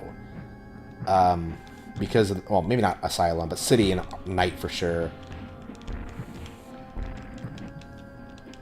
Because, like, the games, like, are... I don't know, man. They're just not that fun to play. Like, they're not interesting. Like, the combat is, like, super overrated in particular. I think I like the Predator scenes where, like, you're fighting guys with guns, but only in the first game. Like, in the sequels, they overcomplicated it too much. Like, there's so much shit in, like, Arkham Knight that, like, doesn't need to be there. Like, it's the most... Arkham Knight might have, like, the most over-designed sort of, like, levels I've ever seen in my life. Like, there's so much shit that does not need to be there. Arkham Knight is, like, the sort of game that I think that, like, someone will, like, review, like, 15 years from now and be like, this is like, the biggest piece of shit ever. Like, a Spoony One style, like, Final Fantasy VIII review. It's just... I don't know. I can't get over the fact that Arkham Knight is as bad as it is. Because, like, I didn't like City, and I didn't like Asylum that much, but, like, Knight was, like, something else. Like, I was legit, like, shocked at how awful Knight was. Like, I wasn't expecting it to be good. I didn't buy it when it first came out, but, like, I bought it, like, for Xbox One because it was on sale for, like, $15 or something like that. So I was like, okay, I'm going to buy it. I'm going to play it. And, yeah, complete piece of shit. Like, people are always talking about, like, Fallout 4 being garbage. Like, honestly, I don't want to say Knight is worse, because it probably isn't, but, like, Knight is in that ballpark. You know what I mean? Like, Knight, it's like, they had a promising idea that they could have built up on with interesting sequels, but, like, they kept completely missing the point with each, like, successive entry. To the point where, like, the last one is just Batman versus Army. It's just, with Batman and a tank versus Army, it's just, ugh. The Bat Tank is, like, the worst thing ever. Like, I honestly have, like, a severe hatred for the Batmobile because of this fucking game. Like, it just ruined the Batmobile for me. Like, I can't take it seriously anymore. Like, I see it and I'm just like, Batman, just no. It's not cool. I don't like your car. Like, don't use it to solve all your problems. Like, it's ridiculous, like, all the stupid shit that, like, the Batmobile, like, is, like, shoved into. Like, in Arkham Knight, like, oh, the Riddler set up a death racetrack. Like, why? Why would he do this? It's... Oh, shit, I died.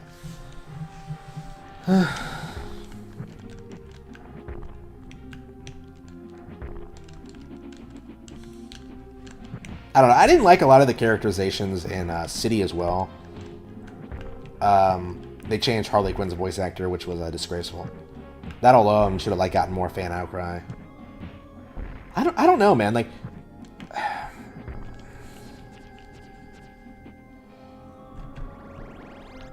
I don't know. Do I consider myself a Batman fan? I don't think I do, actually, because, like, I dislike so many aspects of it. I dislike how seriously people take this shit. I don't like the comics. I don't think I like most of the movies. I like some games with Batman in them. Like, I like the TV show with Batman in it, but I don't know, man. It's just... Oh, the cartoon, I should say, with Batman in it. I don't know. I just don't consider myself a fan. Oops. Which is fine. Like, manga is better anyway, but...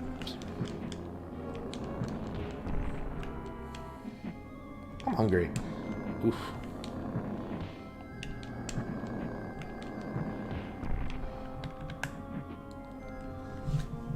Yeah, that was the end of the area, huh?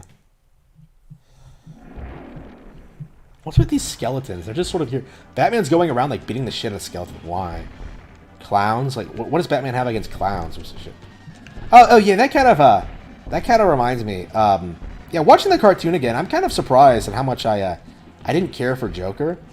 Like, I don't know, considering, like, how iconic his performance is, I was just, like, I was expecting a lot more. Like, watching the cartoon, it's just like, I don't really care about this. I think I just got to the episode where they introduced Harley Quinn, but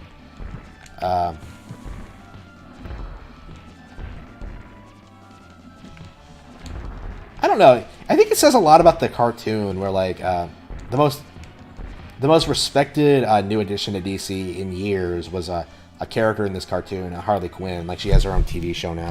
Well, the TV show is awful, but I mean, I don't need to tell you that.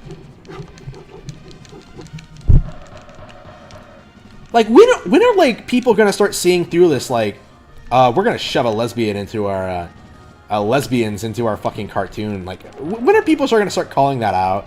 Like, it's just really dumb and lazy. Oops.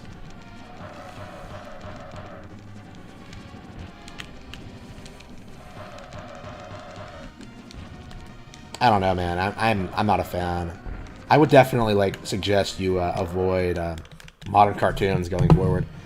Stick with the anime, man. Stick with the manga. Stick with old stuff. I mean, there's plenty of good cartoons that I've never seen.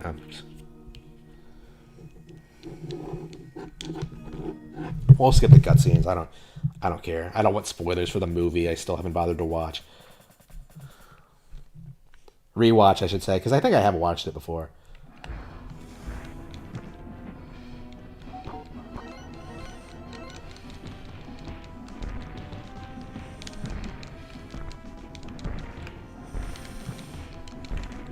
Anyway, Arkham City I actually own, and we actually all of the Arkham games I own on different consoles. Asylum for PS3, Knight for Xbox One, and Arkham City for Wii U. Oh, and Origins for Wii U as well. Origins is way better than Knight, by the way. It's just like kind of surprising that I felt that way, but.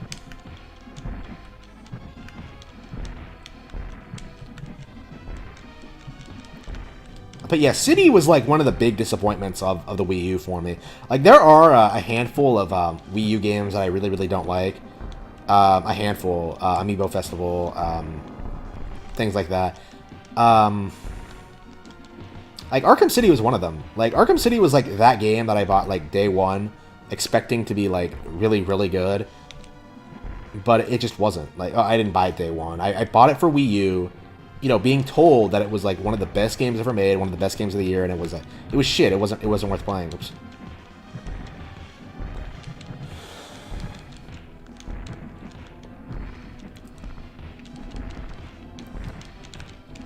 And of course, like, Knight made it even worse. It just. Ugh.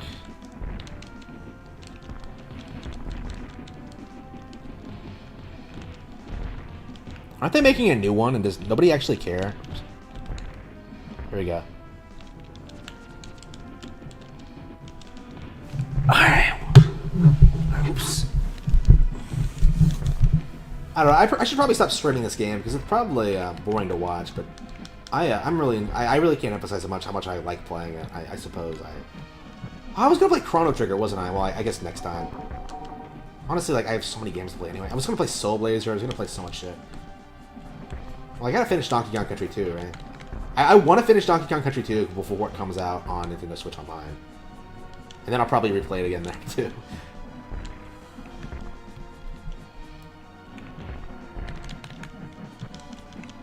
I'm Batman.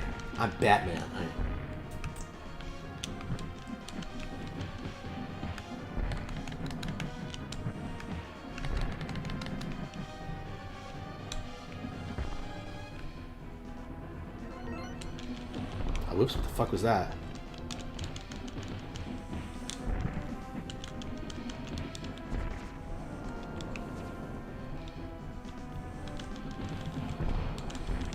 Were we really just gonna let this guy sit on the bench before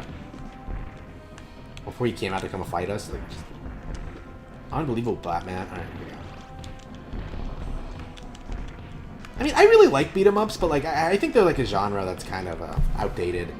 Like honestly, like I was playing like Final Fight, and I was just like, you know, I really don't care for those. I didn't care for Streets of Rage either. Yeah, I wonder if this is technically better than Streets of Rage. I really should replay it. I mean, I doubt it. I mean, I guess I did like Streets of Rage, but I guess I didn't get into it. Like, I guess I like played Streets of Rage 1, reasonably liked it. Played 2, expecting it to be great, and then didn't care for it. And then like, did I even play 3? I don't even remember if I played 3 or not. I mean, I do own 1 and 2. I know that much. But yeah, I don't know my Streets of Rage at all. I don't even know if I prefer it over Final Fight or not. I don't think I care for either, honestly. Like honestly, I go with Double Dragon, which the original Double Dragon. Like, that one's still a lot of fun. Like, I think Double Dragon has like, I like the beat 'em ups with like more things going on. Like, I like the Battletoads. I like the Double Dragons. I like the minor platforming elements. Like, I don't like walk to the right and beat the shit out of everyone you see. Like, it's just not my thing. It's too simplistic for me. Oh, maybe simplistic is the wrong word. It's not what I'm looking for. They took an elevator with that family? Like, what the fuck? Like, wait for the next elevator, you cunts. Oh, oops. Convenient that you can't hurt NPCs in this game.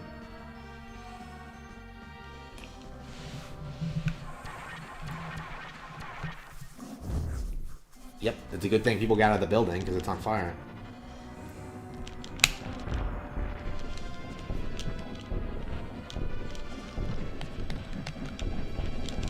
Oh, great. Way to go, buddy. Way to really make this place heat up. To fire up the situation. Oops. Wait, oh, here we go. Yeah, you have the grappling hook. It doesn't work, I mean, the way it should. Like,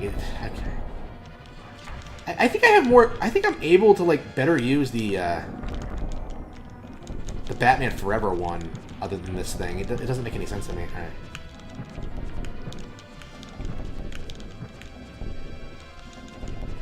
Are you serious? There we go. Okay, there we go. I was like, wait, why isn't the screen going to the next section? Alright. He has a sword? Wait, I think you're in the wrong game, buddy. Alright.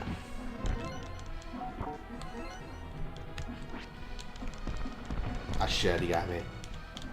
Ah, damn, he got me. Fuck.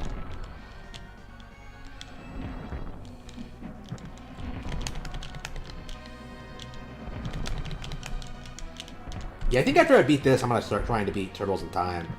Or maybe some of the other TMNT games. The NES one has always kind of caught my eye. I think that's the main one. Maybe the NES port of the arcade game, and definitely Turtles in Time. I think I will play Turtles in Time first, though. Because that's the one like everyone always says is like a must-play. I can sort of see why after like toying around with it earlier today. Like, it's so much faster than any other beat-em-up game I've played. Like the hits are so satisfying, and like the bosses are fun and creative. Like it has variety. Like, I think the main thing, the main problem with this genre is that it's way too repetitive. Like, you're just going to the right, like mashing Y like for 45 minutes or so. Like, it's not that interesting. Like, I think the best beat 'em ups have a lot of variety in them. So like Turtles in Time. Turtles in Time is a good example. Like, honestly, like, I wonder if, like, Baseball Batman Ninja is better than Turtles in Time. Because, like, I want to play it. Like, I've seen it, and, like, I want to play, like, more of the great beat-em-ups. And unfortunately, I think a lot of them are, like, arcade games that haven't been re-released.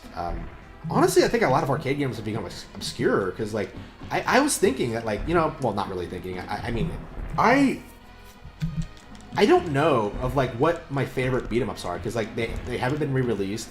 They're not available. I don't have arcades near me. Like, sure, I'll see like a TMNT arcade like occasionally, but that's about it. I love that game, but it's like, okay, what else is there? There has to be other good beat 'em up games. The Simpsons one, like, is pretty popular. I don't know if it's like legitimately good, if it was just coasting off like the license, like that. Yeah, I remember seeing the Simpsons one as a kid, and I'm not a Simpsons fan, and I didn't really care. But, yeah, when was that? It was a while ago. Yeah, I don't know why, but it's like all these local places will sometimes like rotate like this these arcade cabinets. I don't know where they're getting them from. So they'll have like Time Crisis 4, they'll have like Area 51 occasionally. Ooh, I am so like Area 51, I don't know. I'm so nostalgic for that game. I really want to replay it. Play it all the way to the end. Like, the next time I find a cabinet, I am definitely sitting down and playing it. I mean, not sitting down, just playing through the entire thing. Because I used to really love that game. And I'm told it's like a mediocre it's a mediocre arcade game, but that's kind of disappointing to me. I guess like they just didn't show us, like, I just didn't have like access to the best games. Like, I haven't seen like Marvel vs. Capcom since I was a little kid. Hydro Thunder, I don't think I've seen since I was a little kid. Like, I love arcade games, but they're just not available. Like, oh, the last one I played, it's the Jurassic Park one, the new one, 2015. Amazing, like, legit, like the most mind-blowing experience I've had in like a while. Well, I mean, in an arcade. Like, good arcade games exist. They just don't exist in my area. Yeah, maybe I could start my own arcade and just sort of like be like, yeah, this is where you go for arcade games. Cody Lee's Players, please buy my books at blackcatbooks.org if you want to support these arcade games. I don't know, there's not enough things for kids to do around here, so that might actually be interesting to do that and just be like, yeah, have arcade games, probably have basketball or whatever, rec sports. I don't know, I'll have to like research that and see if that's practical. It probably is. I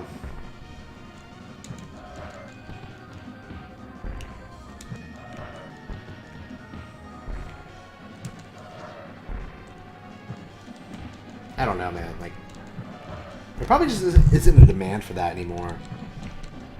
I mean, people used to go to arcades for the graphics, but now it's just, yeah, this isn't much. This isn't like interesting.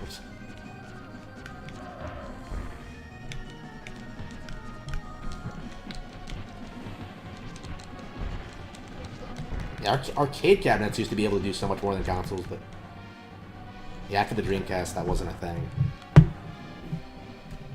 Oh, game over. Hey, I had one life left. Okay, whatever. Come on, that was cheap. Alright. Oh, you have to start at the beginning of the area? Bullshit. Bullshit. Alright. I probably should stop playing this. It's like, it's just like, it keeps going until like it gets brutal, and then, alright. Yeah, I think I'm done. I'm gonna try to stop playing this. It's fun for what it is, but it's like, so maybe I'll play it again, like, for fun, but I'm not sure if I'll ever beat it. I mean, that's one of the things I don't like about the genre is like, oh, you can get a game over. Like, in a game that's designed where you can keep pumping in quarters to beat it. It's just, okay. So yeah, I think that's, I've been streaming for about 4 hours now, holy shit.